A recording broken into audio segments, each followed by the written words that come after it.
Chapter 69. When he heard Tsunade's name, Sandame's face changed. Everyone said that Tsunade left the wood leaf because her loved ones died protecting the wood leaf. She left the wood leaf because she was heartbroken. But as a veteran ninja who had experienced World War II and World War III, she was very strong. Was her psychological quality really that weak? You know, whether it was Seiya or her brother. After they died, although Tsunade also had a sad reaction and even suffered from sepsis because of psychological trauma. But everything was limited to that. Tsunade's departure, whether it was because of the wood leaf or because she had done too many sad things. The wood leaf was planted by Tsunade's grandfather Senju Takuma and protected by Tsunade's second grandfather Tobarama. Unknowingly, it had been eroded by worms. It was no longer the place where Tsunade grew up. That was the fundamental reason why Tsunade left the wood leaf. Since only Tsunade can save Shina Kushina, then I'll think of a way. You just have to try your best to preserve Shina Kushina's life until Tsunade comes back. The three generations' face was unusually heavy when they spoke. The medical ninja leader didn't dare to say anything. After all, Tsunade was his direct superior, and the three generations was Tsunade's master. He was just a medical ninja, so he couldn't say anything about it. After answering yes, the medical ninja leader disappeared with a body flicker technique. The Sandame heaved a heavy sigh and disappeared as well. When Nangongja opened his eyes again, he saw a strange white ceiling. His body was unbelievably heavy, as if it was filled with lead. He tried to make a sound, but he could only make a hoarse and low hiss. At this time, something seemed to move on his left. Nangongja turned his head and found Nangong Ro lying on the bed. Her clothes were a little dirty. Obviously, it was the clothes she wore when she fought Nine Tails. Maybe she heard Nangongja's low hiss. Nangong Ro raised her head and looked at Nangongja, who was lying on the bed. She looked at Nangongja and seemed to want to say something. She noticed Nangongja's dry lips. Nangong Ro hurriedly stood up in a panic. Looking at Nangong Ro's figure leaving, Nangongja suddenly felt a burst of tiredness. Then, Nangongja fell into a deep sleep. He tried to open his eyes and make a sound. But vaguely, he felt a chill in his mouth, and then he didn't feel anything more. When Nangongja broke free from the darkness again and opened his eyes, Nangongja was shocked.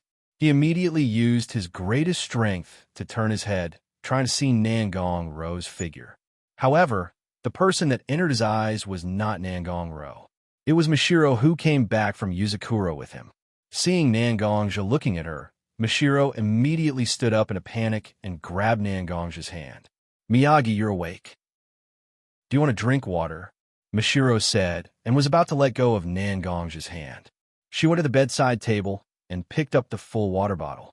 But Nangongja tried to hold Mashiro's hand and squeezed Mashiro's little hand. "Ro!" A word came out of Nangongja's mouth. Mashiro quickly reacted. Nangongja was looking for his sister. "Are you looking for Nangong Ro?" Mashiro asked tentatively. Nangongja heard Mashiro's question and shook his head vigorously. Mashiro looked at Nangongja's struggling face and didn't want to turn around to get water. Instead, he sat on the edge of Nangongja's bed and stretched out his hand to stroke Nangongja's messy hair. "It's okay. Nangong Ro just went to work." When Nine Tails attacked the village, many people were injured. In order to take care of you, Nangong Ro stayed by your bed for a day and a night. When Ling, and I followed Kagekyu's delegation to Woodleaf Village, Nangong Ro was already very tired. I told her that I knew you, so I discussed with her to take care of you. After listening to Mashiro's words, Nangongja let go of Mashiro's hand. "Are you relieved?" Mashiro suddenly smiled. "You're just like the sister complex I heard. You're so sad for your sister. Can't you pay more attention to me?" Mashiro said halfway, and his beautiful mouth pouted. Obviously, he was somewhat dissatisfied. Nangongja opened his mouth and wanted to say something. But because of the injuries on his body, he couldn't say a complete word for a long time. It was always a sound that couldn't be heard clearly. Seeing Nangongja's anxious look, Mashiro stretched out his hand and gently flicked Nangongja's forehead with his finger. "Fool! Can't you see that I'm teasing you? Look at how anxious you are." After flicking Nangong's forehead, Mishiro's face suddenly smiled. Just like the warm sun in winter, it was so beautiful that it made people feel intoxicated. Nangongja was a little dazed for a while. You don't think so much. Just focus on recovering. Nangong Ro and I also talked about some things about you. This can be said to be the most serious injury you've suffered since you became a ninja.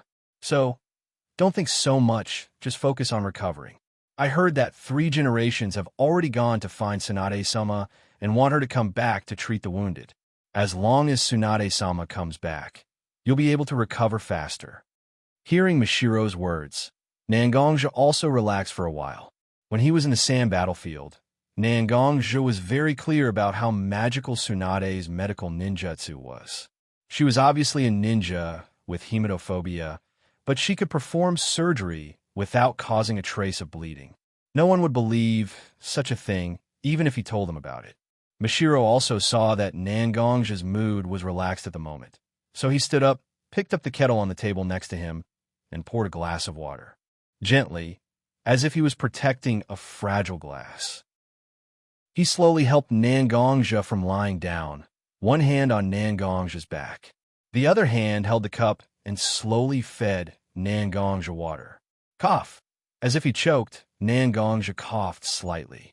Mishiro immediately patted Nangongja's back and said softly, "Don't worry, don't worry. Let's drink slowly." Mishiro was gentle like a warm spring, wrapping Nangongja's whole body. Chapter 70. After Nangongja woke up, he began a series of rehabilitation exercises. Nangong Ro, who came to visit later, said that Tsunade-sama had been found by Jiraiya-sama, but it seems that Tsunade didn't appear in public. Except for a few seriously injured ninjas, Tsunade didn't treat anyone else. It seems that Tsunade-sama has now made up her mind to leave with Leaf. Nangongja remembered Tsunade's occasional confession in the sand battlefield. Coupled with Tsunade's current performance, he could probably guess Tsunade's thoughts. After all, the people who were seriously injured were probably some of the higher-ups of Woodleaf, because the people who weren't strong enough were either lightly injured or killed by their injuries. So, Tsunade didn't care about the people she saved were Watergate and Uzumaki Shina Kushina. In addition, Jiraiya, who was also a Sannin, begged her to come back to Woodleaf. And this time, when he came back, it could be said that he had exhausted the last bit of relationship with Konoha. It would be difficult to see Tsunade again in the future. But although Nangongja thought so, there was still an unexpected situation. Because Nangongja recovered quickly, he was discharged from the hospital and returned to Woodleaf's rebuilt home. When Nine Tails attacked the village, the Hitaki family's residence was almost destroyed. The remaining members of the Hitaki family were all mediocre in strength. Without White Fang's protection, most of the Hitaki family members didn't have the opportunity to rebuild their own courtyard. Except for Kakashi, because he was the son of White Fang, and his talent was extremely high, and he was also the disciple of Woodleaf's 4th Hokage. So, he was allocated resources to rebuild his former residence. Nangongja, because of his extraordinary performance in the Battle of Nine Tails, the place where he lived was also restored. In order to celebrate Nangongja's discharge from the hospital and to welcome Mishiro and Linger to Woodleaf, they planned to go to a restaurant and have a good meal. The few of them sat down and ordered the dishes. While waiting for the dishes, they chatted. "Do you all know each other?" Nangongja said to his sister, Mishiro, and Linger. "Yes, we do know each other, big brother." The two of them followed Tang Ren's team into Woodleaf Village the day after Nine Tails attacked the village. They asked around and found me. Nangong Ro nodded. At the same time, she also nodded to Mishiro. "It's all thanks to Sister Mishiro's help. Otherwise, I really wouldn't be able to take care of you." "Sister." Hearing how Nangong Ro addressed Mishiro, Nangongja was slightly surprised. Looking at the dazed Nangongja, Mishiro extended her small hand and knocked on Nangongja's head. "You, it's been so long, and you still haven't asked me when I was born." When I chatted with Sister Rower, I found out that she was actually younger than me, so we called each other sisters. Although Nangongja's body was very well trained, and Mishiro didn't use too much strength, A simple knock on the head didn't hurt at all, but Nangongja still pretended to be pitiful and looked at Mishiro with teary eyes. Seeing Nangongja's funny look, Nangong-ro, Mishiro, and Linger all laughed. Big brother is so funny. Little Linger, I don't cry so easily. Little Linger covered her mouth and laughed. She also mocked Nangongja. Hearing Linger's words, Nangongja stopped pretending to be wronged and slowly walked behind Little Linger. He reached out and carried Little Linger and put her on his lap. Really? Little Linger is so amazing. Nangongja pretended to be surprised and looked at Little Linger. Of course. Hearing Nangongja's question, Little Linger seemed to be proud for a moment. She pouted and raised her head slightly. Her big eyes blinked as she looked at Nangongja. This adorable look really hit Nangongja's cuteness in an instant. Nangongja reached out and patted Little Linger's head. Our Little Linger is amazing. Seeing Nangongja and Little Linger's warm interaction, Nangong-ro and Mishiro also laughed. Seeing Mishiro and Nangong-ro's laughter, Little Linger looked at Nangongja in confusion. Big brother, why are the two sisters laughing? Nangongja also raised his head and saw the smiles on Nangong-ro and Mishiro's faces. Because they think Little Linger is very cute. The few of them still wanted to say something, but the sound of something heavy falling to the ground came from the door of the private room. After Nangongja carefully identified it, he felt that it was the sound of someone falling down because they were too drunk to walk. Fine, let me go take a look and see who drank so much. Nangongja put Little Linger on the side and gestured to Nangong-ro and Mishiro. Then he stood up and opened the door of the izakaya. Nangongja was slightly surprised when he saw who it was. Because of the drunkenness in the aisle, it was his former battlefield commander, the Princess of Woodleaf, Tsunade-heim. Nangongja hurried over and helped Tsunade up from the ground. Tsunade-sama, are you okay? With that said, Nangongja also slightly mobilized the internal force in his body, trying to help Tsunade to clear her veins and restore her consciousness. But as if she sensed Nangongja's intention, Tsunade reached out and grabbed Nangongja's wrist. At the same time, she shook her head. Don't help me sober up. With my strength, unless I'm willing to get drunk, I won't be drunk. Today, Jiraiya, Sensei, and I came here for a farewell meal. It's better to get drunk. Although Tsunade was drunk and couldn't even walk steadily, she spoke clearly. It was obvious that she deliberately drank so much to numb her body. Tsunade-sama, are you really going to leave with Leaf and not come back? As soon as he said that, Nangongja secretly scolded himself for his stupidity, because Tsunade's omens had already shown her disappointment in Konoha. Not coming back. Tsunade shook her heavy head and muttered, who knows what will happen in the future? I also thought that I wouldn't come back after leaving with Leaf last time. But Jiraiya told me that Kushina was seriously injured and dying. I couldn't help but come back to save her. I thought I could be ruthless and completely abandon with Leaf, but after all, this is the village that my grandfathers built with their own hands. Maybe Tsunade really drank too much. Nangongja shouldn't know about Kushina and other things. But these small things didn't matter. Nangongja could feel Tsunade's tangled emotions at this moment. Tsunade-sama, since you've decided, then do it. If you regret it, Woodleaf will always be your home, right? I'll send you back first. If you don't go back after so long, Jiraiya-sama and the 3 generations may come out to find you. Tsunade nodded and agreed to Nangongja's proposal. Chapter 71. Under Tsunade's guidance, Nangongja found the box where Sandaime and Jiraiya were. After opening the door and explaining the situation, Nangongja left. After all, whether it's Jiraiya, Tsunade, or the 3 generations, they're all master and apprentice, and they're close to each other. There are some things that I know, and I heard. It doesn't make any sense, so it's better to rot in my stomach. There will be people who will worry about it.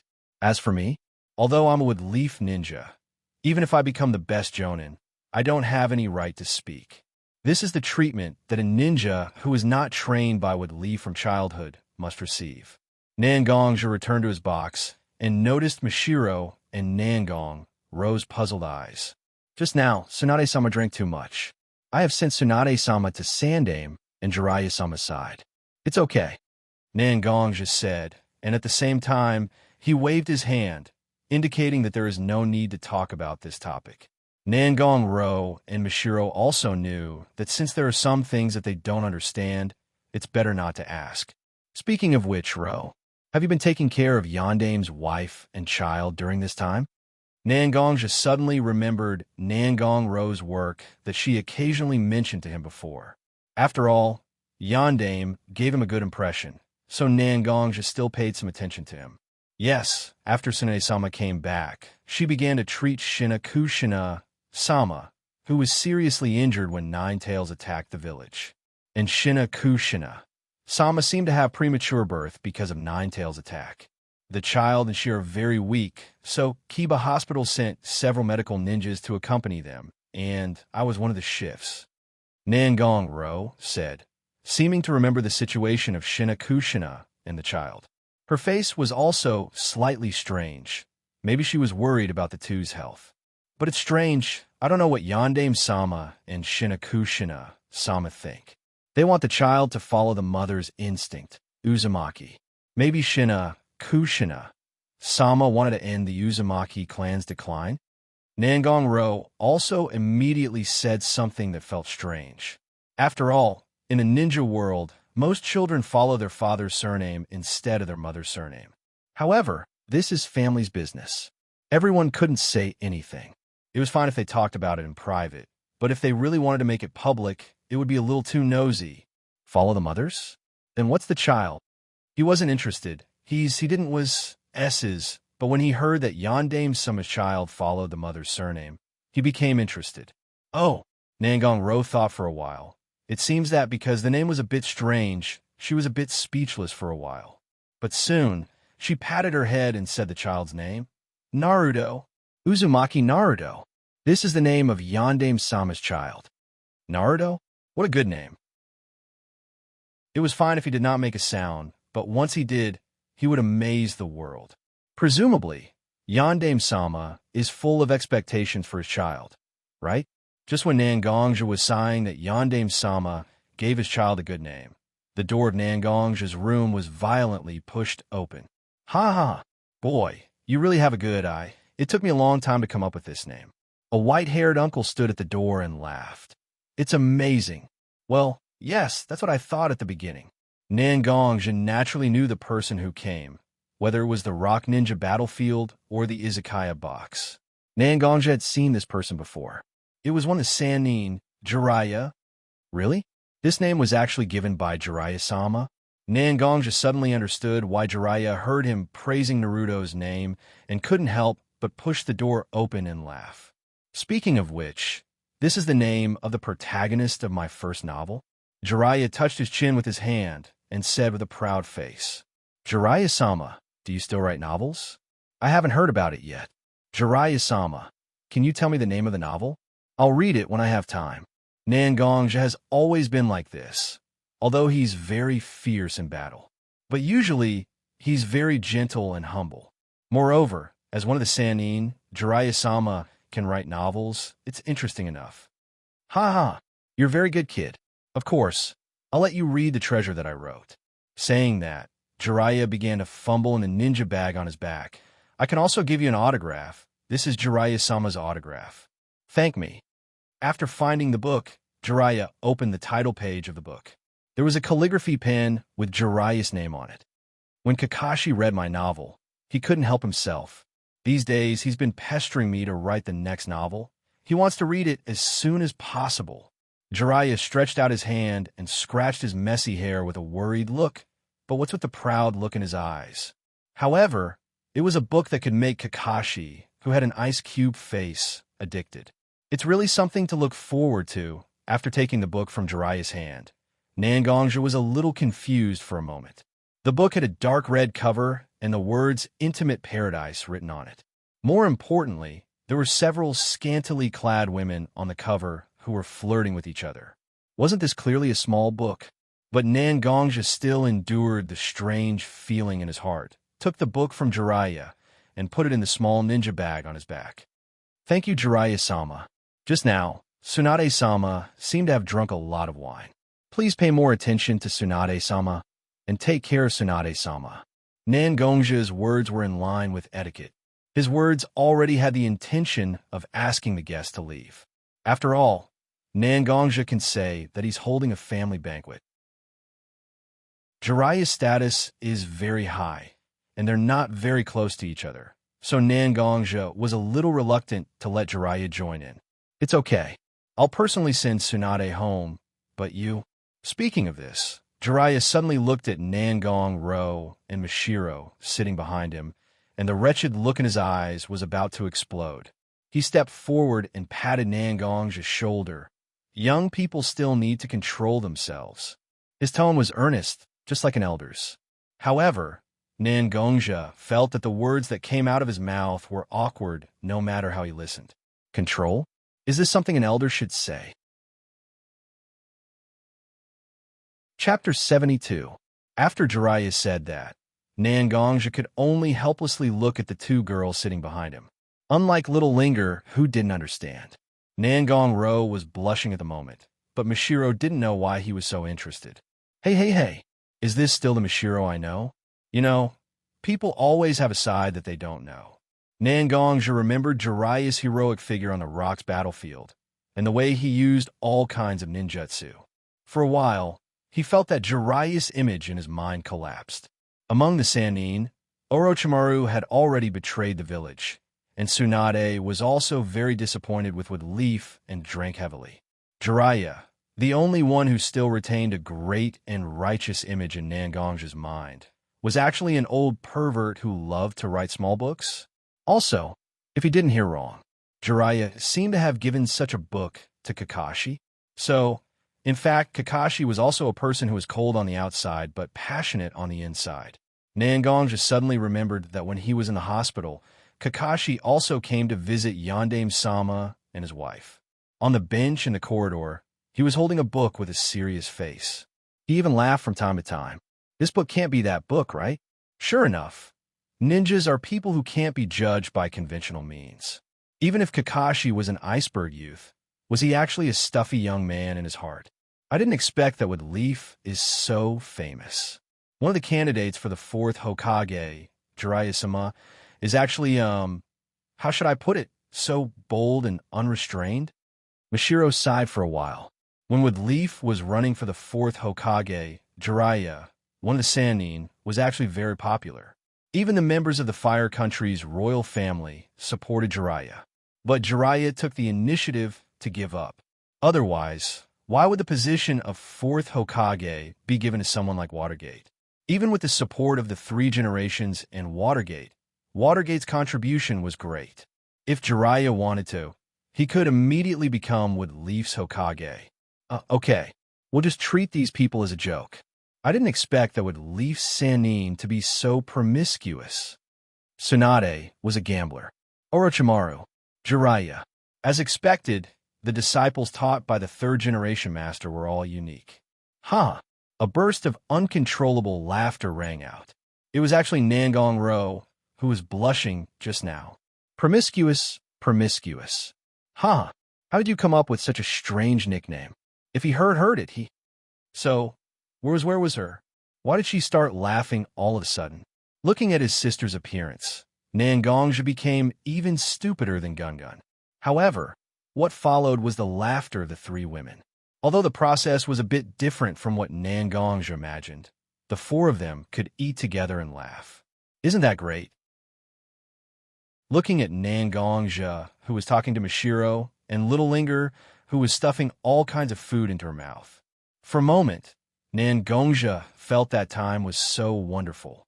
Just like that, they had a long meal in the izakaya. Time always flies, and it's hard to stop it. Nangongjia cultivated and Leaf for 3 months. After the battle with 9 Tails, Nangongjia couldn't fully explore the condition of his body because of excessive internal energy consumption. After that, because he had to slowly recuperate his body quickly recovered. Nangongjia finally recovered. As Nangongjia felt the vigorous inner strength that was surging like a river in his body, he felt unprecedentedly relaxed. It seemed that some strange shackles were removed from his body. Originally, Nangongzhi had a lot of conjectures in his heart. At this moment, the internal energy in his body had faithfully told Nangongzhi the answer. Internal energy and sword energy had the same root. They were bred by the same method, but they showed different interests. All things return to yin and embrace yang. Tao begets one, one begets two, two begets three, and three begets all things. The human body was like the most original one. The two natures of yin and yang were hidden in the human body, and the two natures of yin and yang nurtured the three basic forces of the human body. How similar was the relationship between yin and yang, internal energy and sword energy? Perhaps the road paved by the earliest people who cultivated internal energy was to harmonize internal energy and sword energy. There was gentleness and there was violence. The two harmonized with each other, and one was indispensable. Only then could the true power of internal energy be unleashed. However, under the washing of the river of time, many methods of harmonizing internal energy and sword energy had been exhausted. After Nangongzhi woke up, Nangongro explained to Nangongzhi that she had used a crystal left by her grandfather to save the violent internal energy in her body.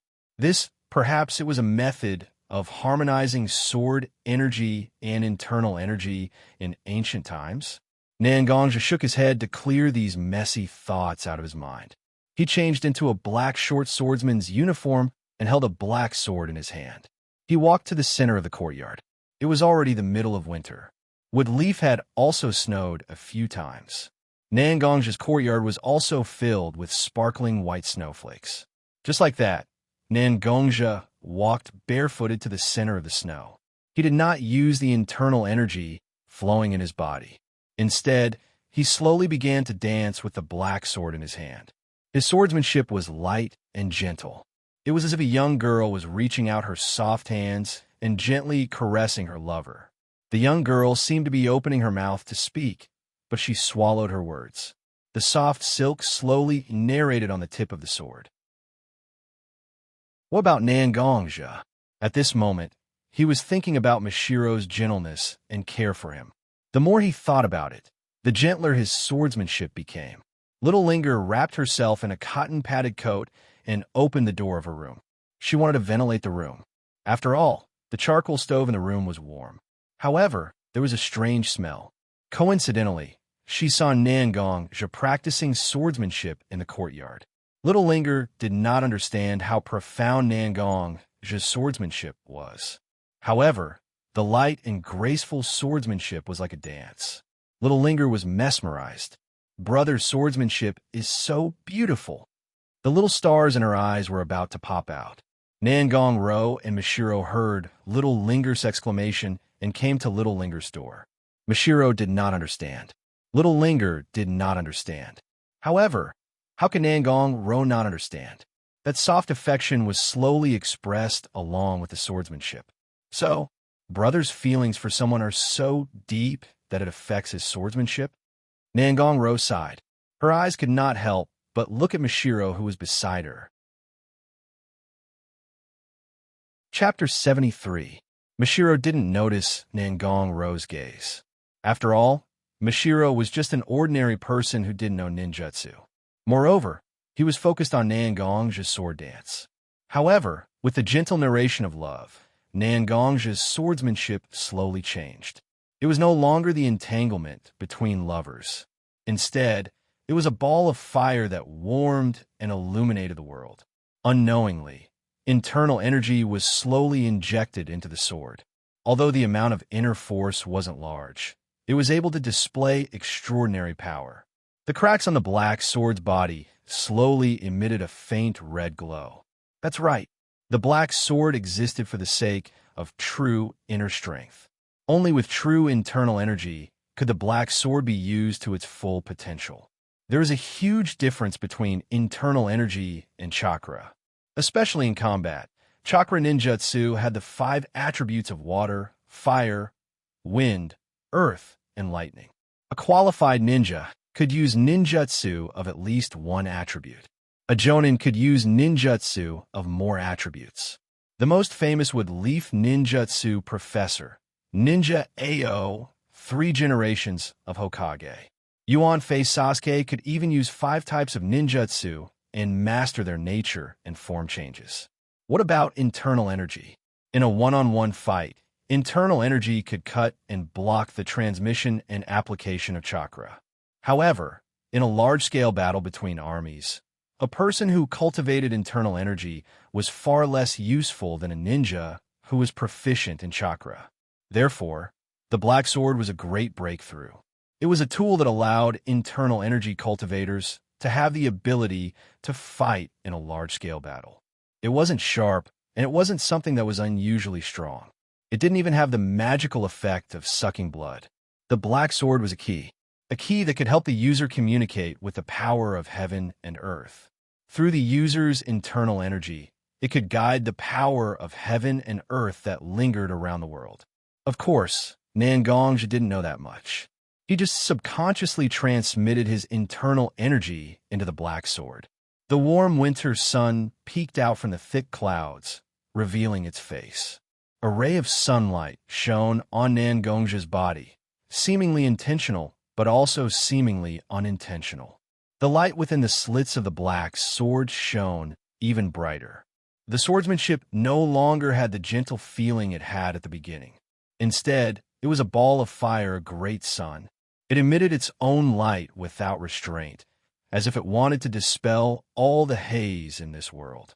A clear voice suddenly sounded. If one had to describe it, it was like the sound of water droplets. And that was indeed the case. With Nangongja's feet as the center, the thick snow began to melt slowly. At first, it only melted a little. However, the sun didn't seem to be satisfied that it could only cause such a small effect. It became even more dazzling. The ice and snow in the courtyard began to melt at a speed visible to the naked eye. The melted ice and snow gradually converged into a stream. The sun was so bright, but it didn't evaporate the water with the heat. It just let it flow. The snow water seeped into the soil. With an almost imperceptible sound, a small blade of grass sprouted from the soil. It seemed to be a little confused and sleepy. It hadn't endured the cold winter yet, but it grew out just like that. However, the sun's light still shone on it. It dispelled the remaining trace of wilt. It made its emerald green even brighter. As if they had received the encouragement of this small grass, the other small grasses also began to emerge from the soil. Soon, the entire courtyard was covered with green blades of grass. What about the cherry blossom tree that had withered in autumn, and half of it had been burned in the battle with the nine-tailed beast? It began to grow buds one after another. The buds grew spontaneously. They turned into branches. One by one, the buds formed and bloomed. For a moment, the courtyard was full of spring. As for Little Linger, Mishiro, and Nangongro, they had long been mesmerized and stunned by the scene. Although Nangongja had always been a rare powerhouse in their hearts, they had never seen him before. But this kind of violation of the laws of nature allowed the grass and withered trees to sprout and bloom in such a short time. It was simply beyond people's imagination, and Nangongja seemed to be exhausted. He slowly put the long sword in his hand back into the scabbard on his back. He opened his eyes and looked at the green around him. He smiled happily. With a light leap, he broke off a branch full of cherry blossoms. He walked in front of Little Linger. Didn't Little Linger complain to Brother that winter has been long? Then, Brother will turn the entire courtyard into spring. There will be flowers and green grass. Nangongja said and smiled. He handed the branch in his hand to Little Linger. And Little Linger? She just took in a daze. It seemed that the little girl still hadn't recovered from the shock. Brother, just now you... Nangongro couldn't help but speak. Using a human body to go against the heavens and change the environment of a small area. Was this really something that a human could do? Don't be so surprised. This isn't my power, it's the power of the entire world. Nangongja shook his head. After all, he wasn't one of those legendary gods. I used my internal energy to attract the power of the world. Let a part of the power of nature become my own power. It's actually not difficult to change the environment. Nangong just seemed to want to say something, but he suddenly turned his head and looked behind him. One of his hands grabbed the hilt of the black sword on his back. Soon, at the end of the horizon, a small dot rushed in Nangong's direction at an extremely fast speed. At first, it was difficult to see the appearance of the person, but soon, Nangong let go of the hilt in his hand. It was very simple, because in Nangong's eyes was a huge toad. Only the Sannin of Jiraiya's family had such a summoned beast. The Yondaime was still recuperating in Kiba Hospital. So, who else could it be but Jiraiya? Boom! The toad landed, and a figure with long white hair also landed in front of Nangong. Who used Senjutsu? Jiraiya asked anxiously. In fact, Jiraiya hadn't been in contact with Senjutsu for a long time. He was still in the cultivation stage, but he could still use his perception. The wood leaf incident was over because the Yondaime didn't reply. So, Jiraiya didn't leave the wood leaf immediately. Instead, he listened to his teacher's advice and temporarily stayed in the wood leaf. Suddenly, he felt the fluctuation of Senjutsu that he thought was a secret technique of Mount Mayaboku. So he naturally came to take a look. Jiraiya-sama? Nangong was actually a little confused, because he didn't know what Senjutsu Jiraiya was talking about. Senjutsu it's the power that turned this place into spring. Jiraiya said hurriedly, if I'm not wrong, the Senjutsu you mentioned should be the power that I recently learned to attract nature, right? Chapter 74. Is it really the power of nature? Such a magical effect.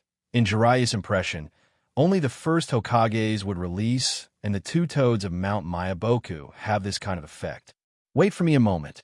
Seeing Nangong's doubts, Jiraiya could only stretch out his hands. He wanted Nangong to wait for a moment. Then, Jiraiya turned around and said to the giant toad, standing behind him, don't worry. Toad Hisamu, you go back to Mount Mayaboku first. Inform Fukasaku Sannin and Shima Sannin. I found a ninja in Wood Leaf Village who uses the power of nature. I hope to bring him to Mount Mayaboku to figure out what's going on. At this time, Jiraiya didn't have the wretched appearance he showed in front of Nangong. On the contrary, he was too overbearing. He didn't even consult Nangong's opinion and began to make all kinds of arrangements. Jiraiya-sama. Nangong patted Jiraiya's shoulder, hoping that Jiraiya would look at him. What? Jiraiya turned his head. He was halfway through his words. He already saw Nangong's slightly cold eyes. Even if Nangong's position in Wood Leaf wasn't as high as him, he wasn't one of the leaders of Wood Leaf. But it's still undeniable that Nangong's power can be ranked in Wood Leaf. What's more, Wood Leaf experienced the Third Shinobi World War, and Nine Tails attacked the village. All kinds of talents were somewhat withered.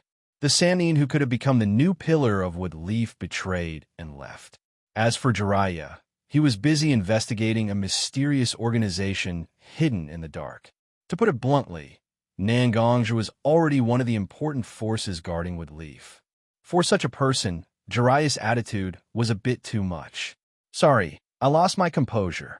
Jiraiya, who understood the ins and outs, didn't put on any airs in front of Nangong. Instead, he openly apologized. It's mainly because nature's chakra is too important for us ninjas. Everyone knows that the first Hokage of Wood Leaf Village, the shinobi no Kami, Senju Takuma. The reason why he was able to conquer the world and subdue the nine-tailed beast was because of his legendary Mokuton ninjutsu. But today, there's no one who can use the wood escape technique. The first Hokage can be said to be the only ninja in the known history who can use Mokuton. Even Senju Takuma, the younger brother of the first Hokage, can't use this magical technique. We've never been able to explain what's going on, but my sensei, the third Hokage of Konoha, is the direct disciple of the first and second Hokage, and there are various signs of him using wood release against the first Hokage. The most important element to use Mokuton is nature's chakra. Nangong was a little confused when he heard this. About the power of the first Hokage. As long as one lives in the shinobi world, almost everyone has heard about it. But according to Jiraiya, controlling nature's chakra can use Mokuton. This is obviously not the case, because at this moment, Xianxia can control and draw on some nature's chakra. But he can only draw on the grass that already exists and the dead tree that still has a trace of vitality. Compared with the first Hokage's method of creating a forest out of thin air, and every branch can absorb and suppress Chakra's chakra, it's really a far cry, isn't it? Jiraiya-sama, I can use nature's chakra only because I draw on a small amount of nature's chakra with my own strength. There is no such thing as the miracle of Mokuton. I don't practice chakra like most ninjas. So, did you misunderstand something? Although Jiraiya is still a little impatient, after understanding how important Xianxia is, he still listened to Xianxia's doubts. Indeed, it's not that you can use nature's chakra to use Mokuton, because the first Hokage has completely retained nature's chakra in his body, absorbing and assimilating nature's chakra. There is no barrier between nature's chakra and nature's chakra. The summoned beasts of the Sannin are all from ancient races. It was Master who specially searched for us. It was because of the desire to reproduce Mokuton that we signed a summon contract with these 3 summoned beast clans. However, after Orochimaru's test, we found that it's impossible to integrate nature's chakra with nature's chakra like the first Hokage. Any attempt to completely integrate oneself into nature's chakra will only result in failure. You'll only turn yourself into a frog, a python, or even a slug. Xianxia didn't ask why Jiraiya knows that failure will lead to such a tragic end. Because as long as it involves the first Hokage's Mokuton, Wood Leaf's plan, and Orochimaru, it won't be anything positive, will it? So, you're looking for a new way to integrate nature's chakra into your body. Xianxia finally understood the plan of Jiraiya, or Wood Leaf Hokage. Xianxia, do you know how important Mokuton is to Wood Leaf? Wood Leaf now has a Senju with half, or even 1/3 of the power of the first Hokage. Wood Leaf will not be just one of the 5 great shinobi villages in the world, Jiraiya said, and a fire seemed to burn in his eyes. A pair of big hands grabbed Xianxia's shoulders. The huge force almost made Xianxia grimace. This is the seemingly amiable, and sometimes even perverted Jiraiya? At this moment, in Xianxia's eyes, Jiraiya was more like a person who was blinded by religious fanaticism. Is this the reason why you want to take me to the place called Mount Mayaboku? Xianxia didn't show any emotion, but Xianxia, Mashiro, and Little Linger were standing in the room looking at Xianxia with a worried face. Such a scene was too stressful for the girls. That's one of the Sannin, Jiraiya. His every move can almost represent the attitude of the entire Wood Leaf. And Xianxia? For those who are interested in Mokuton, he's just a precious living material. Even if Xianxia is really exhausted, anyway, he's not a ninja trained by Wood Leaf, so there's no need to worry. Although Wood Leaf is now green and yellow. But what if? What if they can find the secret of Mokuton from Xianxia? Make Mokuton a regular jutsu of Wood Leaf? That's really exciting. Chapter 75. Just when Xianxia wanted to say something to Jiraiya, Jiraiya suddenly turned around and quickly made hand seals, summoning Gamadame who had just disappeared. Jiraiya-sama, Fukasaku Sannin and Shima Sannin have agreed to your request. Although this Nangang Jonin didn't sign a contract with Mount Mayaboku, because it involves Senjutsu, the 2 Sannin have made special permission to reverse summon Nangangja Jonin to Mount Mayaboku.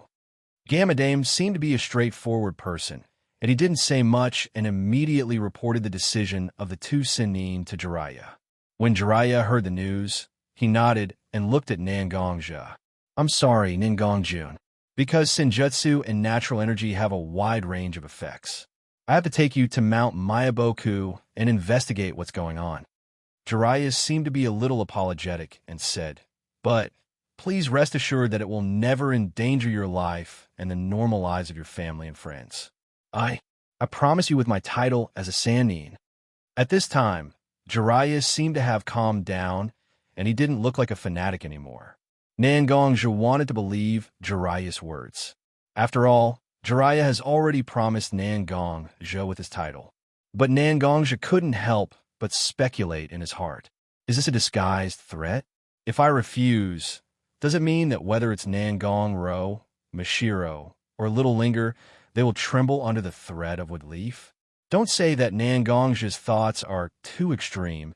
As long as people who have really seen the various dark sides of the major ninja villages, they will have such thoughts. White Fawn's example was right in front of his eyes. In that case, I'll leave it to Jiraiya-sama. Nangongja could only nod, indicating that he agreed with Jiraiya's proposal. That's good. I'll start preparing the reverse summoning technique now. Hearing Nangongja's agreement, Jiraiya immediately looked happy. Immediately, he put the huge scroll on his back on the ground and unfolded it. His fingertips fluttered, and he quickly printed hand seals. Ninjutsu, reverse summoning technique. He pressed his bloody hand to the ground, and a spell spread on the ground.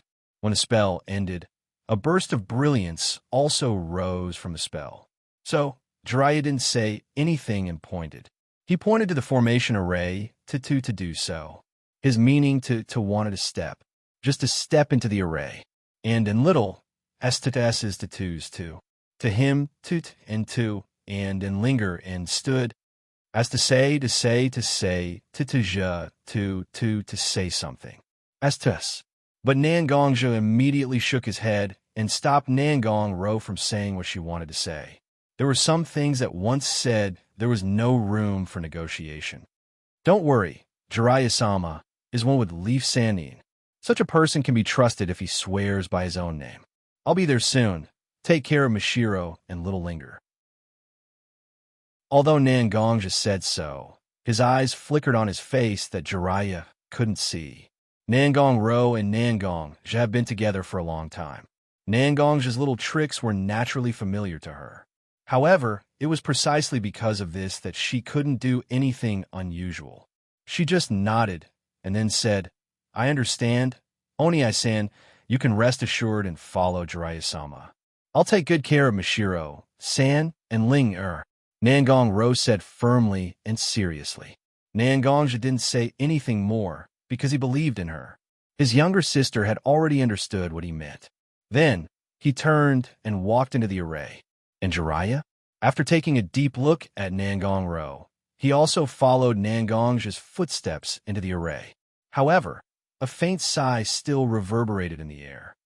I didn't expect that even Nangongja's sister is also a strange woman. Seeing Nangongja and Jiraiya's figures disappear, Nangongro also turned around and returned to her room with Mashiro and Little Linger. She closed the door. In the forest outside Nangong's house, several figures suddenly flashed by, making people feel dazzled. After closing the door, Nangongro said to Mashiro and Little Linger, Mashiro-san and Little Linger, you all go to your rooms and pack your luggage. If there's nothing wrong, it's okay, but if there's something wrong, we'll leave with Leaf immediately. Then she walked into Nangongja's room and opened a secret door in the closet. This time, I'm sure that something unusual will happen. And Mashiro? She just took Little Linger's hand and walked to their rooms to pack their luggage. The tree wants to be quiet, but the wind doesn't stop. I didn't expect that even in the most peaceful wood leaf, Mia still has to be on edge. Mashiro thought silently. At the same time, Nangongja and Jiraiya arrived at the legendary Mount Mayaboku.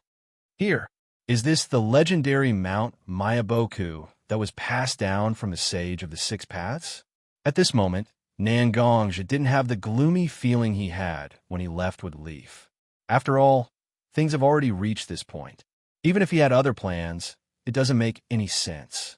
Mount Mayaboku can be said to be the most secure prison. It's a small world independent of the shinobi world.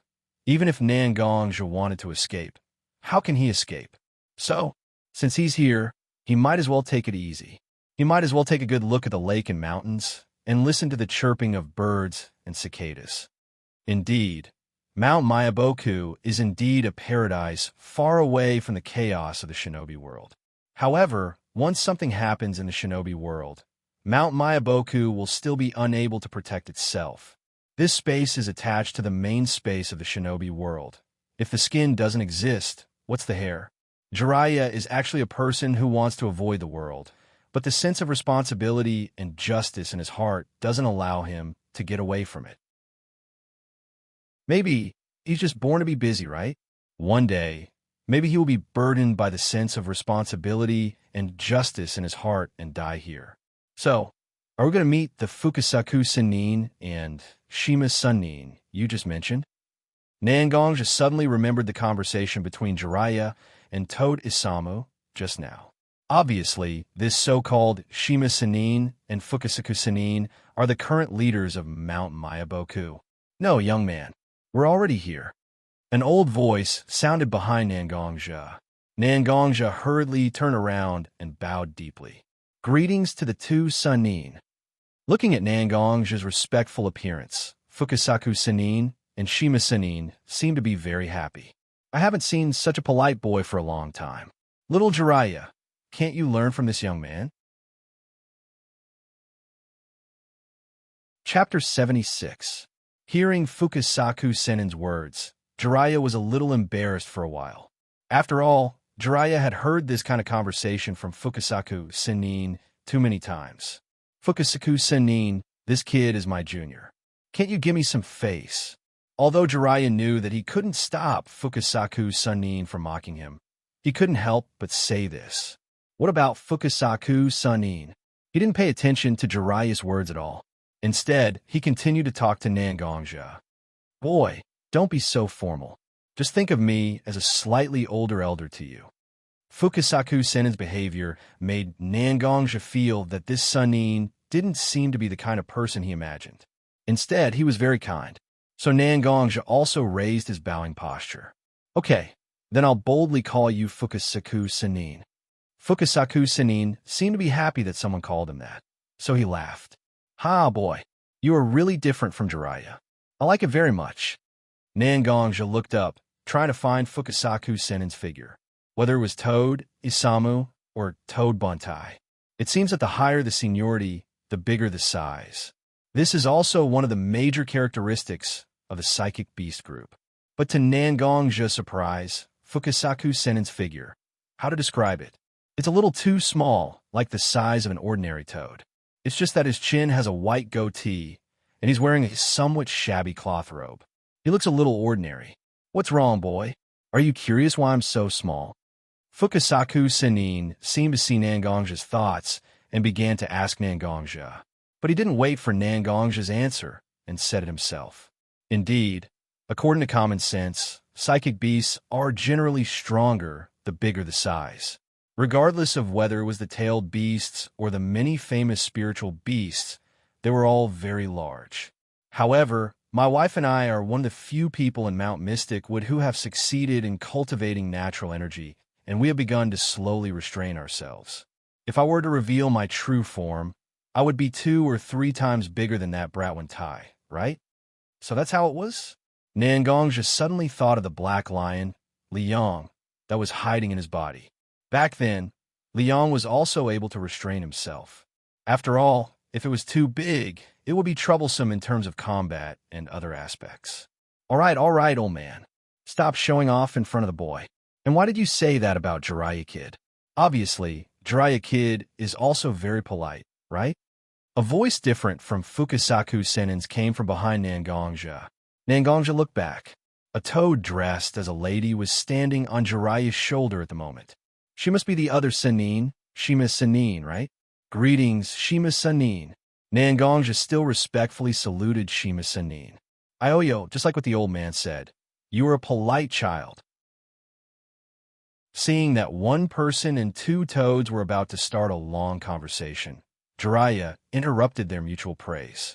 As for whether it was to prevent the 2 Sennin from criticizing him for being rude, Jiraiya would never admit it. 2 Sennin, let's solve the main purpose of my coming here. Hearing what Jiraiya said, the 2 Sennin seemed to remember that Nangang could use natural energy. Okay, let's get down to business. Fukasaku Sennin straightened his robe and coughed softly. It seemed that he was ready to get down to business. It's like this, Nangang Kid. About your natural energy, Jiraiya has already told us about it through Brave Toad. Fukasaku Sanin glanced at Jiraiya, and Jiraiya nodded at the same time, indicating Fukasaku Sanin to continue. Jiraiya Kid's character, we two old men and old women are very clear about it. When it comes to the topic of natural energy, he will definitely be rude at the time. I hope you don't mind. Hearing this, Jiraiya couldn't help but smile awkwardly. After all, he did go a bit too far at the time. At this moment, Fukasaku Sanin actually apologized for him, which was really embarrassing. And Nangongja heard Fukasaku Senin's words, and the stone in his heart also dissipated a little. It's okay. I also know what natural energy means to Wood Leaf and the three summoned beast Holy Lands.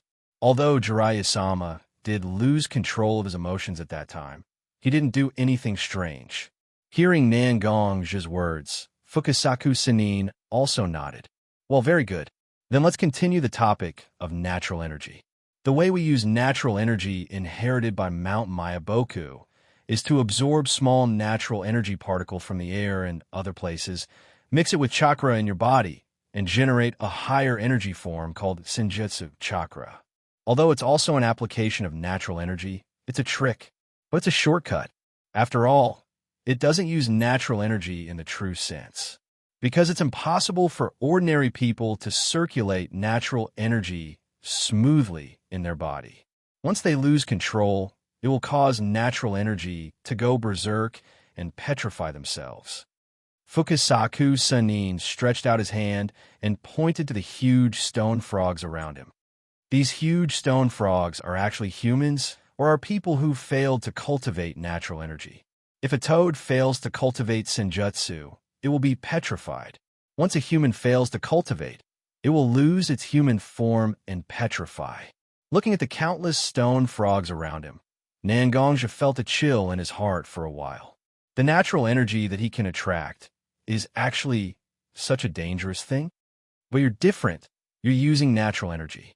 Even without chakra's natural energy, your form didn't change and the power in your body didn't go berserk. It's really amazing. This is also the reason why Jiraiya brought you to Mount Mayaboku, even if he lost his composure. But, Fukasaku Sanin said, but suddenly shook his head and even sighed, I don't understand how you did it. Before I came here to see you, Toad Sanin had already given an order. I hope I can take you to see him. When Nangongja heard Fukasaku Sanin's words, his mind turned. In fact, his understanding of natural energy is not that deep. He thought that the person called Toad Sanin should give him a convincing explanation, right? Chapter 77. Toad Sage is a great existence that has existed since the era of Six Paths Sunnin. He is the guardian of Mount Mayaboku. Generally, Great Sage doesn't intervene in the secular affairs of Mount Mayaboku. This time, the great immortal Toad specially ordered us to bring you to see him. Fukasaku Sanin said, and took Nangongja to the depths of Mount Mayaboku. Liang, did this Toad Sage really exist since the era of Six Paths Sunnin?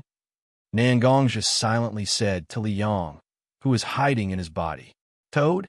Six Paths Sunnin? It seemed to be the old Toad. He didn't know if Li Yang realized that he was cursing himself, but it was obvious that Li Yang actually knew this so-called Toad Sage. If I didn't guess wrong, this guy who calls himself Toad Sage, isn't he Toad Maru? Li Yang muttered to himself, but Nangongja also heard it clearly. Is Li Yang also such an existence that has witnessed countless history and thousands of heroes? Can this Toad Sage really explain to me that I can use the power of nature? In fact, Nangongja has been secretly communicating with Li Yang since he entered Mount Mayaboku. Originally, he thought that using the power of nature is a matter of course. At most, it's a different form of power from ninjutsu. But since Jiraiya began to eagerly force Nangongja knew that the power of nature is very important. Although Liang has some understanding of the power of nature, he can't explain why Nangongja can use a sword to communicate with heaven and earth and use the power of nature. This is one of the reasons why Nangongja was willing to follow Jiraiya to Mount Mayaboku, even if a person can use the power of nature. But even if he knows how, he doesn't know why. It's better not to have such power that he can't control. This is Nangong's request for himself. Totemaru seems to have learned a dream entry technique from the Six Paths. Through entering dreams, one could observe the three realms and even foresee the future. He'd have some skills. If there was really someone in this world who could answer your questions, then Toadball was indeed the best candidate. Of course, the premise is that this old man won't deliberately scheme against you. As Li Yang spoke, she was also worried. It was obvious that this Toad Maru, who was known as the Great Toad Immortal, his image in Li Yang wasn't that good. Even an old man would become a spirit, let alone an ancient spiritual beast that had been through many trials and tribulations. Even between Nangongzhe and Li Yang, if it weren't for the fact that their lives were linked, Li Yang wouldn't have been able to get along with him. Nangongzhe would not treat Li Yang with such sincerity. After all, he had to survive in such a dangerous world. It was better to be as careful as possible, right? The conversation between Nangongzhe and Li Yang continued, and Nangongzhe himself seemed to have reached the deepest part of Mount Mayaboku. A huge altar was built in a deep and serene cave. A huge toad was sitting in the middle of the altar, half asleep and half awake. Great Immortal, that young man called Nangongzhe, we have brought him here. Fukasaku jumped a few times and arrived beside Great Immortal Toad's ear. He shouted strenuously. Great Immortal Toad seemed to have woken up because of Fukasaku's shout. Ugh, a faint groan could be heard, and Immortal Toad's eyes opened a slit. Its dim yellow eyes seemed to have a bit of confusion from just waking up, as well as a kind of turbidity due to old age. Nangong? The Great Immortal Toad muttered softly. After a while, it seemed to remember the name Nangong. Is it the person who cultivated internal energy and can use natural energy? It's been a long time. I haven't seen such a person. As Great Immortal Toad said this, his eyes began to look at Nangongzhe's figure, and he became silent. After a long silence, Nangongzhe felt that he couldn't leave in silence. Thus, he slightly bowed and said, With Leaf Jonin, Nangongzhe. Greetings, Great Immortal Toad.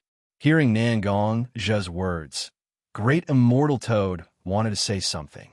However, he suddenly swallowed the words that were about to come out of his mouth. You seem to have an old friend in your left arm? Sure enough, Great Immortal Toad's eyesight was extremely shocking. However, in such a short period of time, he discovered that there was another soul residing in Nangongzhe's left arm. Boy, let me out. Since an old friend invited me, I naturally have to show my face. Hearing Li Yang's words, Nangongzhe bit his right thumb, lifted the clothes on his left arm, and pressed his bloody finger on the lion-head seal. Show yourself. Li Yang. An array formed above Nangongzhe, and Li Yang's huge head poked out of the array. Accompanied by lightning and thunder, Li Yang's body began to appear little by little. Finally, after a while, Li Yang's huge body appeared in the depths of Mount Mayaboku. Old Toad, it's been a long time. Li Yang's majestic and domineering voice instantly resounded throughout the cave. Is this Nangongzhe's summoned beast? Jiraiya looked at Li Yang's huge body, and an old memory surfaced in his mind. It was this summoned beast, named Li Yang, that followed Nangongzhe's rock shinobi to the battlefield. It contributed a lot to Wood Leaf's victory. Although Jiraiya knew that this summoned beast was not ordinary, he really didn't expect that this black lion was actually from the same generation as Great Immortal Toad. It's you. The Great Immortal Toad seemed to have seen Li Yang's figure. In an instant, his slightly opened eyes suddenly widened. The dim, sleepy, and dirty eyes all disappeared for a while. You madman are still alive? Li Yang heard Great Immortal Toad call him a madman, and for a while, he seemed to have heard a joke. He laughed, and at the same time, lightning surged. Li Yang's figure shrank little by little. This figure was the one Nangongzhe saw in his mind. A man wearing a black cloak. Everyone says that I'm a madman, but in such a world, if I'm not a madman, how can I be free? Li Yang said with a smile. But whether it was Great Immortal Toad, Shima Fukasaku, or even Jiraiya, they were all shocked by such a mighty man. What kind of courage did he have to say such words? Chapter 78. Fine, fine. I already know what kind of character you have. Saying such words, this is the proud black lion I know. Although Toad Sage was shocked by Li Yang's words for a while, he quickly returned to normal. So, whether it's the insidious and cunning old snake or the gentle slug, your words are still the most pleasing to the ear. It's been a long time, old Toad. Li Yang maintained her human form and stood beside Immortal Toad. But this scene is very strange. After all, although Li Yang's human form is very tall and burly, standing in front of Toad Sage, he's not even as big as Toad Sage's claw. It's really funny, isn't it? Toad Sage also looked at Xianxia at this moment. I have been wondering, although you can communicate with natural energy, but as long as you come in contact with natural energy, it will inevitably affect the shape of your body. But you didn't change at all. It seems that Black Lion has put a lot of effort in this regard. Xianxia heard these words and was a little confused. After all, Liang never told him that he helped him control the flow of natural energy into his body. But Liang shook his head at this moment. He signaled Xianxia not to talk more. It seems that he didn't want Toad Sage to know the details of this matter. I don't know. Toad Sage, can you explain to me why I can communicate with natural energy? Whether it's Jiraiya-sama or Fukusakushima, it's very clear that natural energy is a great and dangerous power. Xianxia's words entered Immortal Toad's ears without missing a single word. Toad Sage was also very clear about Xianxia's concerns about natural energy. A huge force was like a bomb that could explode at any time if one didn't understand it well enough. That's true. After Liang lost contact with him, this method of cultivating inner strength with natural energy appeared. Great Immortal Toad said slowly, but from time to time, he would glance at Liang, who was standing by his feet. Inner strength has a huge flaw. I'm sure you, Xianxia, are the clearest about this. That is the danger of becoming a demon. In the long history of the world, there have been countless people who turned into devils after cultivating their inner strength. Among them, there are also quite a number of people who have almost become heavenly demons who have slaughtered the world. However, those who have fallen into the demonic path are actually squandering their potential in life without any scruples. When the power of the bedevilment declines, they will die from exhaustion of their life force. There has never been a lack of geniuses in the world. There was once a brilliant inner strength cultivator who, for some reason, managed to retain a part of his mind after he turned into a demon. As his life force continued to decline, he searched for many ways to save himself. Of course, it was because he had entered the demonic path. His temperament has also become extremely irritable, resulting in many killings. Until he forced his way into the slug's wet-bone forest. The great Immortal Toad paused for a moment as he spoke. His eyes were filled with helplessness and resentment. This genius who had entered the demonic path defeated the protector of the wet-bone forest, the slug. He took away an important item of the wet-bone forest's immortal technique inheritance. Although I don't know what it is. Thinking about it, Immortal Toad looked at the black sword on Xianxia's back. It has a lot to do with the sword on your back. Natural energy is the power of heaven and earth. It hides a majestic life force. As long as you can suppress the riot of natural energy, you can recover the life force you've lost. Although it can only treat the symptoms and not the root cause, it can still slow down the loss of life force. However, this genius still failed. I've thought about it many times. Why is that? After all, although his way of thinking is a bit too idealistic, but from a theoretical level, this method still has a certain degree of feasibility. After this genius, who had entered the demonic path, died, this sword was passed down from generation to generation. It seems that the sword intent of this genius is hidden within, and it can guide the path of the sword for future generations. And you are the second person who can use internal force and natural energy at the same time. Although I have inherited the dream technique from the Rakuto Sennin, there are some secrets that I still can't know. Immortal Toad said with an apologetic look in his eyes. I don't know what's going on with these things.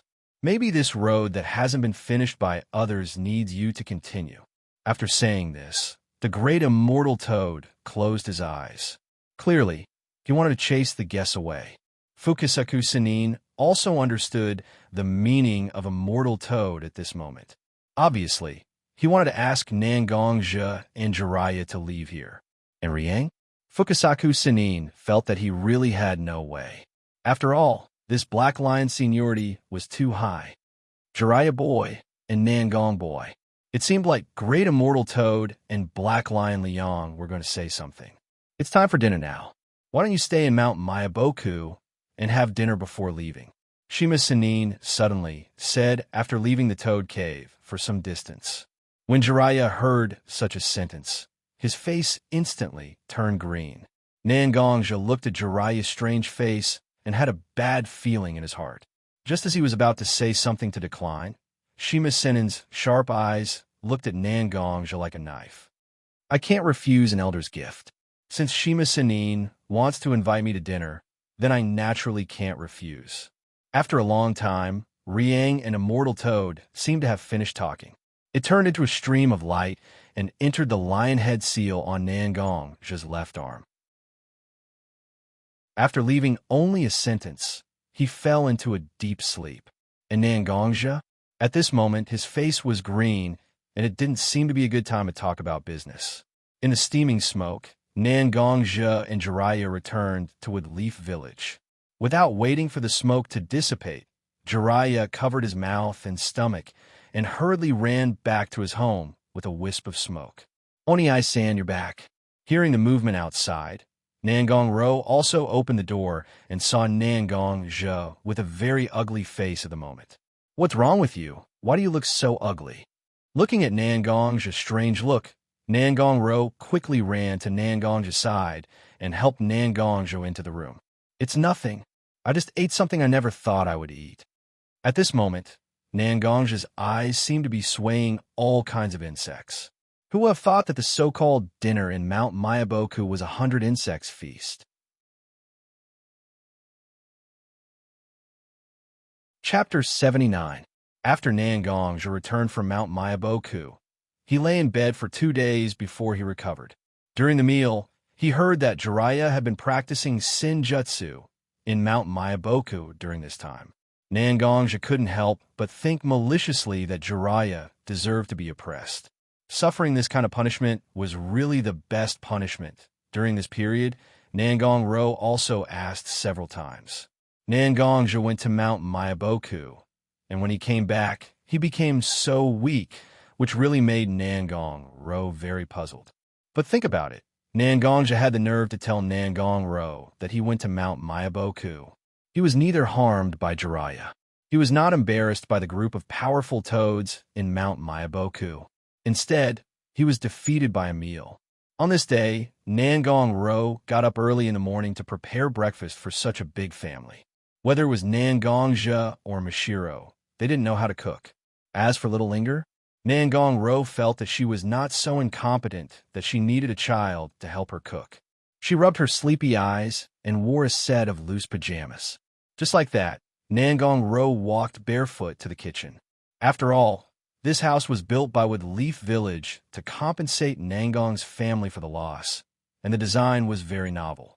Even the kitchen was an open style popular in Woodleaf in recent years. Sitting in the living room, she could also see the situation in the kitchen. Just when Nangong Ro was about to wash her face with the water in the kitchen, she began to prepare to cook. The sound of knife cutting echoed in Nangong Ro's ears. Clang, clang, clang. Obviously, it was the sound of cutting vegetables. The sound of the kitchen knife and the kitchen board was endless. It was as if they were playing a cheerful concert. Looking at the hazy, familiar figure in front of her, Nangong Ro quickly rubbed her eyes, trying to take a closer look at the person in front of her. Brother? Nangong Ro probed. Her disbelief was self-evident. Ah, Ruru, you're awake? Nangong just stopped what he was doing and turned around to look at his sister, who was standing behind him in a daze. Nangong's slightly long hair was wrapped in a headscarf. Under the cover of a ray of sunlight outside the window, Nangongja no longer had the indifferent feeling of estrangement that he always had. On the contrary, it made people feel very comfortable. At this moment, Nangongja was no longer the king of hell who dominated the battlefield. Instead, he was more like the ignorant person who struggled to survive in the small town with Nangong-ro. No, no, no. I'm not awake yet. I'll go back and sleep first, then we'll talk about other things. Although Nangong-ro kept denying what she saw, the slight smile on her face betrayed Nangong-ro's mood. All right, stop playing tricks with me. Looking at Nangong-ro's expression, Nangongja felt very amused. He stretched out his slightly wet finger and knocked Nangong-ro's head. I haven't cooked with you for a long time. Do you have to be so surprised? Come on, come on. Although I'm good at cutting vegetables, you're still the one who's cooking, right? If I cook, Little Linger will definitely throw a tantrum again. Little Linger didn't have any bad habits. Most of the time, she was very cute. But when it came to food, she had a strict requirement. As long as the situation permitted, she would never compromise as long as she could eat better food. Originally, Nangongja and Mashiro could rely on their ordinary cooking skills to barely feed Little Linger's picky stomach along the way. But ever since Little Linger arrived at Woodleaf and tasted Nangong-ro's cooking, she was no longer willing to eat Nangongja or Mashiro's cooking. Nangong-ro seemed to be enjoying it, and she took on the task of cooking. Nangong-ro stretched out her hand and wiped away the slight traces of water left by Nangongja. Brother is so childish. You only know how to act spoiled with me like this. Humph. When Nangong-ro said this, she raised her head proudly. Nangongja looked at his sister's appearance, and for a moment, he felt a little speechless. He really wanted to find a mirror and put it in front of his sister to let her see who was the one acting spoiled now. Yes, yes, yes. It's brother acting spoiled with my Ruru, okay? Then, my Nangong Missy, would you be willing to cook with your spoiled brother? But how could Nangongja speak according to his mood? He could only closely follow Nangong-ro's words and put Nangong-ro on a pedestal. Oh, Nangong-ro pouted at this moment and looked at Nangongja, who was slapping his face in front of her. But soon, she put away this expression. Well, although I feel like you seem to be thinking of something very rude, but since you've already begged me, then I'll reluctantly make breakfast with you. Hearing Nangong-ro's words, Nangongja's face smiled even more. Sure enough, no matter what his sister was hiding from him, the feelings of living together, as well as the trust between them, would never change. Some things, if it wasn't the right time to know, then forcing it would only hurt others and hurt oneself. Nangongja believed that when his sister thought it over, she would naturally tell him what was going on. The two of them chatted and laughed as they made breakfast together. It looked so harmonious and sweet. During this time, Mashiro and Little Linger woke up one by one and washed up. Sitting in the living room, Little Linger looked at Nangongja and Nangong-ro with envy. The relationship between brother and Nangong, Naysan, is really good. Little Linger seems to want to be like them.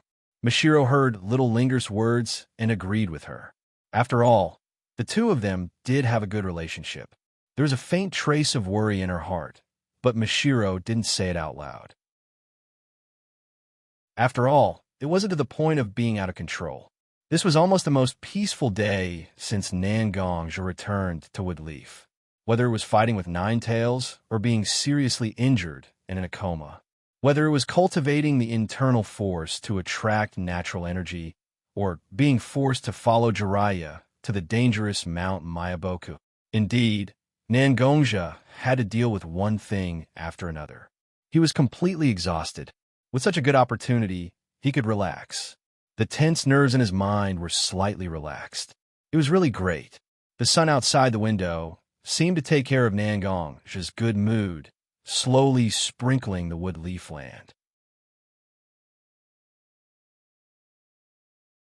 Chapter 80. In this way, every day, Nangongja and Nangong-ro were responsible for the food of their family.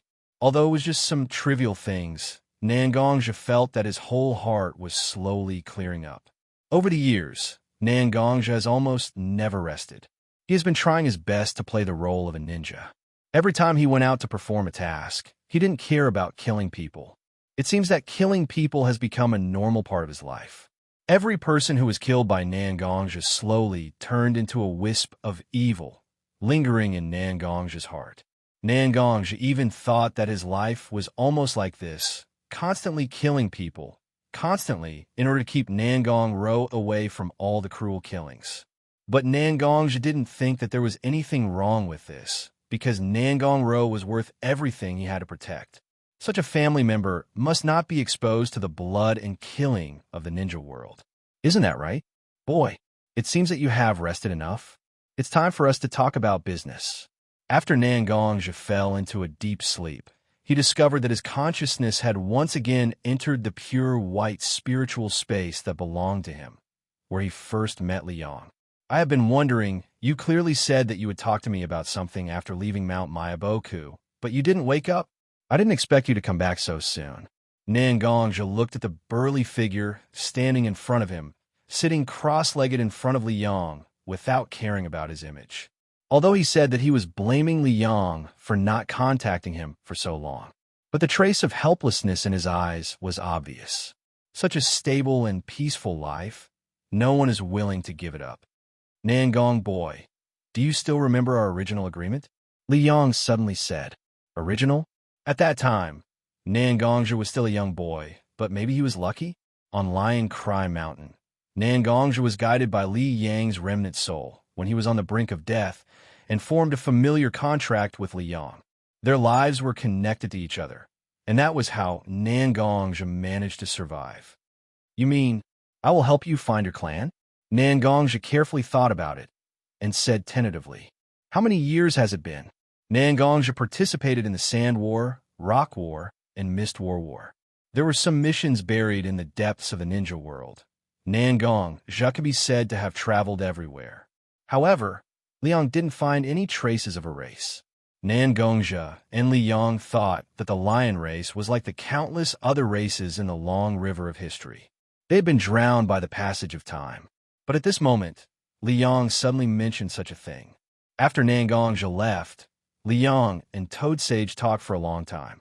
Liang must have found clues about his clan from the great immortal Toad, right? So that's how it is if I didn't guess wrong. Did Toad Sage tell you the whereabouts of your clan? Nangongzhi and Liang's lives are connected, so there's a lot of estrangement between them. Nangongzhi voiced out his conjecture. Sure enough, Nangong boy, your brain works fast. Liang heard Nangongzhi's guess and sighed. Nangongzhi was no longer the naive but pretended to be smart kid that he had met before. It's good that he started to infer other things from one example.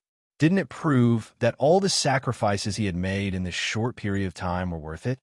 Although that old Toad's dream technique has various flaws, some things are still worth looking at. My Lion Clan's information was indeed obtained from that old Toad.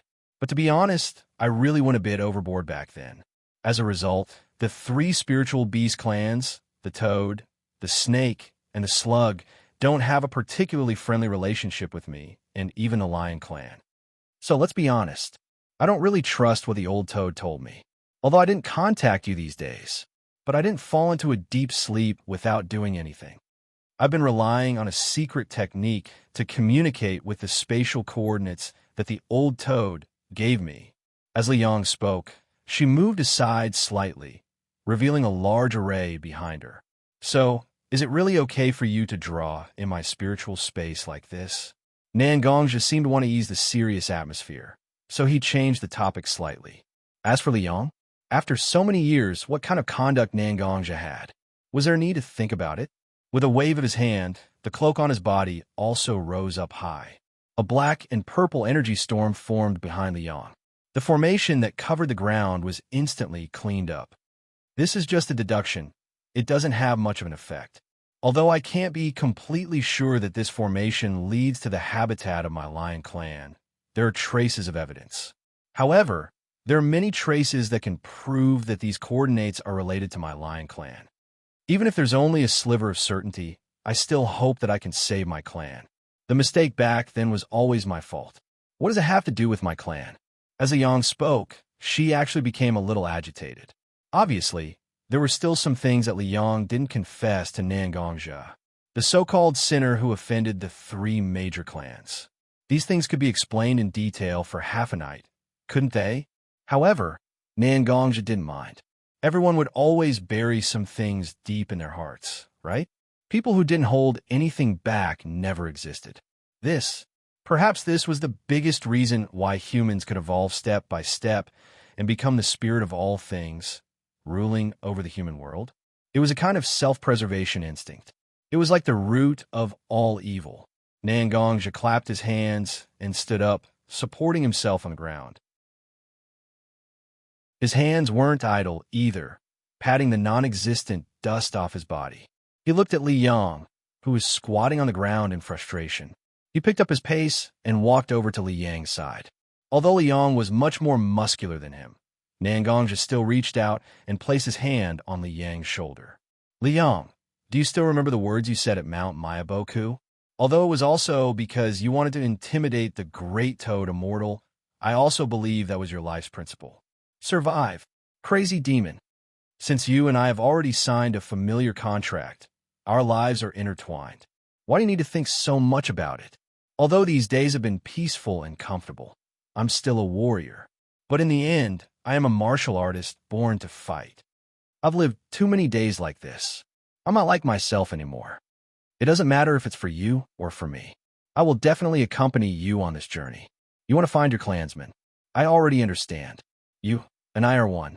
Aren't your clansmen also my clansmen?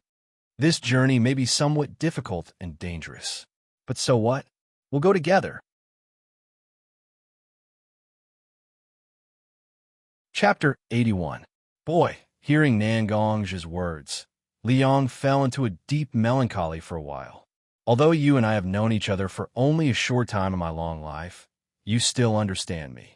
However, you still understood me and understood what I wanted. I thought that after the person who fought side by side with me died, no one could be like me anymore. But, very good, very good. I'm not alone anymore. As Li Yang spoke, tears began to form in her eyes. Her pair of tiger eyes have faded away from the usual majesty and domineering aura. Instead, they were filled with helplessness and relief.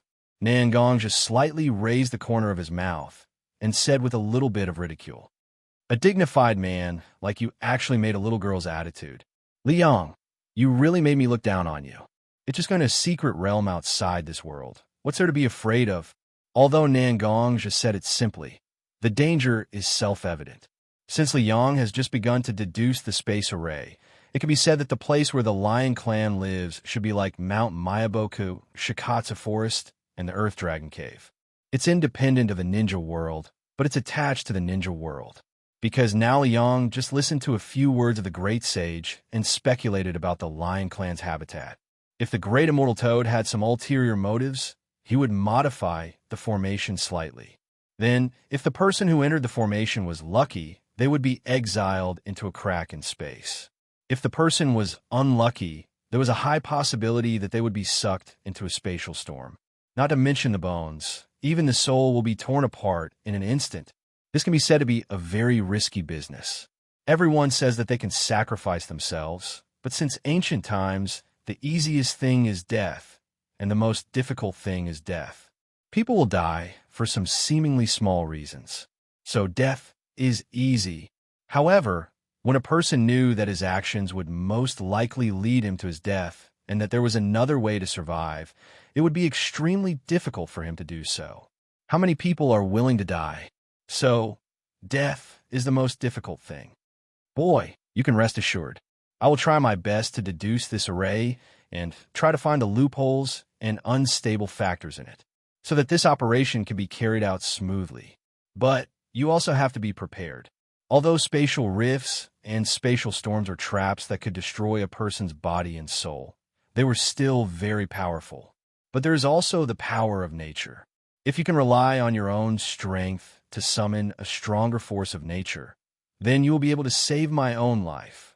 Li Yang said these words to Xianxia very seriously, then turned around and waved his hand. The array that had just dissipated instantly reappeared, and a pair of eyes stared closely at some of the minute details of the array. No longer talk to Xianxia. Nangongzhi also understood Li's mood, so he didn't say anything more. Instead, he quietly left the spiritual space and left this place to Li Yang so that he could deduce in peace. But then he thought of his younger sister, Mishiro, and Ling Er. Nangongzhi suddenly felt a headache coming on. How long had it been peaceful? He had to leave the wood leaf again. He might even encounter a lot of danger. Nangongzhi didn't know how to explain it to Nangongro. He opened the door to the courtyard, and the white moonlight shone into Nangongzhi's room. The burst of natural energy last time had caused the spring in the courtyard to continue. Therefore, the cherry blossom tree in the middle of the courtyard was still blooming with cherry blossoms. The faint smell of cherry blossoms slowly drifted into Nangongzhi's nose. Phew! Nangongzhi let out a long breath. He picked up the black sword beside him, wore a loose bathrobe, and stepped into the courtyard. Whenever his mood was fluctuating and there was no one to talk to, Nangongzhi would often practice his sword to sort out his chaotic mind. Nangongzhi didn't use his internal strength, but because of his physical strength and the speed of his sword, waves of wind were produced involuntarily. The cherry blossoms broke away from their receptacles, and the petals scattered. One petal after another drifted in the air. The heavens seemed to have sensed Nangongzhi's mood. Pieces of slightly cold snowflakes drifted down from the sky. The cherry blossom petals and the snowflakes intertwined in the air, dancing together. The cherry blossom color and the pure white of the snowflakes harmonized together. Such a scene that defied the laws of nature actually happened in the courtyard of the Nangong residence without a sound. Nangongzhi tried his best to empty his mind. He could only practice his sword. Sometimes he waved it, sometimes he stabbed it, sometimes he cut it, sometimes he cut it. They were all very simple moves. However, simple did not mean powerless. Any Chunin would be killed in an instant in front of such swordsmanship. After an unknown period of time, the moon, which was originally in the middle of the sky, slowly approached the horizon. The sun seemed to be climbing up from the eastern horizon. The sun and the moon seemed to exist in the sky at the same time, resonating with each other. The sun and the moon were shining together at this moment. Nangongzhi also stopped waving his sword. He raised his hand and tossed the black sword into the air. The black sword was firmly inserted into the scabbard beside him. "Rur, come out. After so many years, I didn't notice you peeping at me." Nangongzhi looked at the corner of the room, knowing that his sister was hiding there. "You know that you can find me every time. Can't you let me think that you can't find me?" Nangongro, who was also wearing pajamas, walked out from the corner of the room. She muttered something in her mouth. "Ruru, I." Nangongzhi did not answer Nangongro. He just reached for the black sword beside him and stepped into the corridor of the room. However, just as Nangongzhi was about to say something, Nangongro reached out a finger and pressed Nangongzhi's mouth. Nangongro shook her head and blinked her big eyes. She looked at her brother, standing in front of her with a bit of heartache and pity.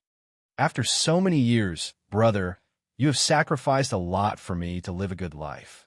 Although I don't know everything, I know at least 70 to 80% of it.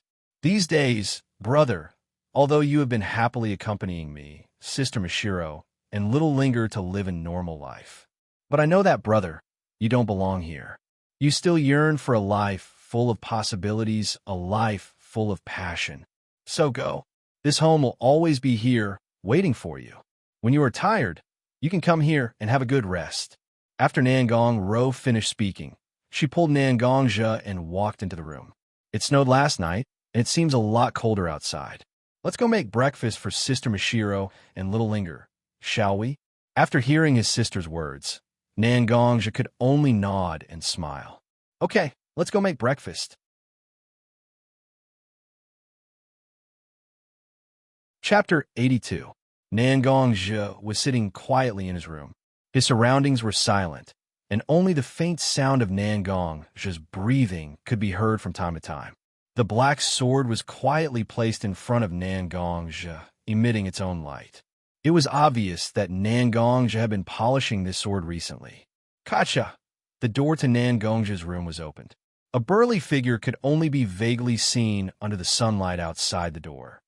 "Kid, the formation is ready. It's time for us to leave." The voice was mighty and deep. That's right, it was Nangong's familiar, Liang, in human form. After Nangongja practiced his sword that night, Nangongja clearly explained to Nangong Ro what he was going to do. Nangongja thought that his sister would definitely stop him from doing such a dangerous thing. However, to Nangongja's surprise, Nangong Ro did not say anything. She just turned around and left. For the past few days, even when Nangongja summoned Liang to carve a formation in their courtyard, Nangong Ro did not say anything. She just watched quietly, which made Nangongja slightly worried. Humans, what a strange creature.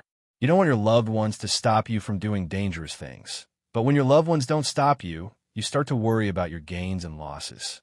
This subtle state of mind reverberated in Nangongja's mind for a long time.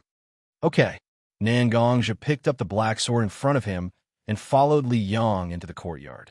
His sister, Mishiro, and Little Linger all stood at the edge of the formation, watching Nangongja and Li Yang walk over. Brother. Nangong Ro looked at her brother, as if she wanted to say something. However, she swallowed all the words that were about to come out of her mouth. There was only one sentence left. Come back alive. Hearing his sister's request and the eager gazes from Mishiro and Little Linger, Nangongja felt a chill down his spine. For a moment, Nangongja actually had the thought of not following Li Yang into the secret realm. However, very quickly, Nangongja suppressed this feeling deep in his heart. This was the strongest desire that Li Yang expressed to him since his life was connected to him. He had no reason to stop him, nor should he. Without Yang's help, Nangongja would have died twos to death. And to return, I'll come back safely. Don't forget that I can now draw on the power of nature. Some dangers are nothing to me. As Nangongja spoke, he nodded at his sister, Mishiro, and Little Linger. Looking at his brother's gaze, Nangongja didn't know what to say. He could only look at Nangongja without saying anything. Liang, protect me. Let's give it a try together, Nangongja said to Liang. Of course, no matter how difficult it is, you and I'll go together. This is the rule set by our contract. Before Liang's voice fell, his body began to slowly dissipate, turning into a black stream of light that wrapped around Nangongja's body. The black armor slowly revealed itself. The black armor now seemed to be very different from when Nangongja first summoned it. The armor that was originally as bright as a mirror was now filled with cracks. Some of the cracks were very small, so it was hard to notice. However, some of the cracks were very large, as wide as a finger. Some of these cracks were distributed in insignificant areas, while others were distributed in fatal areas. Moreover, the more fatal the areas were, the denser the cracks. Nangongja hadn't summoned this black armor for a long time, but all the cracks on it reminded Nangongja of every difficult battle he had gone through. Heaven and earth, heed my command. Nangongja raised his black sword, and a mysterious sword mark left behind a few traces in the air. There seemed to be some fluctuations around Nangongja. It was originally difficult to detect, but as Nangongja drew more and more sword marks in the air, the fluctuations became more and more intense. A storm seemed to quietly form around Nangongja. Whether it was air, light, or other things that could be detected or not, they all began to condense and compress around Nangongja. Attach, Nangongja ordered, and the magic circle in front of him began to spin violently. As it spun faster and faster, the magic circle became smaller and smaller. The originally huge magic circle slowly shrunk to the size of a person and gradually approached Nangongja's body. Slowly, the magic circle began to merge with Nangongja's black armor. Originally, Nangongja's armor had many runes that emitted a faint blue light. When a magic circle completely merged with Nangongja's black armor, half of the runes on the black armor seemed to have been activated, and they emitted a brilliant light that was as bright as the Milky Way. The cracks on the armor slowly began to repair. The brilliance of the black armor also began to become brighter and brighter. It seemed to have reached a peak. Now, when the energy had accumulated to a certain extent, Nangongja heard Li Yang's voice in his mind. Nangongja naturally knew what Li Yang meant. This magic circle condensed a huge amount of Li Yang's power and allowed the Li Yang's power to resonate with the Lion Clan's power. This magic circle was used to locate the Lion Clan's location. The best power to activate the magic circle was undoubtedly the natural energy, which represented the power of the heavens and earth. Nangongja was controlling the natural energy to support himself, not only to give himself a boost, but also to use himself as a relay point to provide energy for the magic circle. Activate. Find the Lion Clan's key. Nangongja roared loudly, as if he was venting the excess natural energy in his body. He fiercely stabbed the black sword in his hand into the center of the magic circle. The runes on the magic circle were activated, emitting a green vitality and spontaneously rotating. For a while, the light of the magic circle was pushed to the extreme, and a huge green beam of light went straight into the sky. It lasted for 3 minutes, and the huge force alarmed many Konoha ninjas to come here. But they only saw one of the Sannin, Jiraiya, standing in front of Nangongja's house. Everyone who came to investigate also tactfully went back. Nangongja, such a huge amount of natural energy can be used by you. Such talent and power is simply terrifying. I hope you won't become the enemy of Wood Leaf in the future, Jiraiya said, but he could only shake his head, because Jiraiya found that he really couldn't do anything about such a thing. When the light beam dissipated, Jiraiya left Nangongja's house. A person with a bit of loss walked to a ward in Kiba Hospital, which was guarded by many Wood Leaf ninjas.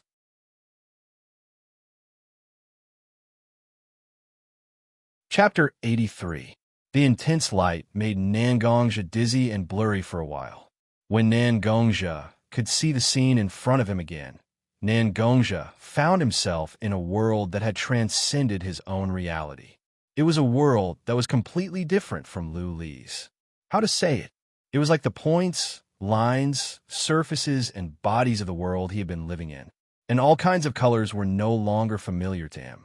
Looking around, Nangongja realized that it was different from the pure whiteness of his spiritual space. Instead, it seemed that all kinds of colors began to mix together. If he looked carefully in one direction, he would find that all the colors that he knew, or even those that he didn't know, were emerging from time to time. And around his body, there were also strands of transparent energy ribbons fluttering and dancing.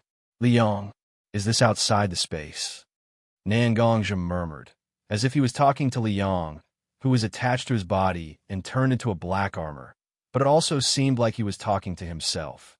No, to be precise, where we are now is in the gap between our shinobi world and other small worlds attached to it. It's like a thin film of a big soap bubble combined with a small soap bubble. If we really reach the outside of the space, then our body, our soul, and everything that can represent our existence will be shattered in less than an instant. Liang said very indifferently, as if she had been in such a gap in space more than once. Since you have been studying the formation for so long, how are we going to find a small world where the Lion Clan lives? Nangongja didn't want to continue to discuss these topics about space with Liang, because with Nangongja's current level of knowledge, isn't a bit too advanced? Things are always like this. The operation is very simple, but the real understanding is very difficult. It's like you have a computer, you also know the functions of the graphics card, memory, kernel, and many other things. But if you really want to describe their detailed structure, I believe that very few people can explain it clearly. However, computers are still man-made. There are always people who understand it. As for such a high-end topic like space, believe me, as long as you can discover even the slightest of secrets, it will be enough to benefit you and even the entire world for the rest of your life. Do you see the belt of light around your body? Liang said, these ribbons of light are actually a combination of the formation's power and natural energy. He is like a safety rope that keeps you in contact with the shinobi world without breaking away from it. They protect you from the pull of space, allowing you to stabilize your existence in the crevice of space. As Liang spoke, a dark purple energy belt appeared in front of Nangongja. The energy ribbon in front of you right now was made by me with my own strength. Catch it. It will take us to where we want to go. When Nangongzhi heard Li Yang's words, he opened his right hand and grabbed the purple ribbon. Nangongzhi felt an inexplicable attraction force acting on his body. As if he was swimming, Nangongzhi wandered in the strange sea of space crevice. However, the transparent energy ribbon around his body was constantly dissipating, and green or blue particles began to slowly drift away. Behind Nangongzhi, a long tail was left. Hurry up. The protection of the energy ribbon is not permanent. If we can't enter a stable space before the energy is exhausted, we will be dragged out of the space. As for the consequences, I believe that I have made it very clear, haven't I? Concentrate. It will make you move faster. Liang also reminded Nangongzhi in his ear how urgent and precious time was. I know. I will find the location of the Lion Clan's space as soon as possible. After Nangongzhi responded to this sentence, the two didn't talk anymore, because Liang also had to concentrate to find the traces of her clan. Just like that, the beautiful scenery became meaningless in the eyes of the two. They just buried their heads and did what they were supposed to do.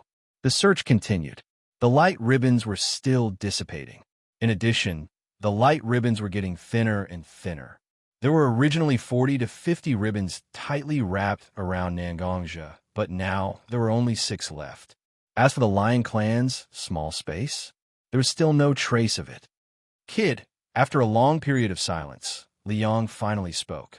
Her tone was full of disappointment and self-blame. It seems that today is not a good day. When Nangongzhi heard Li Yang's words, his whole body trembled. No, we have to continue searching. Nangongzhi shook his head and said firmly and persistently, "Look at the light ribbons around you.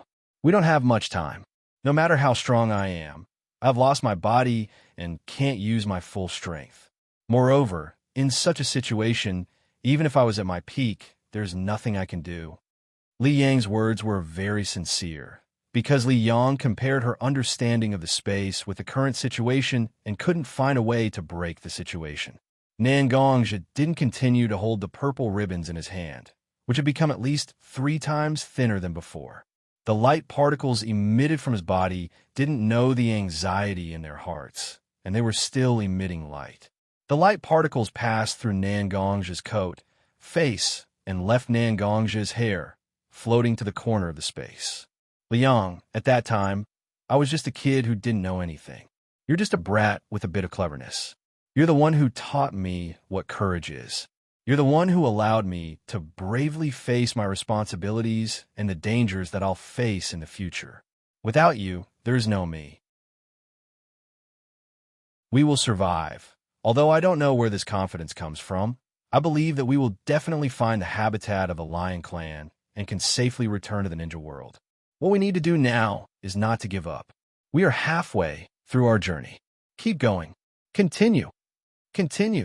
In the gap of space, sound can't be transmitted, but at this moment, Nangongzhi's shout seems to have exceeded this limit, and the whole space seems to be trembling slightly under the roar of Nangongzhi. Outside of the attention of Nangongzhi and Liang, the black sword on Nangongzhi's back was emitting a burst of white brilliance at this moment. The brilliance also expanded in an instant until Nangongzhi's whole body was wrapped in it.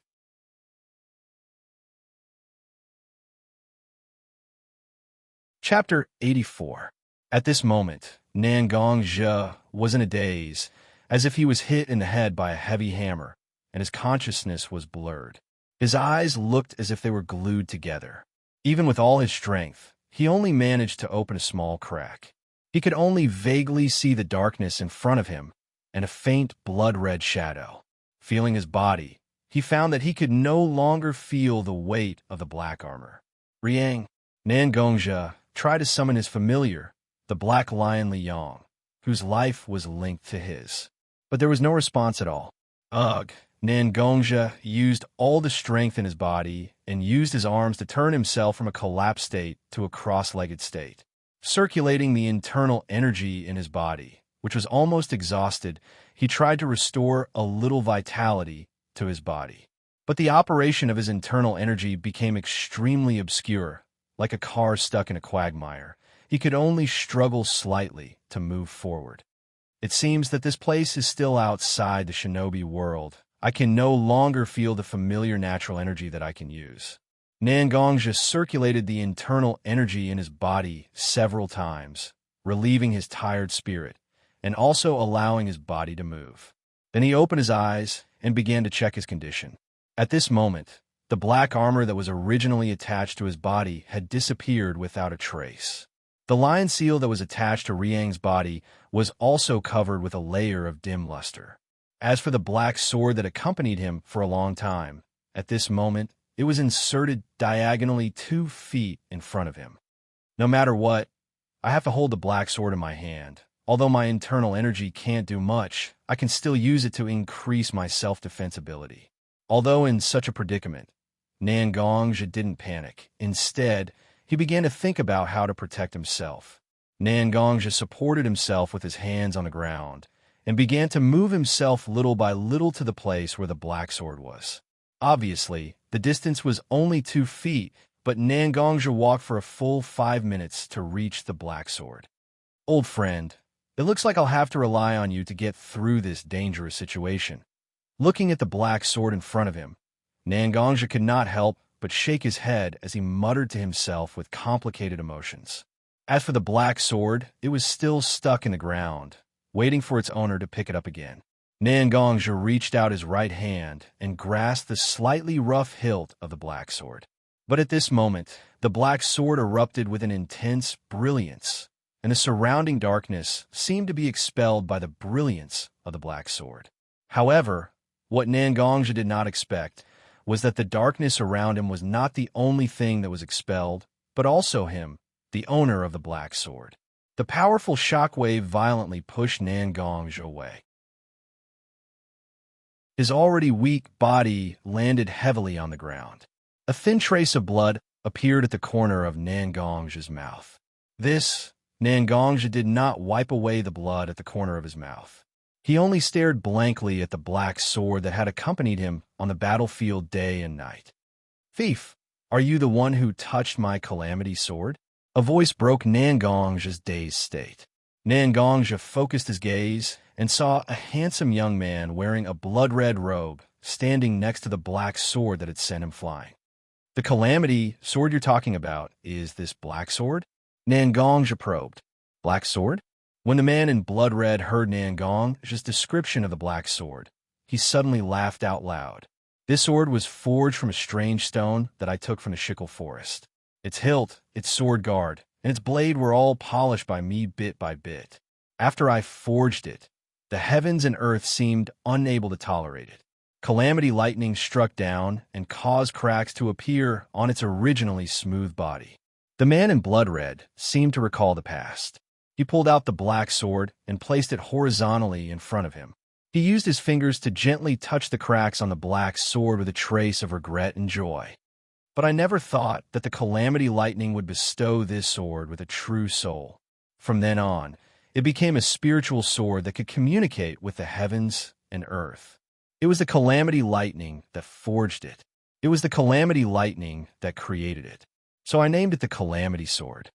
A cool breeze blew over and lifted a few strands of hair in front of the man's face, revealing a pair of sword-like eyes. Cold stars seemed to surge in the depths of the man's eyes. Every glance was as sharp as a sword that was brandished. "How can you touch such a sword? How can you look down on it?" The man in blood red flicked his wrist. The black sword, or rather the calamity sword, carried a sharp sword aura as it pointed directly at Xianxia's throat. "He is your sword, but he is also my sword." Xianxia looked at the man in front of him. He had a few guesses about his identity. However, Xianxia did not back down. His words were firm. The man let out a low groan. An enormous murderous aura and blood aura surged from his body. The blood-red robe made clanking noises as if it was a suit of armor, reflecting a metallic luster. The blood aura and murderous aura slowly condensed into a picture behind the man. It was a sea of blood and corpses. Some people were struggling, some were screaming, and some were crying. However, standing beside these people were sinister and demonic figures. Azura, Blood Sea. Nangongja did not know why, but he actually said the name of the picture. Oh, you are quite knowledgeable. This is the condensation of my murderous aura and blood aura. It is the Azura Blood Sea picture that can help me suppress living beings and kill my enemies. Since you know it, I might as well let you have a taste of it. The man in the blood-red robe was slightly surprised when he heard that Nangongja knew the picture. However, his gaze immediately returned to its original cold and fierce state. He waved the Calamity Sword. The Azura Blood Sea picture behind him seemed to have heard some instructions and suppressed Nangongja's body. From afar, Nangongja looked like one of the living beings trapped in the Azura Blood Sea picture. He was drowned in the sea of blood and was tortured by the Azura. Cough, cough. The thick blood aura seemed to have condensed and became extremely dense. After Nangongja breathed in some of it into his lungs, he began to cough heavily. His heart also seemed to be suppressed by some kind of force. It felt like it was being pricked by a needle. Waves of pain came from it. Everyone is born with sin. The Azura Blood Sea picture will calculate a person's various sins one by one. Then, it will use the sin as a power to suppress the person suppressed within. As long as you have this sin, you will always be suppressed in the sea of blood. You will never be able to escape. The man in the blood-red robe's cold eyes seemed to carry some pity as he looked at Nangongja, who was trapped in the Azura Blood Sea picture. He took out a gourd from his back and poured a scarlet liquid into his mouth.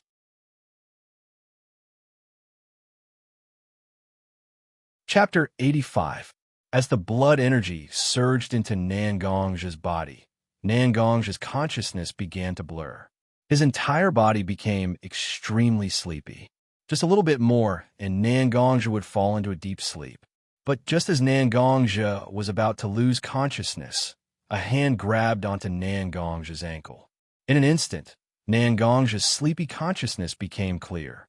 He was surrounded by a blood-red ocean. That's right, it was an ocean. Half of his body was submerged in this blood-red, viscous ocean. Nangongja forcefully kicked his leg upwards, flinging away the person who was grabbing onto his ankle. The person in front of Nangongja could no longer be considered person. Half of his head had been cut off diagonally. The yellow and white matter inside scattered into the air with the force of Nangongja's kick. His fleshless mouth opened, emitting a hoarse voice. Nangongja, Yama, do you remember me? That's right. You wouldn't remember a small pawn like me. I'm just someone who had half his head chopped off by you. I used to be a coward, but now there are countless people like me coming to find you. It wasn't hard to tell from the words of the withered corpse that this person was one of the people he had killed. Nangongja indeed had no recollection of such a person. Come out, my companions. The withered corpse stretched out his arms, and a huge blood-red wave appeared behind him. Within the blood-red wave were many withered corpses that had either been stabbed in the heart or had lost an arm or a leg. They bared their teeth and pounced on Nangongja. Some grabbed onto Nangongja's arm, while others grabbed onto Nangongja's leg. Anything that could be grabbed was grabbed by these withered corpses. Some of the withered corpses even opened their tattered mouths and bit Nangongja. It was just a bite, but Nangongja felt a heart-wrenching pain. If he had to describe it, it was as if a piece of his soul had been bitten off. So that's how it is. It's not that I haven't fallen into a deep sleep, but that I've already fallen into a deep sleep. Did the blood energy of the Azura Blood Sea diagram invade my body and pull my soul into this space? Nangongja already had some vague guesses. He also understood some of the uses of the Azura Blood Sea chart. You're right. This Azura Blood Sea is real. It's a power that can be sublimated into a type of blood energy and killing intent that can be used on the soul. Enjoy it. The image of the blood-red, clothed young man appeared above Nangongja's head. It was pitch black, and there were faint surges of lightning in the sky. Nangongja endured the pain of his soul being torn apart. His eyes were bloodshot as he looked at the image of the blood-red, clothed young man. Are you helpless? Are you in pain? Looking at Nangongja's appearance, the blood-red, clothed young man actually laughed out loud. The helplessness and pain you're feeling right now isn't caused by me. It's because of what you've done. When Nangongja heard the words of the blood-red, clothed young man, there was a slight struggle in his eyes. He seemed to want to say something to refute the young man's point of view. However, the immense pain made Nangongja unable to open his mouth. Nangongja, think about it carefully. Since you joined the Wood Leaf, how many people have died under your sword? It's undeniable that many of them deserve to die. However, do all of them deserve to die? The blood-red, clothed young man's huge figure in the pitch-black sky suddenly became small. He landed on the huge blood-red wave in front of Nangongja. The blood-red, clothed young man rolled up his sleeves and reached out his hand to pull out a small figure from the blood-red wave. I didn't expect this. You didn't even let go of such a small baby? When the blood-red, clothed young man showed the thing in his hand, Nangongja finally saw it clearly.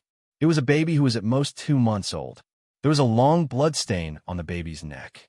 The baby's death was probably caused by its throat being cut. Huff! Huff! Because its throat was cut, the baby could not cry normally. It could only make an ear-piercing noise like a rag being blown by a strong wind. Nangongja recognized the baby. It was a child from a mountain village that he had wiped out. It was also the only baby that he remembered that he had killed. When the blood-red, clothed young man lifted the baby also saw Nangongja. The baby's eyes, which were closed, were now wide open. Its eyes looked extremely terrifying. The white of its eyes had turned black. Even its irises were pitch black. Streaks of blood-red streaks were distributed in the baby's eyes like a spider web. Huff! Huff! The baby struggled as if it wanted to crawl to Nangongja's side. Its mouth was wide open, revealing sharp canine teeth that did not belong to a human at all. It seems like you've recognized the person who killed you. The blood-red, clothed young man seemed to have finally noticed the baby's desperation. He reached out his hand to touch the baby's head that was only covered with a thin layer of black hair. He then threw the baby to Nangongja's side. Go, let him have a good taste of your own anger. The baby was thrown quite a distance away from Nangongja. Therefore, the baby could only use its tender hands and feet to crawl over the pile of dried and decayed corpses. The baby was stained with the blood of countless dried corpses. It left a long trail of blood wherever it went. Finally, the baby crawled to Nangongja's head that was not covered by the dried corpses. The baby used its small hand to grab Nangongja's hair that was originally floating in the air, but was now covered in blood. At this moment, the baby's small hand exploded with great strength. It grabbed a few strands of Nangongja's hair and even his scalp that was still stained with blood. Huff! Huff! The baby seemed to have discovered something interesting as it made a huff sound from its mouth. Then, it opened its mouth with sharp canine teeth and bit Nangongja's head. Blood flowed out of the baby's mouth and turned into streaks of blood that streaked across Nangongja's face. Nangongja's face, that was already distorted from the pain, became even more ferocious. Deep down in your heart, you've always thought that you're not a person who only knows how to kill. However, you've long become a killing machine. The blood-red clothed young man's body flashed, and he squatted in front of Nangongja. His pair of dark eyes stared at Nangongja, as if he could see through Nangongja's heart. Now, look at the mountains of corpses and seas of blood that you've killed. Can you still shamelessly say that you're still a person? The blood-red clothed young man's lips curled into a charming yet cruel smile.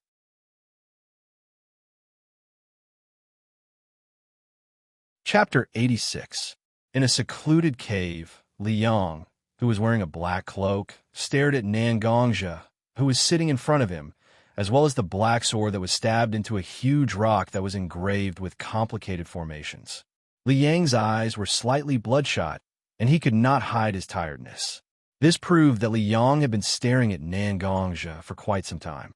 I didn't expect that the genius of the younger generation to be like me. Although his physical body was destroyed, he did not truly die. Instead, he was attached to this black sword. Liang looked at Nangongzhi. He was both happy and worried.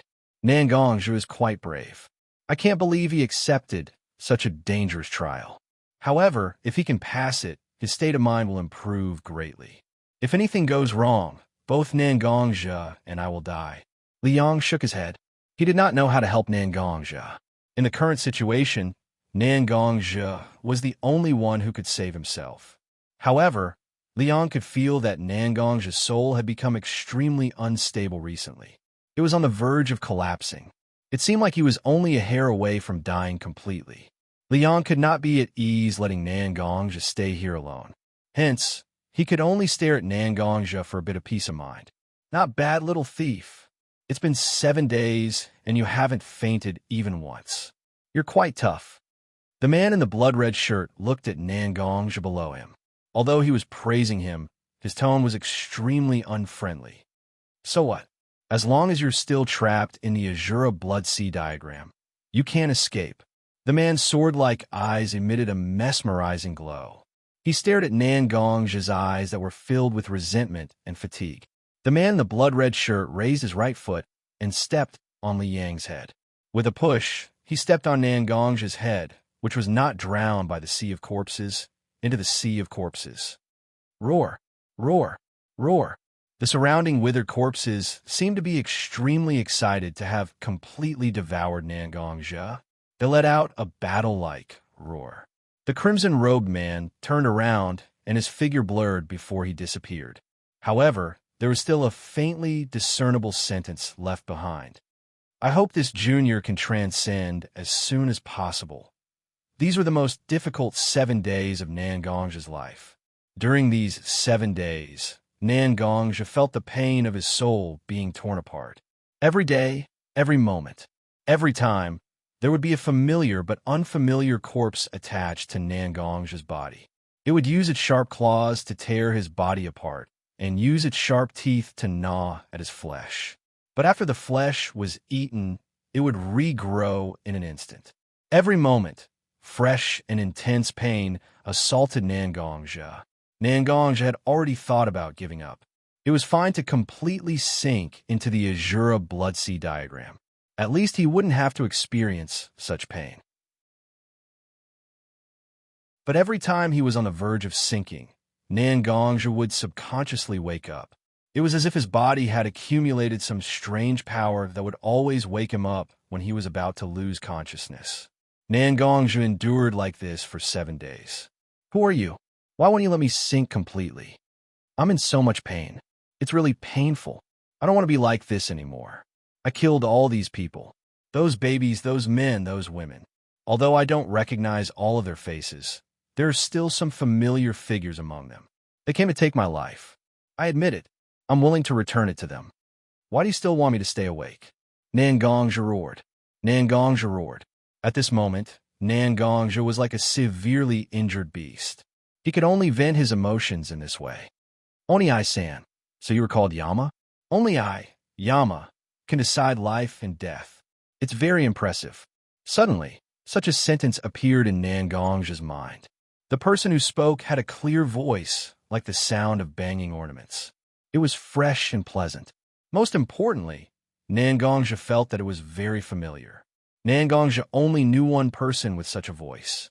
It was his sister, Nangongro. Thinking back to the time when the Third Ninja World War finally ended, he also returned to Woodleaf Village for a short rest. That day, Nangongzhi was sitting at home in a daze. Nangongzhi opened the door and walked in. He said to Nangongzhi excitedly, Oni I-san, Oni I-san. Many people on the battlefield got a very powerful nickname. The ninja we know called Minato Watergate was called Golden Flash. It sounds very powerful. Do you have a powerful nickname, Oni I-san? Looking at Nangong's hopeful face, Nangongzhi smiled. It's just that I've killed so many people that people are afraid of me. Many people seem to have started calling me Yama. Yama? Hearing Nangongzhi say this, Nangongro murmured again. Oni I-san. So you were called Yama? Only I, Yama, can decide life and death. It's very impressive. With that, Nangong's face showed a bright smile. The Third Ninja World War for Nangong was the battle that killed the most people. But for Nangong Ro's family, it was the most dazzling glory. Decide life and death? Only Ayama, although Nangong was particularly powerless at the moment, these two short sentences were extremely energetic. Every single word was firm and shocking.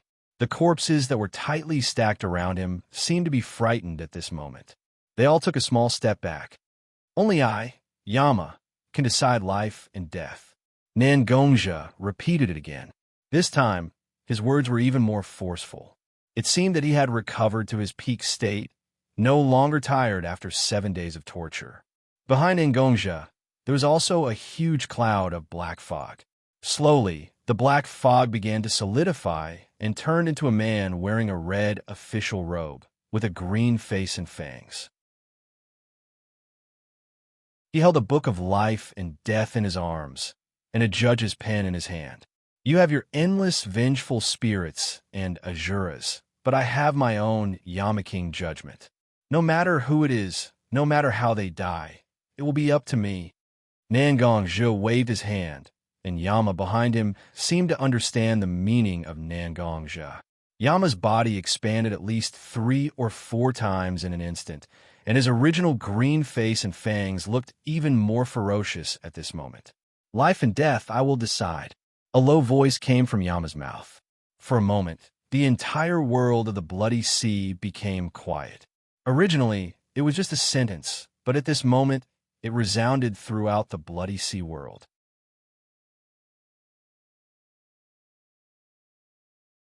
Chapter 87. Nangong's Yama avatar was glaring at him with a ferocious expression. However, his furious eyes revealed an extreme calmness.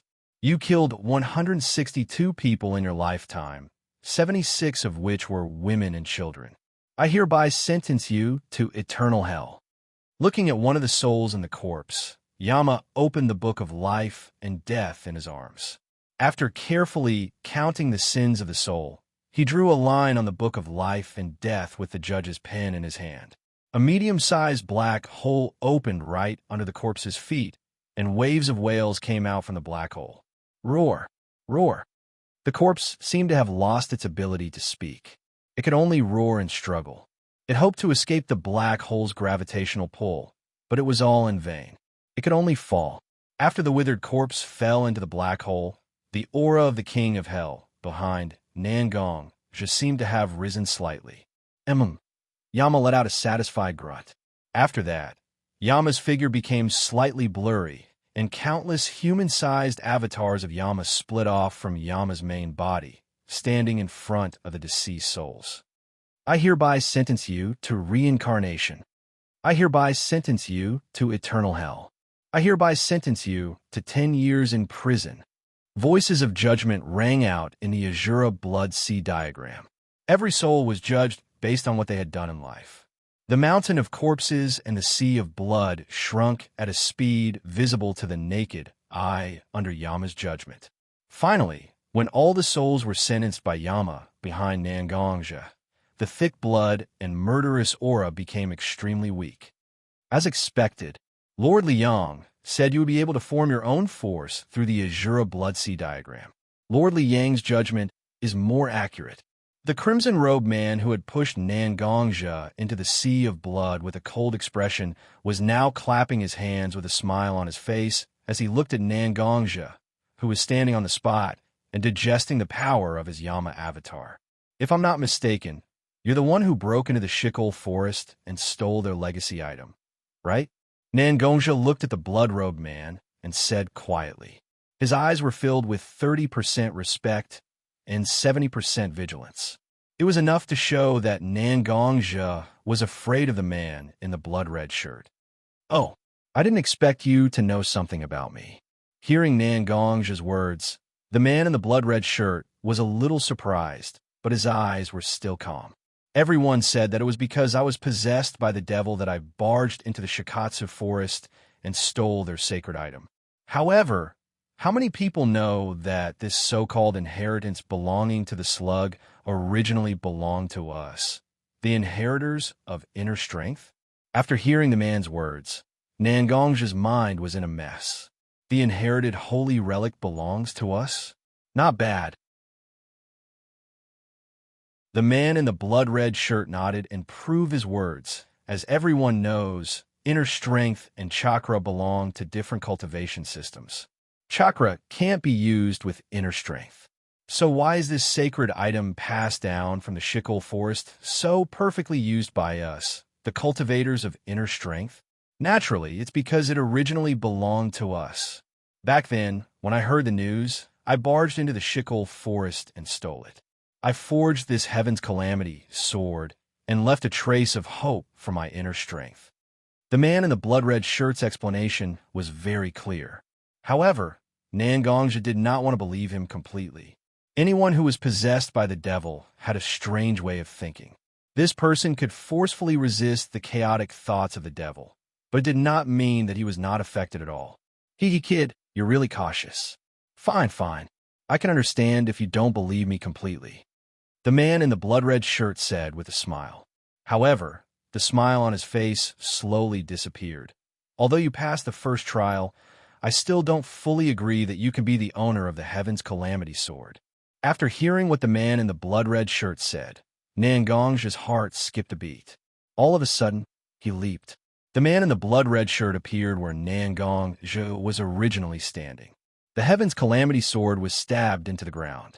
If Xianxia did not dodge just now, he would have been injured. Here, the man in the blood-red shirt waved his hand and threw a wooden sword in Xianxia's direction. Since you're a swordsman, how can you not use a sword? The wooden sword flew towards Xianxia with a strong gust of wind. Xianxia reached out his right hand and grabbed the wooden sword's hilt. However, the huge force forced Xianxia to turn his body to remove the force from the wooden sword. When Xianxia grasped the wooden sword in his hand firmly, his essence, qi, and spirit became completely different from before. It was as if he had entrusted everything to the sword. The art of sacrificing mind? Not bad. The man in the blood-red shirt saw Xianxia's state and smiled slightly. However, he immediately pounced on Xianxia, one move after another, although there were no subtle changes. Every time he attacked the enemy's most vulnerable areas and hurt the enemy's defenseless areas. In just one move, Xianxia's body was covered in blood. Is that it? It's still a bit lacking. Xianxia looked at the man in the blood-red shirt's mocking eyes. An inexplicable anger appeared in his heart without any warning. Xianxia shouted, and his hands moved. He displayed the fatal 13 swords that Xianxia had taught him one by one. One move after another, the killing intent continued to accumulate. The fatal 13 swords. The man in the blood-red shirt recognized Xianxia's sword moves at a glance. There was a hint of nostalgia in his eyes. Do you know that I created this set of sword moves? The man in the blood-red shirt also changed his sword moves. He had been defending against Xianxia's continuous sword moves.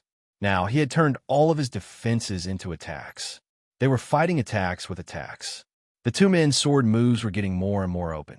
One could only see faint shadows. Finally, one of them seemed to have been hit and was sent flying. As expected, the one who was sent flying was Xianxia. On Xianxia's right shoulder, blood was flowing out of a bloody hole. Traces of lightning moved up and down on Xianxia's wound, preventing Xianxia's wound from healing. Yes, it was the masterpiece of the Calamity Sword. Your mind isn't a mess. Do you think that you can become a real swordsman with a few exquisite sword moves and your physical fitness? You're too naive. The man in the blood-red shirt looked at Xianxia and said,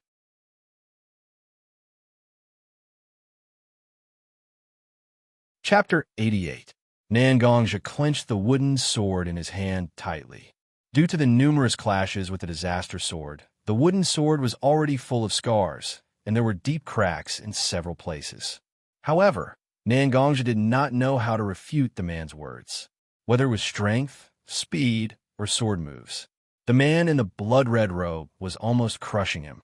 Just now, Xianxia also felt an inexplicable sense of impatience. Since Xianxia started fighting people, his opponents were basically ninjas or ninjas who were proficient in some sword techniques. It was almost unprecedented for Nangongja to fight with a pure martial artist. This time, Nangongja had always been on the losing side in the battle between the man in crimson clothes. Although he did not feel anything, the subconscious self-esteem hidden in his heart made Nangongja's heart uneasy. Huff!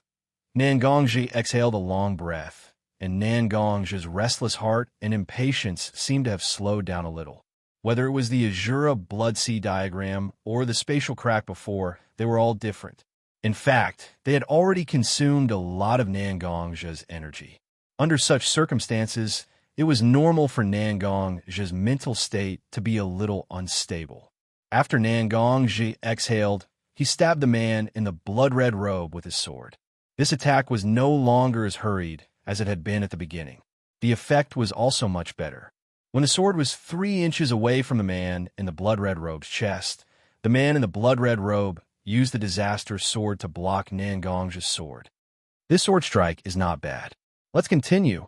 Let me see what kind of master my disaster sword has chosen for me. The man in the blood-red robe was not angry because he almost got hit. Instead, he looked very happy and interested.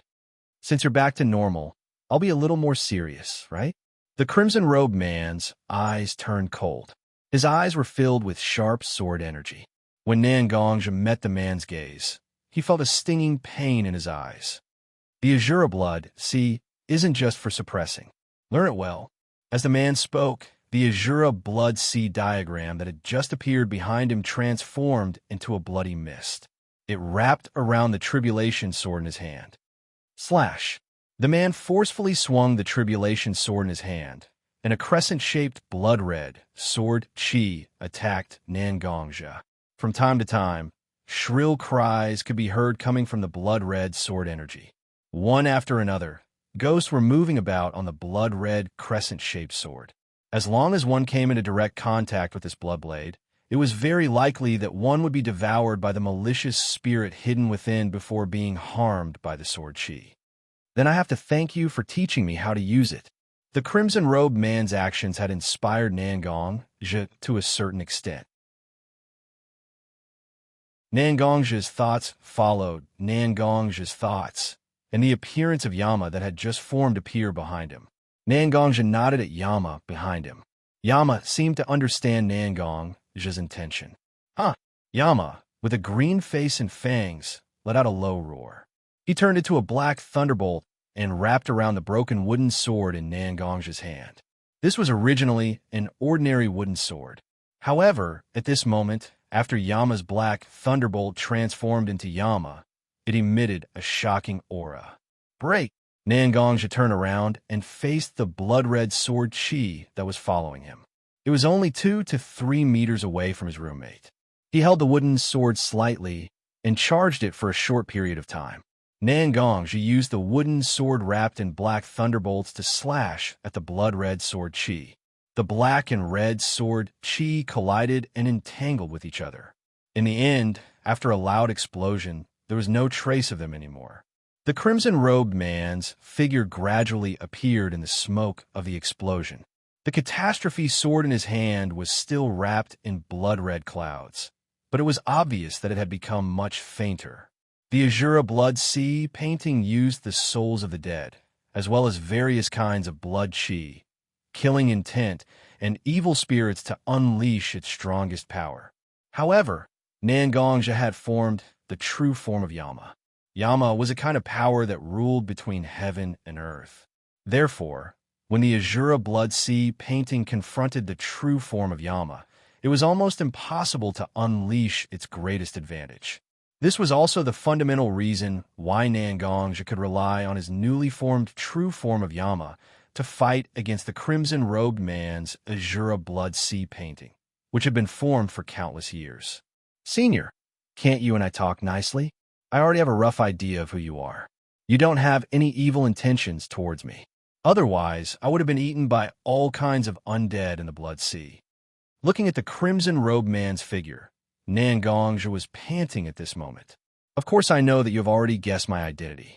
It was probably that old toad from Mount Mayaboku who told you, right? When he used his useless dream entry technique to observe me, I'd already noticed. I just didn't want to talk to him. My name is Banishment. Although the crimson-robed man kept talking to Xianxia, the sword in his hand never stopped moving. Instead, it was constantly attacking Xianxia. Of course, I don't have much time. I have to hurry up and let you truly step onto the path of the sword. When Xianxia narrowly dodged one of the Banishment sword moves, he heard Banishment's words. Time! Xianxia looked at Banishment.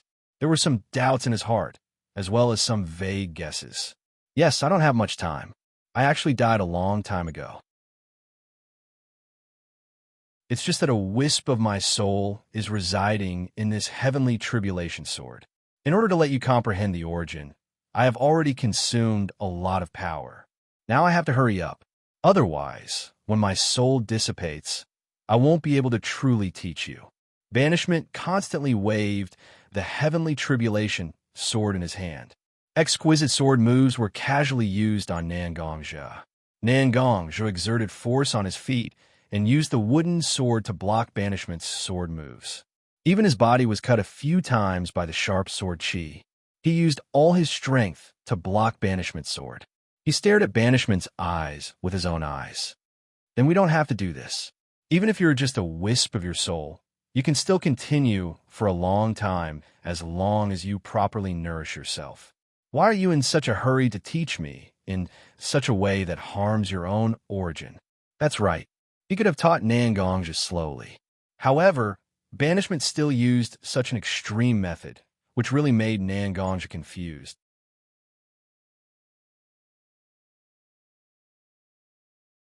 Chapter 89. Haha. The success and failure of my life were due to the heavenly tribulation. I forged the heavenly tribulation sword and used it to reach the peak of my life. However, when I died, the only thing I could attach my soul to was the heavenly tribulation sword. As Banishment spoke, he subconsciously stopped his sword. He only looked at the sword that had accompanied him for almost his entire life. The heavenly tribulation sword has its own power because of the heavenly tribulation.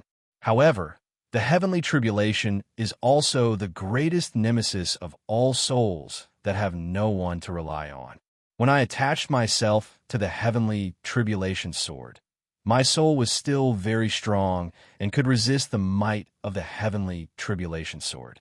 However, time has passed and years have passed. After several hundred years, my soul has long since become weaker and weaker.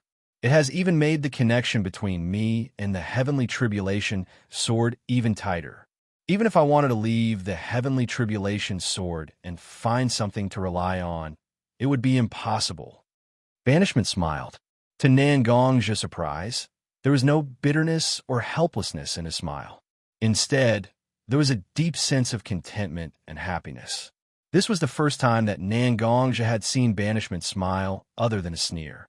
For a moment, the smile on Banishment's handsome face was like the clouds parting to see the sun.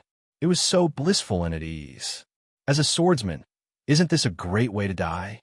The sword is the only thing that I have attached myself to in my life. It is also the thing that I have trusted the most in my life. At the end of my life, I am not facing the enemy's sword. Instead, I am facing the sword that has accompanied me for my entire life. Isn't this great? Banishment looked at Xianxia and smiled at Xianxia. Isn't this great? If you want your sword art to become more powerful, if you want your way of the sword to become more magnanimous, what you need to do from the very beginning is to be honest with your heart. I have always attached myself to the heavenly tribulation sword. When you first poured your internal energy into the heavenly tribulation sword, I had already awakened my consciousness. I have seen your battle with the white-haired kid from Woodleaf. I have also experienced the baptism of the aura of the ninja that you called Woodleaf White Fan with you. I have fought the bandits of Lion Mountain with you. I have also faced the smoke of the Ninja World War with you. I have seen you save innocent people. I have seen you kill unarmed civilians. If there is someone who truly understands you, perhaps I am the most qualified, right? When a person ends another person's life, what they reveal is their true self. Some people are happy, some are crazy. Leisha kept talking. and every word struck Nangongjia's heart. Nangongja had never thought that there would be a person silently watching over him in every battle he fought. It must be known that even Liang's aura is sleeping in her body most of the time. In an extremely special situation, or when Nangongja takes the initiative to call her, Liang doesn't care much about the outside world. Suddenly, knowing that banishment has been paying attention to him, Nangongja was a little surprised. There is also a strange feeling lingering in his heart, and he doesn't know how to express it. But when you kill people, you don't have such negative feelings. Banishment ignored the changes in Nangongja's heart and just said, when you end every life, no matter whether the person is good or bad, you will bury a deep feeling of pity in your heart. This is also why the Azura Blood Sea chart has a situation like the 10,000 ghosts gnawing on your body. Because in the depths of your heart, you have a sense of guilt towards each and every one of them. This is very good. Only in this way will you not lose yourself. Back then, I was also a person who was possessed by the devil. I didn't lose my consciousness. The most important thing is this pity. This is the first time banishment mentioned that he was possessed by the devil. It is also the reason why Nangongja knew that banishment can resist the madness of being possessed by the devil. But do I really have this kind of pity that can resist the madness of the devil? Nangongja asked banishment and himself. The feeling of pity will never become small. It is like a seed that slowly takes root in your body. One day, it will grow into a towering tree. Banishment shook his head and said, "Your current inner strength hasn't transformed to its strongest state yet. This is because you haven't completely merged the sword energy and inner strength in your body. Only a small amount of sword energy is attached to the inner strength in your body. You still need to become stronger, because the chaotic world is about to begin." After listening to Banishment's words, Nangongja was shocked, especially the word chaotic world. Nangongja had an unusual feeling in his heart. Chaotic world? Banishment nodded. Yes, whether it is me, the three holy lands, or even Liang, we all have a premonition that the world is about to face a challenge. This is a perception that all people who have surpassed a certain level of strength will get. This is also the reason why I was willing to stay in the Heaven's Disaster Sword for countless years. This world needs people to save it, not one person. It is the gathering of all the forces in the world. Only then will it be possible. Nangongja heard Banishment's words, although he believed what Banishment said. But how difficult is it to gather all the forces of the ninja world? Every ninja village has a blood feud with each other. A large number of people who wander around in another ninja village will encounter a large number of their enemies and want to draw their swords against them. Cooperation? It is simply an impossible task. I once met a contractor of Mount Mayaboku. When he chatted with me, I learned that Mount Mayaboku has been looking for a person who can unify the forces of the ninja world. They want this person to become the Son of Hope. Although the old toad is usually quite unreliable, his prophecies have never been wrong. So, such a person must exist. But I also made my own plans and established a secret organization. If you can pass my test and become a real swordsman, you can bring the Heaven's Disaster Sword with you. You can bring the Heavenly Tribulation Sword there, and one day in the future, you can contribute to this world the strength of us inner force cultivators. As Xianxia spoke, she raised the Heavenly Tribulation Sword that had been hanging by her side. Let's finish the gossip. Let's continue the training. Although it was a question, Banishment completely ignored Nangongja and wanted to continue to ask questions. Instead, he continued to attack Nangongja again and again. Yes, let's wait for the next day. The most important thing now is to let you, the former owner of the Heaven's Disaster Sword, truly recognize me, right? Nangongja also raised his wooden sword and rushed forward.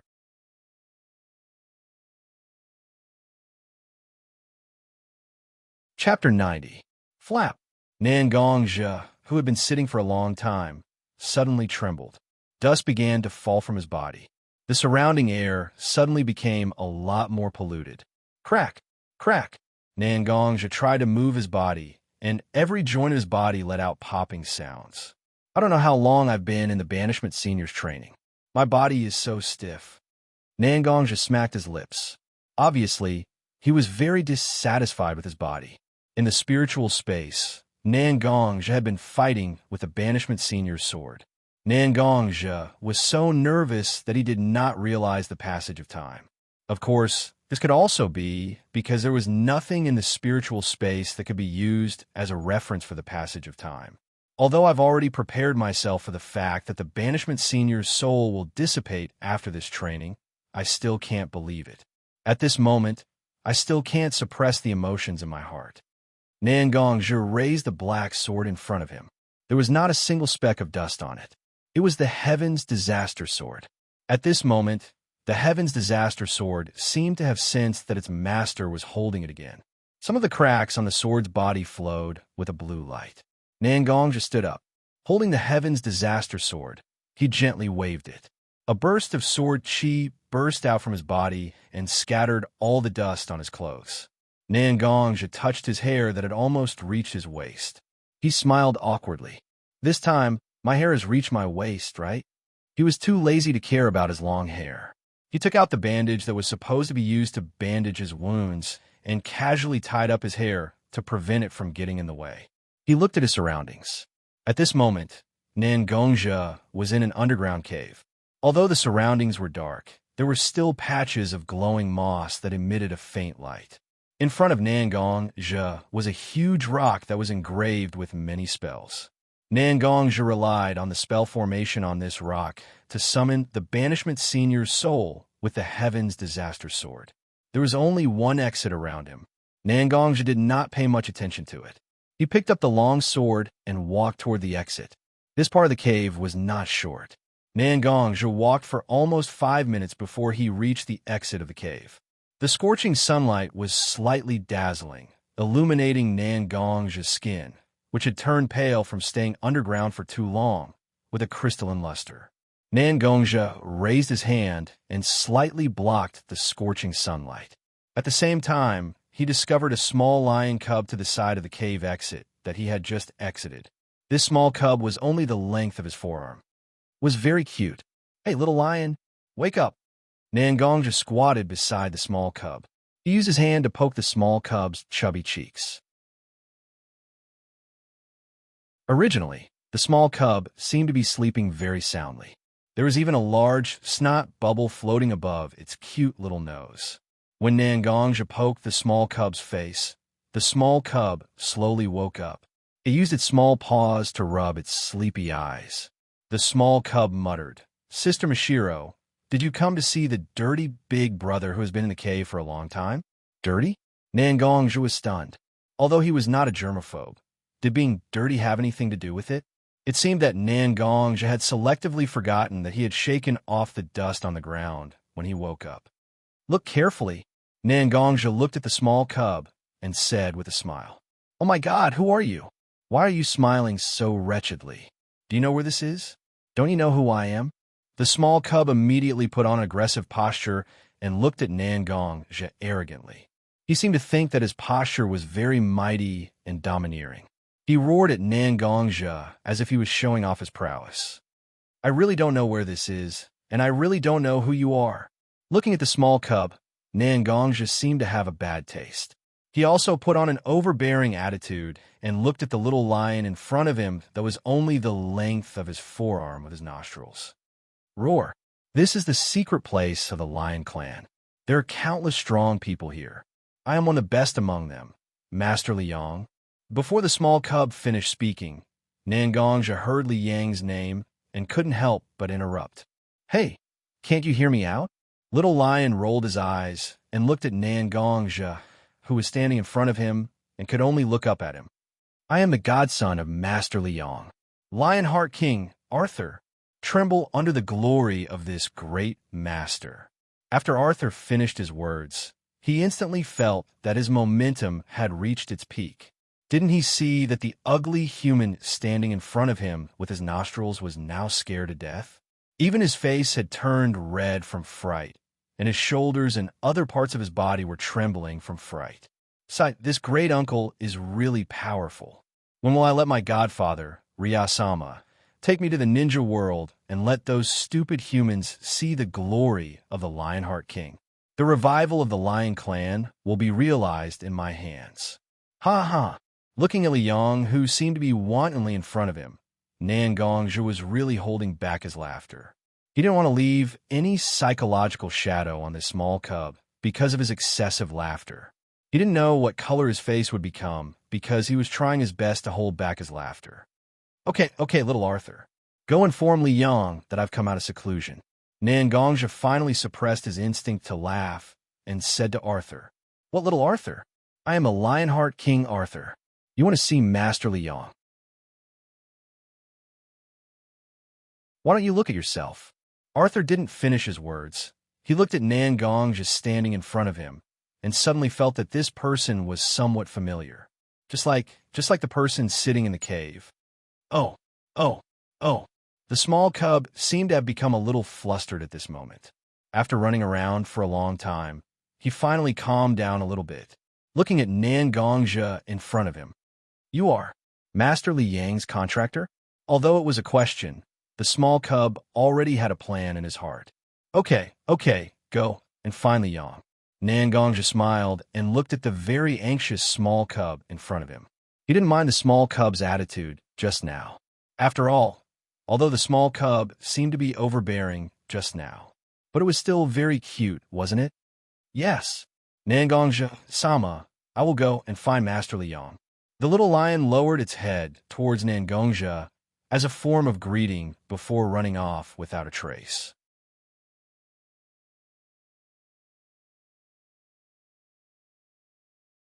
Chapter 91. Not long after, Li Yang arrived at Nan Gongzhi's side. Li Yang's heavy breathing was enough to prove how much effort she had put in to get here as soon as possible. Seeing Nan Gongzhi's calm expression, Li Yang went up and gave him a bear hug. The huge force made Nan Gongzhi a little breathless. He patted Li Yang's shoulder, indicating for her to let him go. Li Yang instantly understood. After letting go of Nan Gongzhi, her pair of tiger eyes stared at Nan Gongzhi. Kid, you're finally back. When Li Yang said that, her expression changed a little.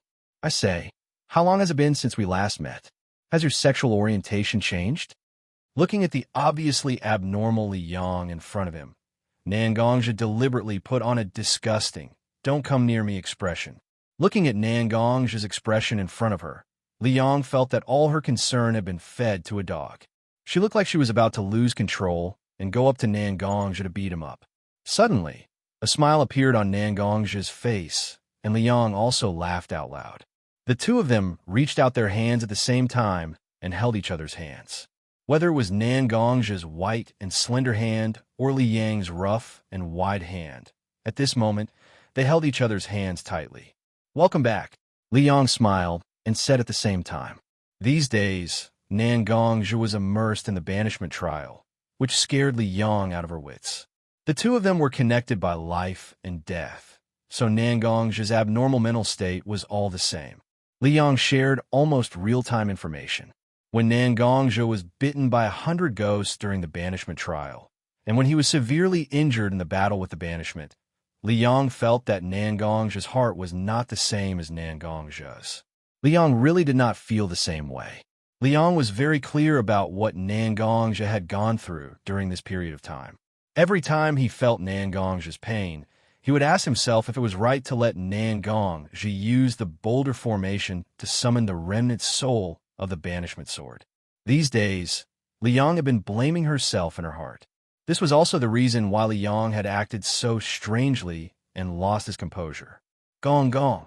Just as Nan Gongzhi wanted to say something to Li Yang, a familiar voice came from afar.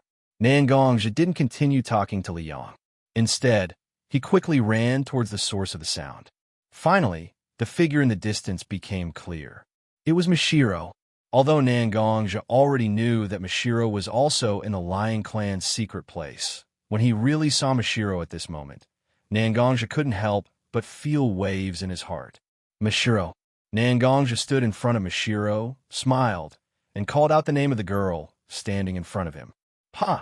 Before Nan Gongzhi could finish his words, Mishiro slapped Nangong's face. Just like that, a red five-finger mark appeared on his originally handsome face. You still know how to come back. They had already found the location of the Lion Clan in Liang and could return safely. But you just had to follow the words of that strange sword spirit in your broken sword and use that boulder formation to push yourself into such a dangerous situation. Are you stupid? Don't you know that whether it's me, Roar, San, or Little Linger, we are all waiting for you to come home? Nangongja listened to Mishiro's series of accusations and knew that what he did this time was really irrational.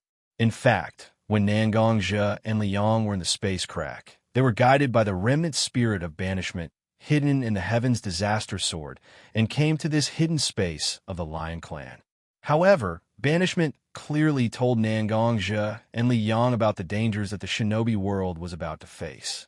In order to let Nangongja focus on the trial, he even sealed all the memories of Nangongja before he arrived at the Lion Clan's territory. However, it was precisely this trial that lasted as long as 6 months. Even when Liang returned to the Wood Leaf and explained the situation to Mishiro, Rower, and Little Linger, she didn't say that Nangongja wouldn't be safe. And to ensure that Nangongja wouldn't be in any danger, the 3 women in Konoha couldn't help but start to worry about Nangongja. In order to determine the situation of Nangongja, the 3 women decided to follow Liang to the different space of the Lion Clan.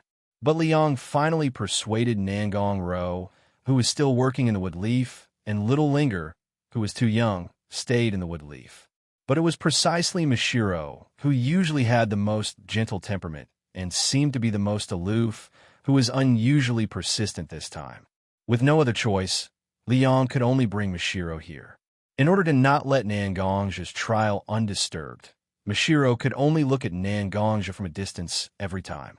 Looking at Nangongja's hair growing a little bit, his clothes were tattered, and layers of dust were superimposed on Nangongja's body. In this way, Mishiro felt that he had passed the most difficult 3 months of his life. Looking at the palm print on Nangongja's face, Mishiro's eyes were slowly filled with tears, and he hugged Nangongja in front of him. You bastard, doing this kind of dangerous thing again and again? Can't you be more obedient? Mishiro threw himself into Nangongja's arms, crying and saying, I'm sorry. Originally, Nangongja wanted to explain to Mishiro why he made such a choice, but looking at Mishiro's sad appearance, Nangongja couldn't say anything. He could only press one hand on Mishiro's head and gently stroke it, while the other hand hugged Mishiro's shoulder that was trembling from crying. Nangongja hugged Mishiro like this, and Mishiro was crying in Nangongja's arms. Finally, Mishiro's crying gradually stopped. Using both hands, she struggled out of Nangongja's arms. She rubbed her eyes that were red from crying. I have to hurry back to Wood Leaf. Sister Rower and Little Linger are still waiting for me to tell them that you've woken up. Mishiro felt uncomfortable under Nangongja's gaze. She avoided Nangongja's eyes and didn't dare to look him in the eye. As she said that, she looked like she wanted to hurry back to Wood Leaf with Liang. But just as Mishiro turned around, Nangongja grabbed Mishiro's wrist. Okay, you don't have to be so anxious. I'll go look for Ryo in a while and ask him to arrange for Arthur to go to Konoha. I'll tell Ro and Rayer about it. As for you, Nangongja looked at Mishiro, who was standing in front of him. Not only were her eyes red from crying, but she also looked haggard. You should rest well for a few days. Space travel has a high requirement for a person's physique. You haven't cultivated before, but you managed to withstand such power. You've been watching me these days, so you definitely didn't rest well. You should rest well and leave the rest to me.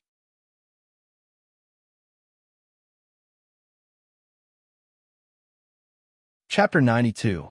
Ignoring what Mishiro wanted to say, Nangongja carried Mishiro in his arms. Looking at Nangongja, who was so close to her, feeling the hot air from Nangongja's nose and the warmth from Nangongja's body, Mishiro felt that all her words were suppressed. She just wanted to stay in Nangongja's arms. A pair of beautiful eyes stared at Nangongja's cheeks. Her fair cheeks were naturally covered with a layer of red makeup. What are you looking at? I just want to send you to sleep. Nangongja also noticed that Mashiro had been staring at him. He thought that Mashiro didn't want to go back to sleep. Therefore, he said this without understanding the situation. Looking at Nangongja's expression, Mashiro could only roll her eyes back at Nangongja. Nangongja stood in place and looked around for a long time. There was only grass all around him, and he didn't know where to go. He could only make some strange noises, hoping to remind Jun by where to go. However, Mashiro, who was usually smart, seemed to be in a daze at this moment. She didn't notice the awkwardness in Nangongja's heart at all. Nangongja had no choice but to open his mouth and ask, "Where should I go to send you back to your place? After I came here with the Yang last time, I didn't stay for long and ran to the cave." Mashiro finally realized that Nangongja didn't know where to send her. She covered her mouth with her small hand and giggled. "Idiot Miyagi." Laughing, Mashiro didn't forget to scold Nangongja. However, at the same time, she pointed out the direction to Nangongja with her other hand. "You're blaming me? I've never walked around this place before. How would I know where to go?" After knowing the direction, Nangongja picked up his speed and ran towards Mashiro's place. While running, she was still mumbling, as if she was a little emotional. However, Mashiro was in Nangongja's arms at this moment. Even if she was mumbling, Mashiro could still hear it. However, this only made Mashiro laugh even louder and more excitedly. Looking at Mashiro in his arms, Nangongja couldn't connect this girl who was laughing with the girl who was crying in his arms just now. Sure enough, it was hard to guess the thoughts of girls. Following Mashiro's direction, Nangongja quickly found a small wooden house located on a small hill. At the bottom of the hill, there was a slightly wide but shallow stream. A large tree grew beside the small house. No one knew how long this tree had lived. Its huge canopy almost covered the entire small house. In front of the small house, there was a small flower bed. There were many small flowers that Nangongja knew, some of which looked familiar. The lion clan isn't a social animal, and they live in the open. This small house was built with Li Yang's help. That huge tree seems to be the pillar that supports the stability of this world. Mashiro seemed to have noticed Nangongja's doubts, so she explained. "This place is really not bad, although it's not as exquisite as our home in Woodleaf. However, it's closer to nature here, and it's very comfortable. In the future, we can often come here to live, whether it's physical or mental, it's very good." Nangongja himself can draw on the power of nature. Coupled with the banishment of Nangongja's training, Nangongja's spiritual power and perception of natural energy have improved a lot. When Nangongja came out of the cave, he already felt the density of natural energy around him. It's much higher than any place he has been in the ninja world. When he came near the small hill and the big tree, Nangongja felt that the natural energy around him is no longer in the form of concepts, but it's about to condense into a physical substance. With such rich natural energy, even people who haven't practiced martial arts will naturally relax, and under the subtle influence of natural energy, their physical fitness will slowly improve. If it's someone who has practiced martial arts, then they can actively absorb the natural energy around them to enrich their body and spirit. It can be said that there are a lot of benefits. Hearing Nangongja say that this place is very good, Mashiro felt very happy for a while and nodded. After all, this place was slowly tidied up by himself, and being able to make Nangongja like it, Mashiro also felt a different kind of satisfaction in his heart. Looking at Nangongja still holding himself tightly in his arms, Mashiro only felt that he has lived with Nangongja for a long time, like a pair of lovers who have been in love for many years, looking for a place to settle down. Creak, because the whole room was made of wood. When Nangongja opened the door of the hut, it was difficult to avoid the sound of the doorpost rubbing against each other. Looking at the extraordinarily clean room, Nangongja couldn't help but smile. "I still remember the first time I saw you. You were very dull and a little sloppy. There were even some undergarments mixed in with the clothes all over the floor. Look at you now. You actually like to tidy up so much." Nangongja actually remembered the first time he met Mashiro. Annoying. No matter what, it has been so long. How can I not have improved at all? Mashiro slightly pouted as she used her small fist to punch Nangongja's shoulder. He pulled open Mashiro's blanket on the bed and gently put Mashiro in his arms on the bed and looked at the girl who has been with him for almost 2 years. Nangongjia was also filled with emotions. Thinking about it, we have known each other for almost 2 years, right? Nangongjia's words also pulled Mashiro into the memories. Yes, just in these 2 years alone. You have already fainted twice in a row, and countless injuries.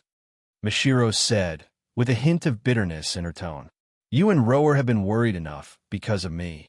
In the end, it is because I am not strong enough. If I was strong enough to kill gods, then how would I be able to do it? Why would I make you worry about me like this every day? Nangongjia said, but Mashiro had already begun to shake her head. She pressed her hand on Nangongjia's cheek. Gong to me, you are still the most powerful hero this world has given me. You have protected me time and time again.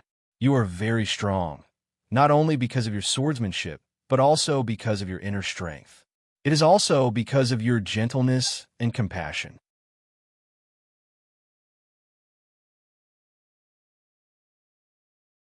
Chapter 93. Hearing Mashiro's words, Nangongjia couldn't help but blush. After all, with Nangongjia's personality, he would be a little embarrassed if someone suddenly called him a hero. He reached out his hand and touched Mashiro's forehead as she lay on the bed. Nangongjia smiled. Okay, don't try to enlighten me. I can still accept these things. The most important thing for you now is to have a good sleep, right? Looking at Nangongjia's smiling face, feeling the warmth from Nangongjia's palm, Mashiro buried his head deep in the blanket. Okay. Although Mashiro's voice was very soft, Nangongjia still heard it clearly. Nangongjia smiled and nodded slightly. Then, he was ready to take his hand away and discuss some things with Liang. Just as Nangongjia stood up, he suddenly felt his sleeve being pulled. The person pulling Nangongjia's sleeve was Mashiro lying on the bed. No, don't go. Or, can you wait until I fall asleep? Half of Mashiro's face was buried in the blanket. Only his eyes could be seen. She was looking at Nangongjia, who was standing beside her bed, shyly and hopefully. If you still have something to do, you don't have to accompany me. Seeing Nangongjia's hesitation, Mashiro spoke intermittently. But in Mashiro's eyes, there was still some disappointment. It's okay. I'll accompany you until you fall asleep.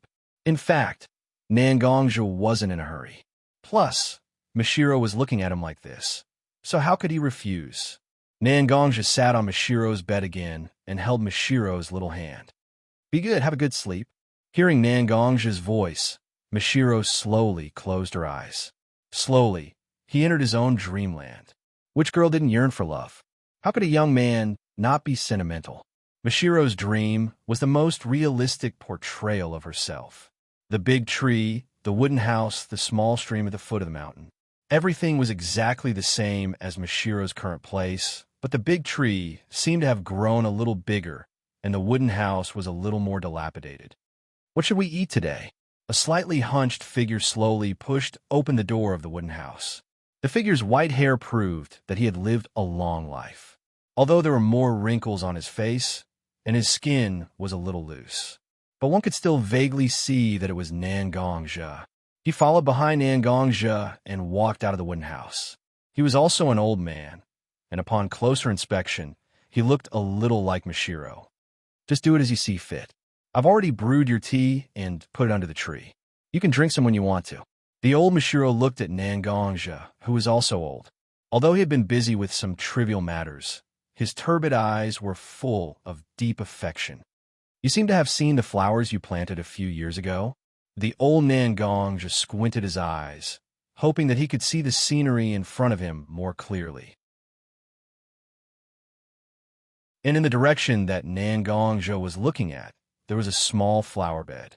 All kinds of unknown flowers were quietly blooming in the middle of it. They were emitting their own brilliance. You just found out? The old Mashiro stood behind Nangongjia and patted Nangongjia's head with his slightly skinny hand. He seemed to be reprimanding Nangongjia, but his words were full of tenderness. Liang, since I've broken free from the trial of banishment, I'm sure you know that banishment is now. After Nangongjia saw that Mashiro had fallen asleep, he left Mashiro's wooden house. He specially called Arthur, who was guarding the entrance of the cave, to Mashiro's room to protect Mashiro's safety. Nangongzhi went straight to Li Yang. Although Nangongzhi did not finish his sentence, Li Yang understood what Nangongzhi meant. Banishment was a rare genius and madman. Just like that, the last mark he left in the human world disappeared without anyone knowing. It really made people sigh endlessly. Although Banishment was not born in the same era as me, he was still recorded in the ancient records passed down by the Lion Clan. Li Yang was also a little emotional. After all, when she first started, she was similar to Banishment. She was a remnant soul in the world. Fortunately, she had met Nangongzhi. Otherwise, she might have ended up like Banishment. Her soul might have been destroyed. Nangongzhi and Li Yang were standing at the entrance of the cave that Nangongzhi had been in. The more he looked at the deep cave, the more it looked like a mausoleum's tomb. It was a little dark and a little scary. Occasionally, there would be a chilly feeling drifting out from it. Let's use this cave as Banishment's tomb? Nangongzhi looked at Li Yang and asked. After all, when Banishment died, there was nothing left of his body. It was reasonable to use the place where his soul dissipated as his tomb. Li Yang nodded, indicating that she agreed. Thus, Nangongzhi pulled out the tribulation sword on his back. He gradually poured the natural energy in his body into the tribulation sword. Nangongzhi's natural energy was like a magnet, constantly attracting the rich natural energy in the surroundings. Under the constant influx of natural energy, the tribulation sword was wrapped in a thick layer of energy. The sword seemed to expand and was covered in a thick layer of green. Feeling that the sword in his hand had accumulated a lot of energy, Nangongzhi slashed the tribulation sword from bottom to top. Rise! Following Nangongzhi's command, the natural energy constantly pulled the earth. A large piece of soil was pulled out. The natural energy constantly spread out from Nangongzhi's tribulation sword in the form of waves. It was like huge waves hitting a large piece of soil in front of Nangongzhi. The soil, which was originally loose, slowly became hard under the baptism of the natural energy. When the hitting stopped, the diamond-shaped soil, which was originally 6 meters in size, had been hit until it was only 20 centimeters thick. However, its hardness had already surpassed that of ordinary steel. Seal. Nangongzhi pointed the tribulation sword at the entrance of the cave. The soil wall obeyed Nangongzhi's guidance and buckled into the cave entrance with a loud sound. Looking at the soil wall that had already merged with the mountain, Nangongzhi heaved a sigh of relief. These days, the effect of Li Zhi's teaching was really amazing.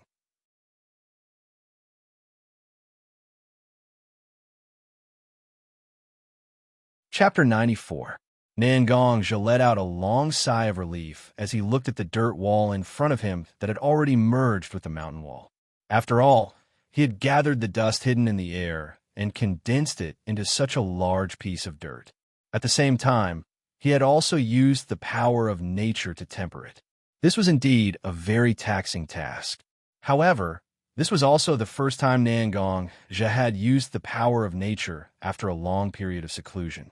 Regardless of whether it was the process or the final result, it made Nangongzhi feel that he had benefited greatly from the various trials that Li Zhi had undergone during this period of time. Nangongzhi touched the small, palm-sized green jade gourd behind his waist. He began to miss the banishment that had tormented him so much during the trials. You once said that you only loved 2 things in your life. One was swords, and the other was wine. That's why you gave this green jade gourd to me. However, I'm a person who doesn't drink wine. Wouldn't letting this thing follow me be like a pearl covered in dust? Although Nangongzhi spoke as if he wasn't very interested in the green jade gourd, the deep reminiscence in his eyes clearly revealed his inner thoughts. Since that's the case, then write down your tombstone for me.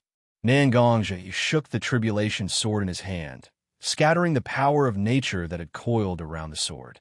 He gently sheathed the tribulation sword in the scabbard on his back and stretched out his right hand, using it as a sword finger. The sword chi hidden in his body instantly spread over Nangongzhi's fingers. His fingers, which were originally incomparably weak compared to a sword, were now bearing the extremely destructive sword chi. An inch-long sword light even shot out from his fingertips. Nangongja leaped up high with a light leap. He continuously waved his right arm, carving out marks on the hard dirt wall that Nangongja had just created. This kid has actually improved so much. Liang was slightly surprised to see Nangongja using his abilities so skillfully in front of her. After all, Nangongja and Banishment had been training in the spiritual space for a long time, but that was still in the spiritual space. Whether it was the physical quality or the accumulation of inner strength, it was impossible to accomplish. But now, Nangongja was able to use natural energy so easily, and he could even skillfully control the sword energy in his body that had caused him so much trouble. This allowed Liang to once again see what kind of genius this junior called Banishment was. Just as Liang's mind wandered and she began to think about the banishment, Nangongja also finished carving on the wall. Nangongja flicked off the remaining ashes on his fingers and patted Liang's shoulder. Do you think this epitaph is worthy of banishment? Liang's train of thought was interrupted by Nangongja. She finally had the mood to look at the result of Nangongja's carving on the wall. It would have been better if she didn't look. After looking, Liang's mouth began to softly repeat the words written on the wall. When the wine enters the grand intestine, 30% becomes moonlight, 70% becomes sword energy. When the sword is in hand, there are thousands of things in the world. When the sword wielder is in banishment, his soul ends here. Although it was only a few words, it vividly expressed the spirit of banishment. Although I haven't really met this junior called Banishment, I think this person's style should be like this. If I was lucky back then, I would definitely drink with such an interesting guy. Leon also had a regretful expression at this moment. There were indeed many experts in this world, but there were far too few people who truly had their own beliefs and wouldn't be swayed by the words of others. Banishment was also an internal energy cultivator who had been possessed by the devil. Although he had been possessed by the devil, he didn't lose his heart in the end. If such a person wasn't suitable to drink with, then who else was suitable? Catch! Nangongja tossed the green jade gourd behind him to Liang. This is Banishment's wine gourd. Back then, he found an extremely powerful boundary master to engrave a spatial restriction on the wine gourd, causing the space inside to become extremely large. In the last few years before Banishment left the world, he brewed an entire gourd of wine himself, hoping that after he disappeared from the world, there would still be people who would drink this wine and remember him. In the end, he told me that this wine gourd was placed under that huge rock. Before I left, I took it with me. Since you want to drink with him, then that's fine too. But don't finish it. I also have a share of this wine. Although Nangongja's last sentence sounded a little stingy, Liang actually knew very well in his heart. This kid didn't know how to drink at all. When he said that he wanted him to keep the wine, it was nothing more than a way to remember Banishment. Ha ha ha ha. Of course. Since there's such a good wine before me, how can I not drink to my heart's content? Liang placed the small green jade gourd against his big mouth and slowly poured out the wine inside. The bright red wine glowed like a blood-red amber under the sunlight. It reminded Nangongja of the time when Banishment drank to his heart's content in front of him. He actually stretched out his hand and said to Liang, "Give it to me. I want to have a few mouthfuls too." Liang stopped drinking and looked at Nangongja with a grin. He threw the green jade gourd in his hand to Nangongja. Nangongja didn't hesitate and poured the green jade gourd in his hand into his mouth. The wine also entered Nangongja's mouth. It didn't have the pungent and choking feeling of other wines that Nangongja had seen before. Instead, it was extremely smooth. Traces of coolness emanated from the wine and quickly spread throughout his mouth. Nangongja drank the wine one mouthful after another. The corners of his eyes involuntarily became a little teary. Banishment wasn't a person who was particularly good at communicating with others. However, Nangongja was completely conquered by Banishment's charm in this short period of time. Therefore, the various emotions hidden in the depths of his heart. Under the stimulation of the wine, they were slowly revealed. He sealed the wine gourd in his hand and hung it behind his waist again. Xianxia stood in front of the tombstone that he wrote for banishment. I don't know what kind of person I will become after this. Will I be loyal to Woodleaf, or will I wander the world? Will I be a good person or a bad person? Now, I don't understand at all, especially after staying in Woodleaf for so many years. I became more and more confused about this world. But it was you who made me feel that this world isn't just filled with deceit and benefits. There were more pure feelings, and they would never be worn away. If this world can still be saved, I'm willing to do everything I can. In an instant, the figures of everyone he knew appeared in front of Xianxia. After all, there are more and more things in this world that I cherish.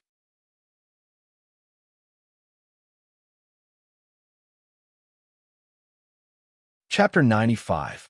Just like that, the legendary banishment that had been passed down in people's mouths and recorded in ancient books. Just like that, the last trace of his mark in the human world was erased. A young swordsman carrying the long sword that was treasured by the banishment once again walked the world. Perhaps everyone was like this? Whether it was the legendary banishment or Senju Takuma, who was known as the god of shinobi, or even the sage of the six paths. In the end, his entire life had become a fragment of some people's memories. Or perhaps they had buried their experiences deeply in a pile of old books. When Mashiro woke up, Xianxia was no longer by his side. He must have gone to find Liang. Although I've always understood you, and I know you have more important things to do. But if you could be like in my dream and accompany me to grow old, how good would that be? Mashiro muttered to himself. But he also remembered what he had just done. That short, ordinary dream that he yearned for. But in the end, Mashiro could only shake his head.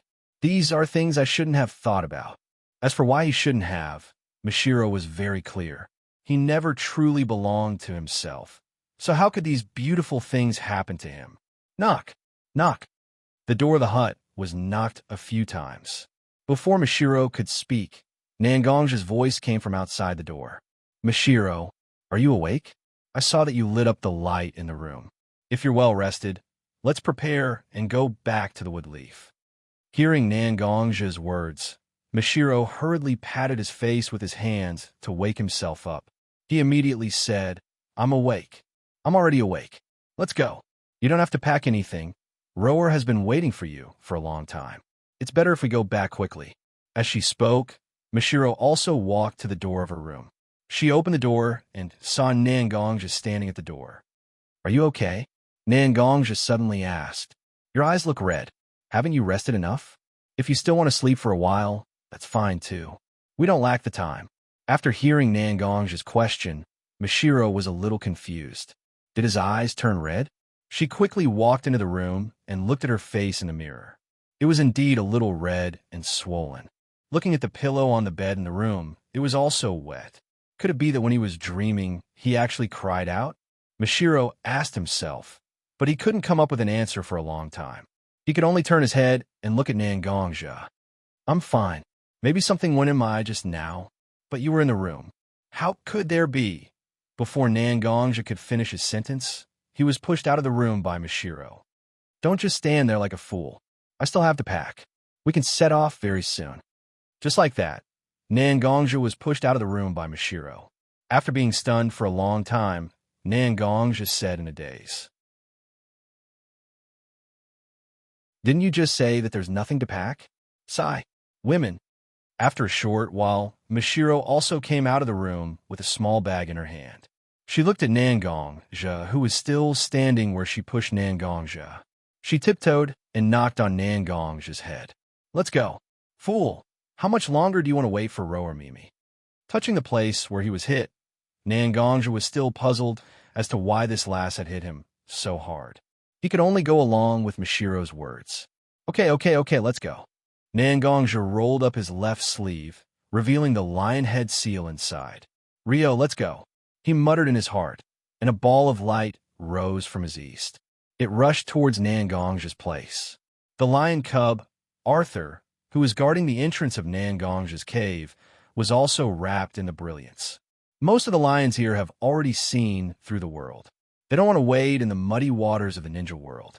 It's just that I'm really worried about this little guy. I might as well take him with me.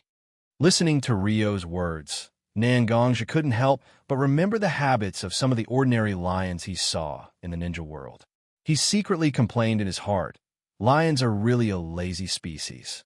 But then Rio's voice sounded in Nangongja's mind. You? I'm connected to you mentally. How dare you say this kind of thing when I'm awake? It seems that you still need some lessons. Roar. A huge lion's roar sounded in Nangongja's mind. Although it didn't have any great lethality, Nangongja still felt a little uncomfortable for a while. After all, he was the one who complained about the lions behind their backs, and he also killed Arthur and Rio. Nangongja could only beg Rio for mercy in his mind for a while. After a long time, he finally calmed Rio down. Nangongja handed Arthur, who was brought by Rio, to Mishiro, who was standing next to him. He also pulled out the tribulation sword on his back. It was different from the first time when he left the wood leaf village to find the different space where the lions were. He still needed to draw a huge formation. This time, Nangongja returned to the wood leaf village because he had a clear space coordinate. Nangongja drew the tribulation sword in the void, and countless natural energy gathered in the place where Nangongja's sword was drawn. After a while, a huge wormhole appeared in front of Nangongja. Let's go. Nangongja stretched out his hand in front of Mishiro. It seemed that he wanted to take Mishiro's hand and walk into the wormhole together. Although this wasn't the first time Mishiro traveled through a wormhole, the deep wormhole still made Mishiro slightly afraid. But when Nangongja stretched out his hand in front of Mishiro, and Mishiro also held Nangongja's hand, all the uneasiness and fear in her heart were dispelled at this moment. Come to think of it, this is the reason why I'm more and more attached to Nangongja, right? Although this man isn't an invincible existence who can fight alone in the ninja world, and even Nangongja was seriously injured in front of me several times. But every time, it was this man who always protected me. Even if I suffered a lot of injuries, he would still do his best to protect Mishiro. Mishiro held Nangongja's hand even more tightly. He stepped into the wormhole together with Nangongja.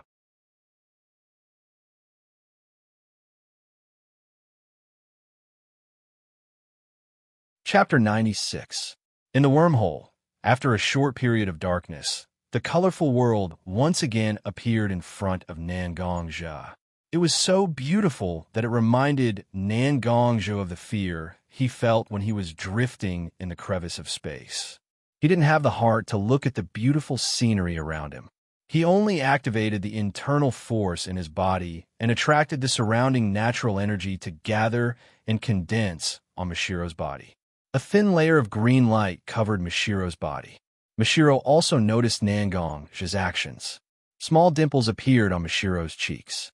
Although Nangongja was nervously looking at the crevice of space at this moment, he was afraid that an accident would happen. Fortunately, there were no accidents during this space travel. Nangongja and Mishiro safely arrived at Woodleaf Village. The crevice of space instantly tore open, and Nangongja and Mishiro's figures appeared from within. Their hands were tightly intertwined at this moment. Nangongro and Little Linger noticed the abnormality in the courtyard, so they walked out of the room together. Sister Mishiro, why are you back? Brother? Nangongro walked out from the corner of the house and only saw Mishiro's figure at first. Thus, he began to speak. However, the moment Nangongja's figure entered his sight, he was stunned. Nangongro used her small hands to cover her mouth, afraid that she would cry out. But the tears at the corner of her eyes still seeped out. As for the young Little Linger, it was even more obvious. Little Ling rushed forward and stood on her tiptoes. She used her weak arms to hug Nangongja's waist tightly. Brother Nangong, where did you go? You left for so long. Little Linger missed you so much. I asked Sister Mishiro and Sister Rower where you went, but they didn't tell me. After 3 months, even Sister Mishiro disappeared. Little Linger thought that you all hated Little Linger and didn't want Little Linger anymore. A child's mentality was always fragile. Little Linger lived with Ao Wang for a very long time. When Xianxia and Mishiro brought her away from the village, Ao Wang actually secretly gave Little Linger a letter. He repeatedly asked Little Linger to open the letter after reaching a safe place. Little Ling naturally complied with Ao Wang's request. In the days when Xianxia left, Little Linger began to miss Ao Wang. And from Ao Wang's letter, she learned that Ao Wang was dying. For Little Linger, Xianxia, Mishiro, and Ro were her family after Ao Wang. Little Linger really didn't want to lose any of them. This was also the reason why Little Linger was so emotional at this time. Okay, Little Linger, don't cry. Big brother is back, right? Xianxia touched Little Linger's head and said gently, "In." At this moment, Little Linger seemed to find that the way she hugged Xianxia was a bit ugly, and Mishiro and Ro were also staring at her at the moment. This made the little girl's face blush, and she quickly let go of Xia's waist. She took a few steps back and wiped the tears from the corner of her eyes with her small hands. Ro, who saw Little Linger had already retreated, also came forward at this moment. This little girl's psychological pressure is really a bit too much recently. Instead of talking about himself, Ro first talked about Little Linger. "Yes, I also know that you must be feeling bad in your heart." Xianxia also put his hand on Ro's head and gently stroked it. "All these years, big brother, haven't you always been like this?" During the Shinobi World War, it took him nearly a year to get there. I've long since stopped feeling sad over such things. Hearing Ro's words, Xianxia also felt a stab of pain in his heart. In order to establish a foothold in Wood Leaf Village, he ignored Ro for a long time. For a long time, he didn't accompany Ro for a long time. "Don't worry, this time I will apply to the Hokage for an indefinite retirement. I will concentrate on accompanying you." Hearing Xia's words, Ro's eyes were slightly widened in shock. "Big brother, why do you think so? Although after you became a ninja, you didn't have time to accompany me like before. But I can still understand that you like it very much. The life of gratification and revenge is the world that truly belongs to you." After Ro finished, she stared at Xia's eyes tightly. She hoped that she could see Xia's true meaning. She didn't want Xianxia to make any decisions that he might regret. Like, "If I can choose, I would rather work in the morning and rest in the morning. When I am busy, I will farm, and when I am free, I will drink. I will live a normal life like this. But in this chaotic world, everything is out of my control. I can only force myself to kill people again and again and violate my bottom line again and again. This time, the Shinobi World War is over. All the promises I made to Rio have been fulfilled, even if I can't live a peaceful life. However, there would be no war for a very, very long time after that. I can also put down the burden on my body. Finally, I can accompany you." Finally, Xianxia said his thoughts in front of Ro. Ro also looked at Xia's eyes during the process, fully convinced that Xianxia was telling the truth. "Since Big Brother has decided, then I will always support any decision you make." Ro looked at Xia's eyes and said seriously. Xianxia also gently nodded. Well, if there's anything, we can talk about it later. Mia is back. No matter how troublesome it is, it will eventually be solved." "Rower, Mimi has to take care of Kiba Hospital's work and worry about Mia's safety. It must be very hard. Why don't we have a good rest first?" Mishiro saw that the atmosphere between them was very sad, so he took the opportunity to change the topic. He wanted to let them not be obsessed with those troublesome things. Xianxia also understood Mishiro's meaning and nodded. "Mishiro is right. Everything has been solved. No matter how troublesome it is in the future, we will share it together. Don't think too much about it today. Let's celebrate and have a meal together that we haven't had for a long time." Ro also nodded and followed Mishiro and Little Linger into the house's kitchen. Not long after, the smell of food floated out of the house. But Xianxia was sitting in the living room, his brows slightly knitted together. He was playing with his wood leaf forehead protector in his hand.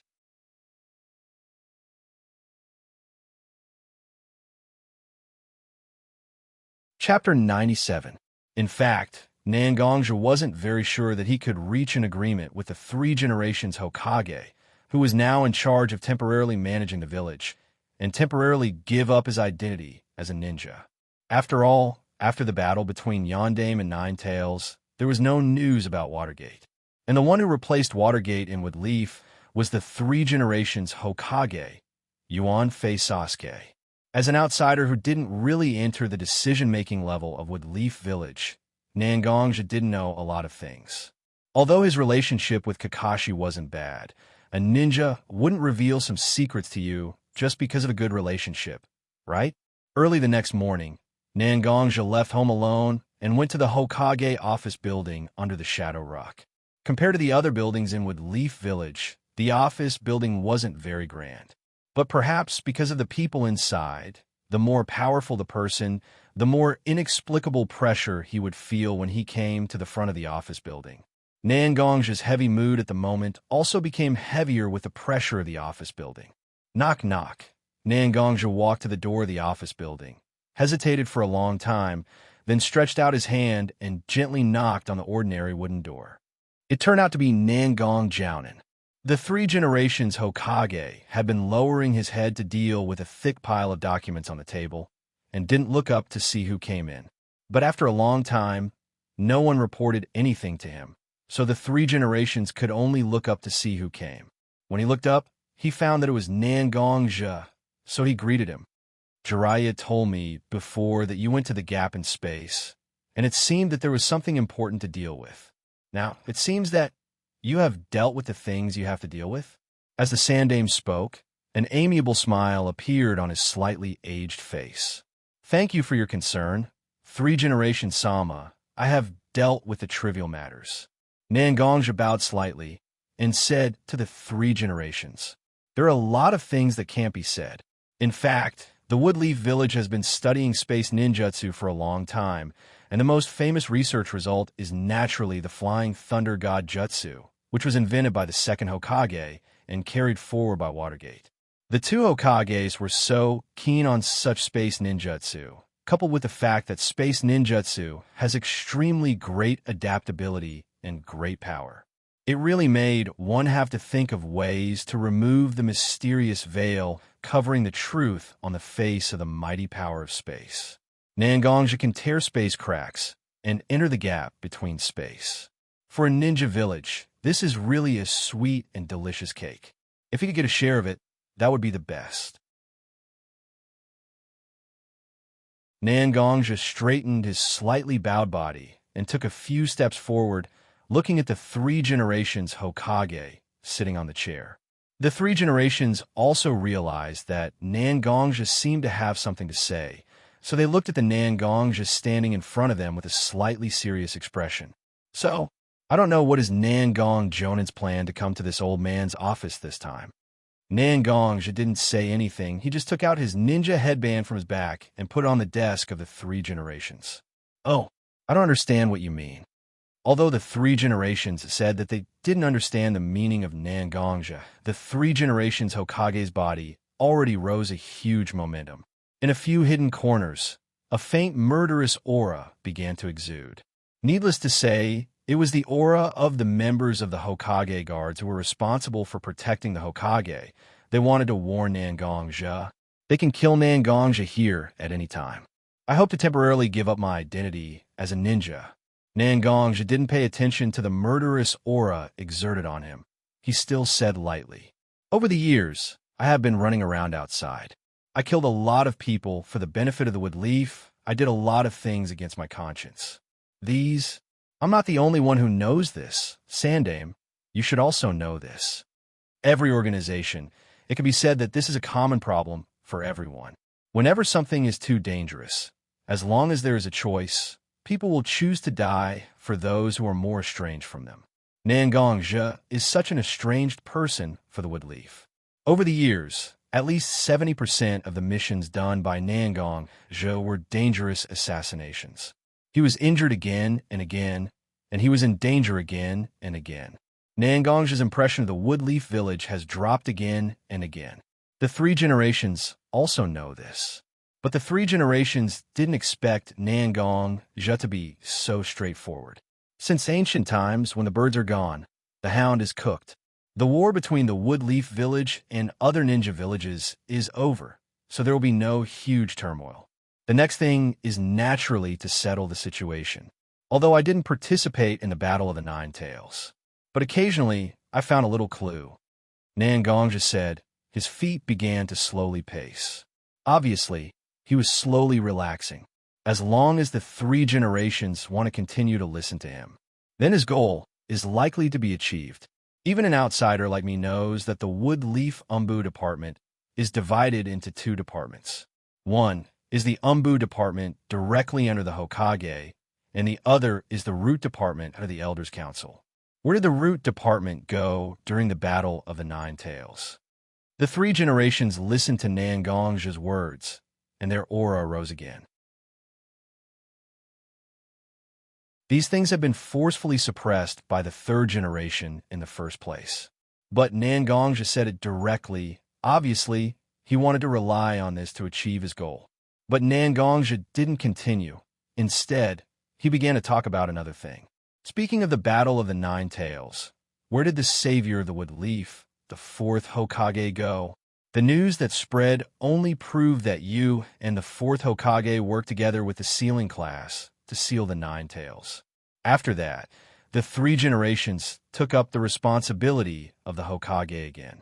So, the fourth Hokage doesn't care about two possibilities. First, he was seriously injured and hasn't recovered yet. But before that, Tsunade Heim came back to the Woodleaf.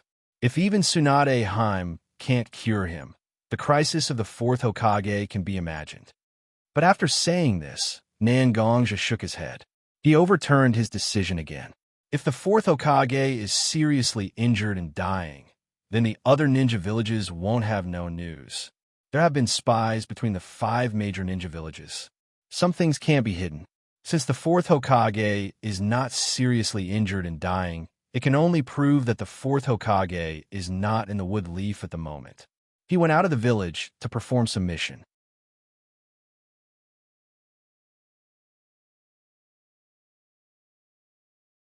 Chapter 98. The three generations watched Nangongja talk in front of them. At first, some of Nangongja's words were listened to by the three generations. But the three generations didn't really take it to heart. But when it comes to the whereabouts of Yandame, Nangongja can clearly see that the eyes of the three generations are a little different. Although I always knew that Nangong Jiannin was an intelligent person, I never thought that you would be so smart. You were able to deduce so much information based on some minor details. The three generations said, and stood up from his seat. The figure of the three generations is still very broad, but the faint hunchback in it can't be hidden. The three generations is old. This generation of heroes who have experienced the Second Shinobi World War and the Third Shinobi World War is now gradually entering the twilight years. Since you have guessed so much, then I won't hide too many things from you. Yandame is indeed not in Woodleaf Village now, and not only him, but also one of my apprentices, Jiraiya, one of the Sannin, also left the village. They went to investigate something together, although I don't know what drove them to leave Woodleaf at such a turbulent time. But as my apprentices and apprentices, I still trust them, so I let them leave the village. I'm very clear about your request. It's just a temporary suspension of all their activities as ninjas.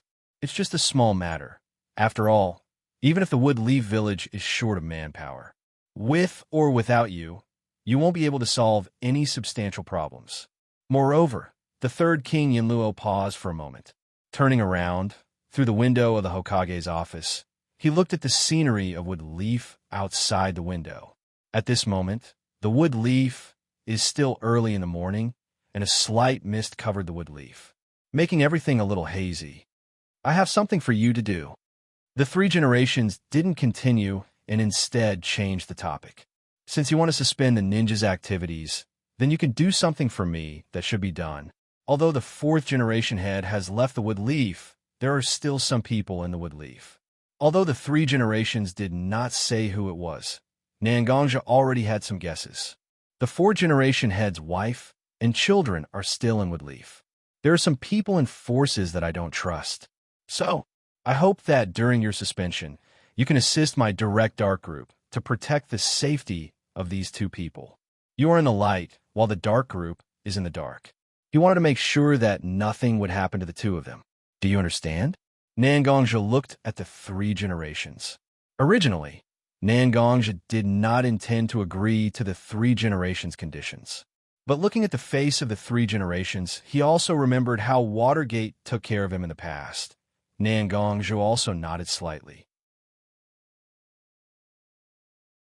The relationship between the fourth generation and me is not bad, and Xianxia Sama also has some relationship with me.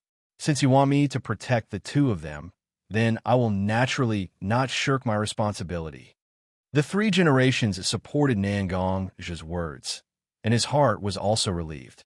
Since the Nine Tails attacked the village, under the huge pool of Woodleaf, there began to be undercurrents. He will also be constantly involved in it, whether it is Naruto Komatsu or Xianxia. He may not have much time to protect them in all aspects in the future. It is actually a good idea to let Xianxia, an outsider, take care of them. The three generations walked in front of Xianxia, reached out, and picked up the forehead protector that Xianxia just put on the table. It was placed in Xianxia's hand. As long as you are a Woodleaf ninja, you'll be a Woodleaf ninja for the rest of your life. You just need to take care of the safety of Xianxia and her son, and the rest of the troublesome things will naturally be dealt with by me. Xianxia looked at the three generations putting the forehead protector in his hand, and could only put away the forehead protector that he just took out not long ago. He slightly bowed and walked out of the office of the three generations. When Xianxia was about to close the door of the office of the three generations voice sounded in his ears. It's enough to play this kind of trick once. There are many people who are different from me. Anyone who sees through a little of my secrets will not be left alive. There is no need to be cautious in the future. What you should say, what you shouldn't say, weigh it in your heart. The words of the three generations were like a heavy hammer, smashing Xianxia's head fiercely. During this time, he has been doing all kinds of training with the banishment in the spiritual space, and slowly his whole person became a bit more straightforward. Just like this conversation with the Sandaime, he had almost thrown out all of his trump cards in one go. Although it can be said that he has the upper hand for a while, but thinking about it carefully. If the three generations is not a person who can patiently listen to what he has to say, then what kind of situation will Xianxia be in now? I've learned. I will pay more attention in the future. Xianxia is also open-minded, straightforwardly admitting his shortcomings. And by the way, he also thanked the three generations. As long as you can protect Xianxia and Naruto well, what I said is not in vain. The three generations waved his hand. It was a dismissal order.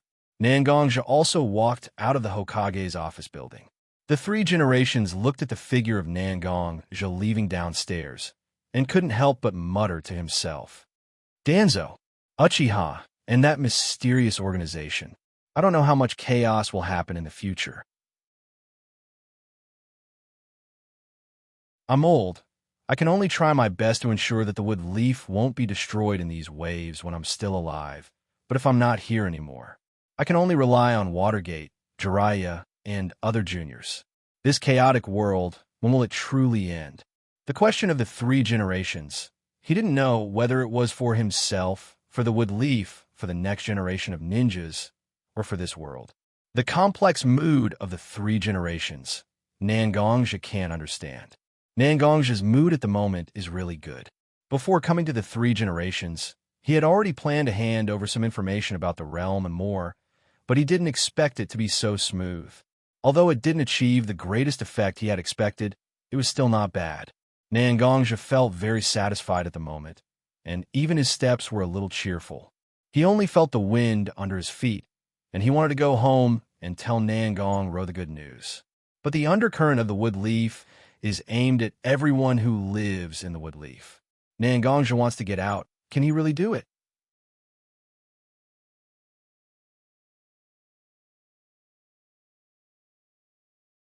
Chapter 99. Isn't this Nangong Jun? Nangongja was walking home when he heard a familiar voice behind him. Turning his head, he saw Yichui, who was wearing casual clothes, standing behind him. When he and his sister first came to Woodleaf Village, they received a lot of care from Yichui.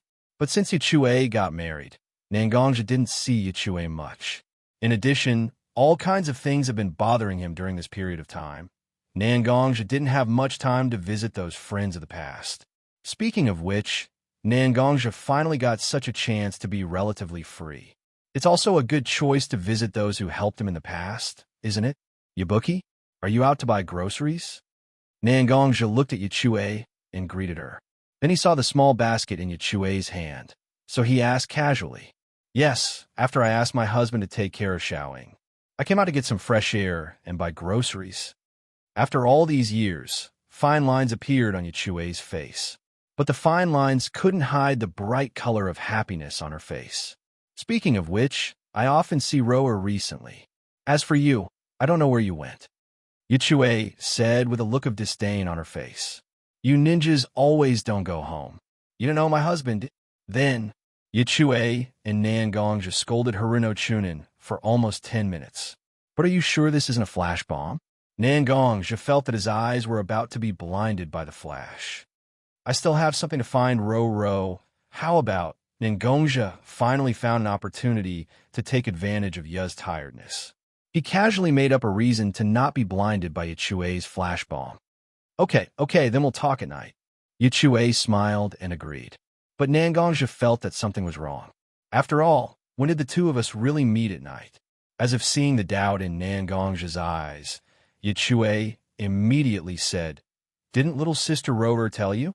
Yesterday, little sister Rower invited us to your house. She said that you haven't been back for too long. It's not easy to come back, so I decided to call some old friends over to celebrate." Nangongja was dumbfounded when he heard that. She was indeed his sister. How could these kinds of things be linked together? How could that be? "I was just afraid that you would forget, Yabuki. So I'm just reminding you tactfully." Nangongja forced himself to say this in order to save some face for himself. But Yichui and Nangongja had known each other for a long time, so such a small thing could naturally be seen. "You're still pretending with me. Isn't it just little sister Rower hiding it from you?" Yichui knocked on Nangongja's head, but then she held her chin and whispered slightly, "Little sister Rower didn't tell you. Is it a surprise?" If I say it like this, will little sister Rower blame me?" Looking at Yichui, who was whispering in front of him, Nangongja was speechless for a moment. "Please, I'm a ninja. Although I'm not a traditional ninja who practices chakra, I'm still very smart. Even if you whisper, I can still hear you, okay? It's okay. Ro will definitely not be obedient to you, Yabuki." Nangongja comforted Yichui, who was standing in front of him. Yichui nodded slightly, indicating that she thought so too. But Nangongja's next sentence made Yichui go crazy. "After all, when she told you, Yabuki, she had to be prepared for you to leak it to me." After listening to Nangongja's words, Yichui instantly raised the basket in her hand and threw it at Nangongja. Meanwhile, Nangongja was also flustered as he caught the basket that Yabo had thrown at him. "You really haven't changed at all. You've grown a lot, but your personality is still so bad," Yichui said, but there was no anger in her eyes. Instead, there was a little bit of nostalgia. At that time, she was very young, and Nangongja was just a little kid. That was how they joked around with each other. How long had it been? And the young boy of the past had become a handsome young man, and she was already a wife and even the mother of a child. Time really flies. Yichui couldn't help but sigh. Although time has changed, some things will not change. The feelings between people, no matter how time washes away, will still stay deep in everyone's heart. Nangongja seemed to see that Yichui was a little sad, so he walked forward and handed the basket in his hand to Yichui. He patted the shoulder of the little sister who was originally taller than him. "I didn't expect such words to come out of your mouth at all." After listening to Nangongja's words, Yichui raised her head and looked at Nangongja, who was standing beside her with a little surprise. "I say, what kind of image do I have in front of you? Nangongja said with a little embarrassment. You? In my eyes, you're trying your best to pretend to be a mature and astute person, but you can't let go of your mental cleanliness at all. He's a very, very tired person, Yichue said, but Nangongja, who was standing next to her, was a little stunned. After being stunned for a long time, he could only shake his head and laugh at himself. I didn't expect that Yabuki could see through me so much. It seems that a person like me is really not suitable to be a real ninja. Even Yabuki can easily see through me. Yichue was a little indifferent, shook her head, and wanted to rub Nangongja's head like before. But she found that she was a little short, so she could only tiptoe slightly and try to reach out and touch Nangongja's head. What's wrong with it? A qualified ninja means that he will have some shortcomings in human nature. Being a complete person was much better than being a complete tool, right? If I can choose, I would rather let Sakura follow a master like you. Nangongja hasn't been touched for a long time. When he was touched by Yichue, he was a little shy, but Yichue's words went into Nangongja's heart. Indeed, there are many excellent ninjas among the people Nangongja came in contact with. However, Nangongja always felt that there was something strange about these people. Listening to Yichue's words, Nangongja seemed to have been enlightened. Nangongja understood what was going on with these people.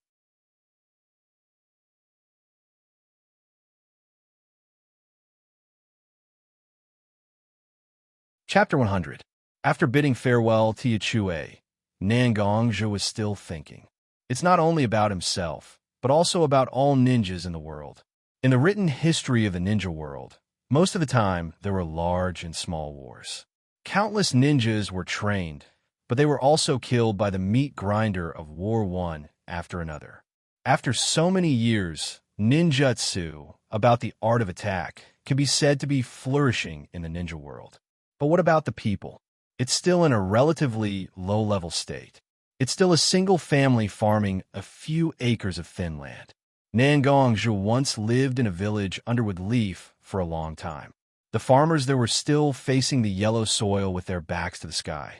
Their hard work every day might have turned into nothing because of God's displeasure. As for ninjas, indeed, ninjas can help farmers flatten the land and irrigate crops. But the cost of hiring a ninja is enough for an ordinary family to eat and wear for half a year. How can the poor farmers have so much money to hire ninjas to help them grow crops? Needless to say, most ninjas have bad tempers, and if they don't take care of them well, they may lose their lives. The only people who truly understand the convenience brought to their lives by ninjas are those high-ranking officials, dignitaries, and wealthy merchants. Oni-san, why are you standing at the door? Just when Nangongja was thinking, a familiar voice came to his ear. Without guessing, it's naturally his sister Nangongro. Looking up again, the door of his home is in front of him. What? Are you done with Kiba Hospital? Seeing Nangongro standing behind him, Nangongja asked casually.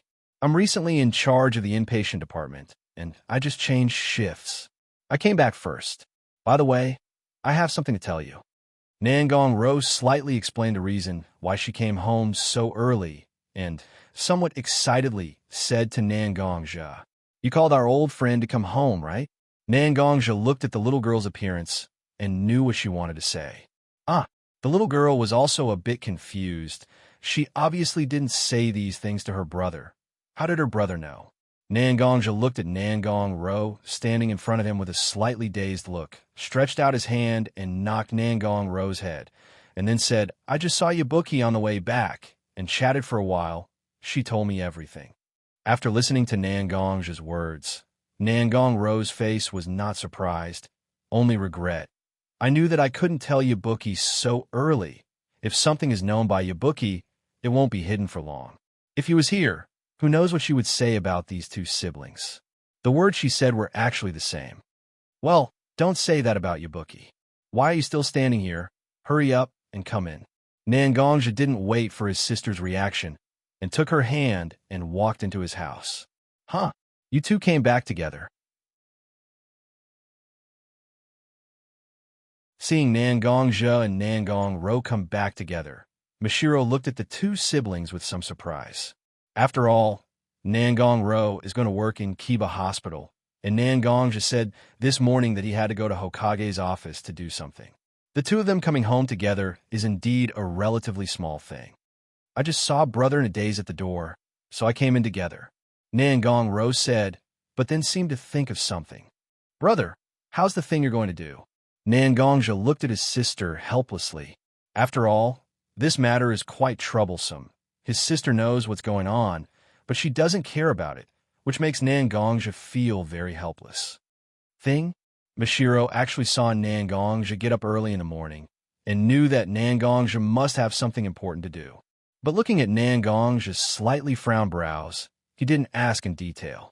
Since Nangongja is now back, he naturally has to ask to satisfy his curiosity. It's nothing. 3 generations has promised me that I can stop my ninja work indefinitely. But they also asked me to help take care of Shinakushina and her child. Nangong Ro nodded, and then said, since Nine Tails attacked the village, Tsunade-sama has cured Sinai Q-san's injury, but Sinai Q-san hasn't come to Kiba Hospital to work. I'm also a little worried about Sinai Q-san since 3 generations asked us to take care of Sinai Q-san. So naturally, it's not good to refuse. Speaking of which, Nangongja turned his head to look at Mashiro. Do you know that Ruru has taken a lot of work for you? Work? Mashiro was also a little confused and didn't know what Nangongja was talking about. Sure enough, this girl didn't even tell Mashiro to give me a surprise. With the little girl alone, she naturally can't cook so many dishes with so many old friends. In the end, I still have to trouble Mashiro, and the little girl didn't even tell Mashiro this. Isn't it because she's afraid that Mashiro will expose this matter to me? The little girl was also a little panicked. Mashiro-san, it's like this. Because brother hasn't come back for a long time, this time he will stay at home for a long time. So I thought of inviting all the friends who helped me and my brother to the house to have a meal together. After listening to Nangong Ro's explanation, Mashiro understood what Nangong Ro wanted to do. He felt that it was acceptable, so he nodded. But then he thought of something. When did you arrange it? Let me have time to prepare. Nangong Ro and Xianxia's little faces turned red. Mashiro knew that things were going to be bad. Tonight. Looking at the clock hanging on the wall, Mashiro only felt that he was in a bad mood. According to Nangongja and Nangong Ro's meaning, there will be a lot of people coming. But now it's only 7 or 8 hours until dinner time. The preparation was a little rushed. After all, most Japanese people have a system of sharing food when they eat. Everyone has their own table. In this way, the preparation will be very cumbersome. Okay, there's still some time. I'll help too. Nangongja rubbed his sister's head, trying to cheer her up. Okay, then let's hurry up and prepare together. Nangong Ro nodded and agreed. Although they look a little bitter, being able to do all kinds of trivial things together was the most precious gift for them, which they would not allow anyone to take away.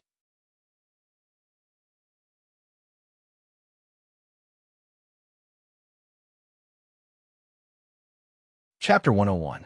The afternoon passed by in a hurry. Little Linger, Mashiro, and Nangong Ro were all busy in the kitchen, and Nangongja was kicked out of the kitchen early. The 3 girls claimed that the kitchen is a woman's battlefield. How can a boy step in? Then they pushed Nangongja out of the kitchen. Nangongja had no choice but to clean up the living room. He was preparing to entertain the guests, although some of his old friends were invited to come over for dinner. But Nangongja still didn't know exactly how many people his sister invited, so he could only prepare as many things as possible.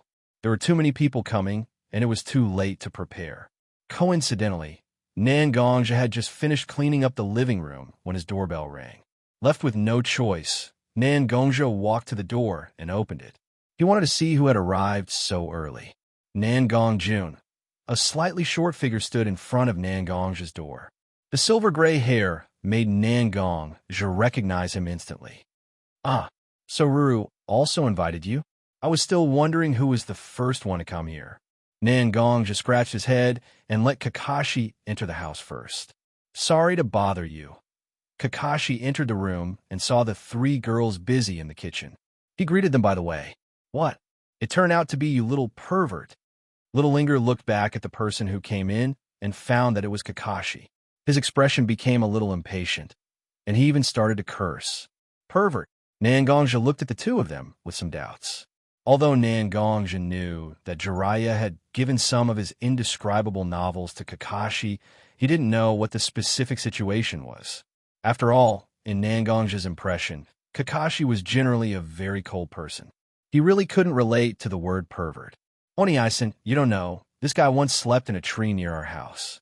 Then, because he made a strange sound when he slept, Little Linger went to see what happened. She found that his saliva was dripping to the ground. There was also a book called Heaven on the Ground. I knew it wasn't a good thing just by looking at the cover. How can a person who reads this kind of book be a good guy? Little Linger seemed to think that Nangongja didn't know about these things, so she ran to the front and hugged Nangongja's arm. By the way, she looked at Kakashi, who was standing in front of her, with a look of contempt. And Kakashi was probably still young, and that kind of thick-skinned face hasn't been fully developed yet. For a moment, he was stared at by Little Linger and Nangongja, and his face turned red, and he became shy. Okay, Little Linger, can't you see that Kakashi Oni-san is shy?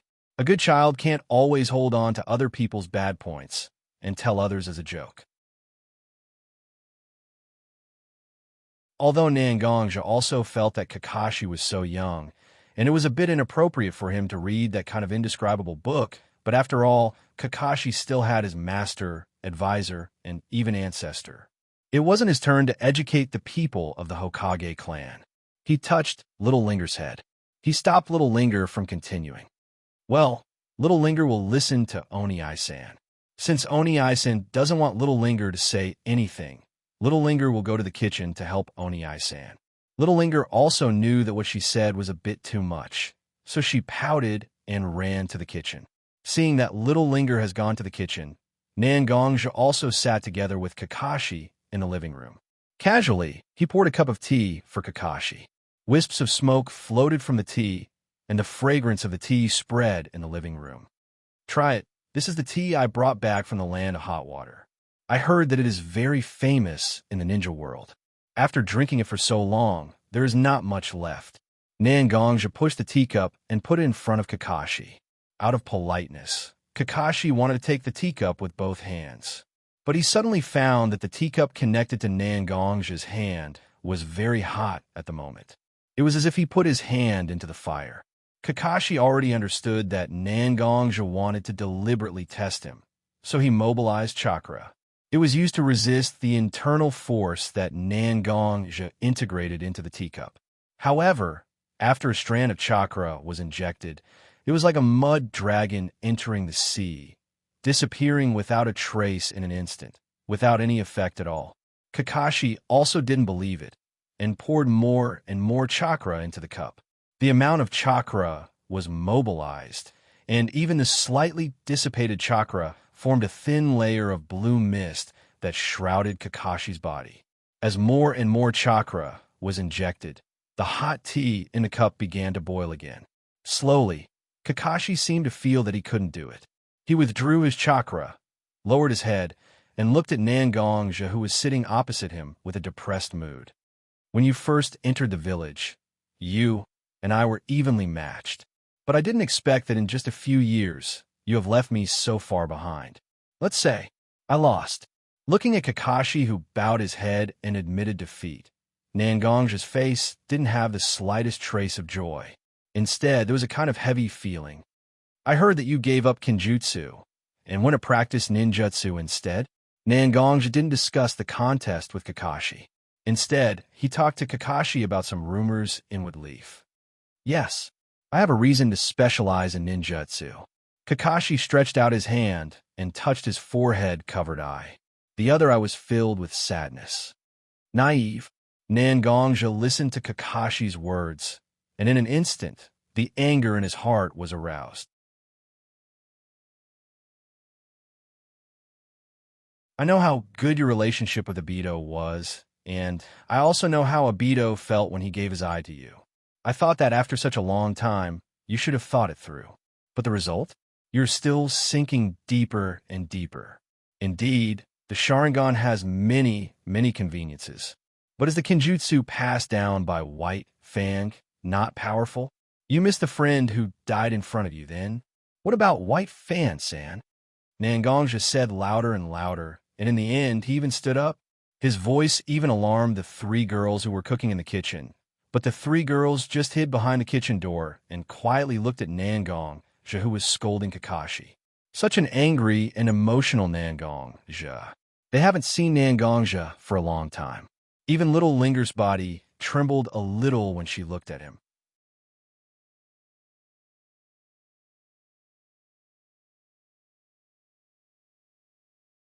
Chapter 102. Kakashi looked at Nangongjia, who was standing in front of him, who seemed to be really angry. For a while, he began to have some inexplicable emotions in his heart. So what? What qualifications do you have to judge my choice? Often quarrels are like this. When one person loses control of his emotions, it will lead to the other person's emotional explosion. After the 2 people finished their fierce words, they looked at each other in silence. Nangongjia finally opened his mouth to stop the 2 people from looking at each other. No matter what, you have to remember, you don't only represent yourself, but also the entire Hatake family and your father's glory. You can give up swordsmanship. You can also give up a lot of things. However, you must remember that whatever you do, you must not let Senior White Fang's spirit in heaven feel ashamed. Nangongjia looked at Kakashi's eyes and said very solemnly. Kakashi seemed to have calmed down a little at this moment and sat in his original position. Obito, he is dead. Rin is also dead. Father is also dead. I don't even know where my master is now. Kakashi looked up at Nangongjia, who was standing in front of him. His eyes were full of sadness. Nangongjun, I am not as strong as you think. Sad news came one after another, bombarding my spirit. Every one of them. Every single one of my mental pillars collapsed just like that. What can I do to make myself better? Whether it was Obito or Rin, for Kakashi, it was self-evident that they were precious. In Watergate, after White Fang's death, for Kakashi, he was like a teacher and a father. Kakashi was a little smaller than Nangongjia. Although he had undergone a lot of harsh ninja training since he was a child, Kakashi was still a little younger than Nangongjia, but his will was not as strong as many people thought. In Nangongjie's view, Kakashi was now overly addicted to pain. If this continued, even if he didn't become a cripple, he would also do a lot of things that would make people close to him sad. Nangongjia didn't suddenly stand up and talk to Kakashi on a whim, but he really understood.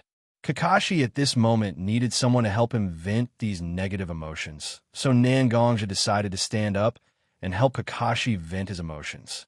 Nangongjia walked to Kakashi's side and put his hand on Kakashi's shoulder. Under Nangongjia's control, a wisp of natural energy slowly flowed into Kakashi's body. After Nangongjia's body, natural energy became very gentle at this moment. After entering Kakashi's body, it began to play its role. It detected all kinds of hidden injuries in Kakashi's body, and it slowly healed. During this time, you must have pushed yourself a lot. After all, you mainly use Kenjutsu and Taijutsu to fight, and from a Taijutsu ninja to a Ninjutsu ninja, you must go through a series of training. In order to complete the transformation faster, you have also undergone a lot of harsh training. Nangongjia stretched out his other hand and turned Kakashi's head slightly, so that he could look directly at his eyes. Haste makes waste. When one day you really understand these things, but you find that your body has been tortured to the point that it can't bear the burden, will you regret it? In the future, when the cloning ninja Kakashi fought with people, he often used a few ninjutsu, and his whole body would be exhausted. He couldn't fight anymore, although this was not in line with the Sharingan and Hatake family's physique. But there is also a great possibility that it was because Kakashi was too hasty when he completed the ninjutsu transformation, damaging the foundation of his body, causing both his physical fitness and chakra to deteriorate. Nangongjia naturally didn't know what would happen in the future, but this kind of thing that destroyed his foundation on the surface. Nangongjia could still see that Yondaime and Jiraiya were not here now. The three generations were busy with various trivial things like cleaning up the wood leaf, and these things could only be handled by Xianxia. Kakashi listened to Xianxia's words and didn't know what to say. He just lowered his head and looked at the floor with a pair of dead fish eyes. Whenever you need help, I'll help you. Come to me. Xianxia patted Kakashi's shoulder and walked away. He wanted to give Kakashi some space so that he could think clearly. He walked to the aisle between the door and the house, and a slight evening breeze was blowing. It also made Xianxia's mind a little bit sober. Just when Xianxia's mind was still a little empty, Xianxia heard Yabuki's voice. Yabuki? When did you come? Sorry, I didn't notice. Just now. Something was bothering me. At this moment, Yabuki was holding a pink-haired child in her arms, but her eyes kept looking at Kakashi, who was sitting in the living room in a daze. This child is Xianxia nodded. Yes, this child is White Fang, Senpai's son, Hatake Kakashi. Yabuki touched Sakura, who seemed to have fallen asleep in her arms, and there was a little sadness in her eyes. But I pity this child. He has experienced so many things at such a young age. In the year when White Fang Senpai had an accident, this child had to bear a lot of pressure. I didn't understand in the past, but after becoming a mother, I began to understand more and more how difficult it is for a child to leave his parents. Yabuki was talking about Kakashi, but Xianxia remembered that he still had a sister. Those years without parents, he and his sister's difficult survival experience was so clear. Did I say something wrong? Looking at Xianxia's appearance, Yabuki also reacted. Whether it was Xianxia or Xianxia, they were both orphans without parents. Did her words make Xianxia's heart start to feel sad? But Xianxia smiled. It's okay, Yabuki. It's been so long. I've already accepted it. Although some experiences weren't so beautiful, they were still a part of one's life. I can't forget it, but I'm not so restrained. Now, I just want to protect my sister and let her have a better life. Xianxia also reached out and touched the small life in Yabuki's arms. I only hope that these children will not experience so much helplessness and sadness like us. Yabuki also nodded. The boy standing in front of her had grown a lot over the years. You're tuning into the Immortal Ballad YouTube channel. Don't forget to subscribe and join us on this journey to catch the most captivating stories.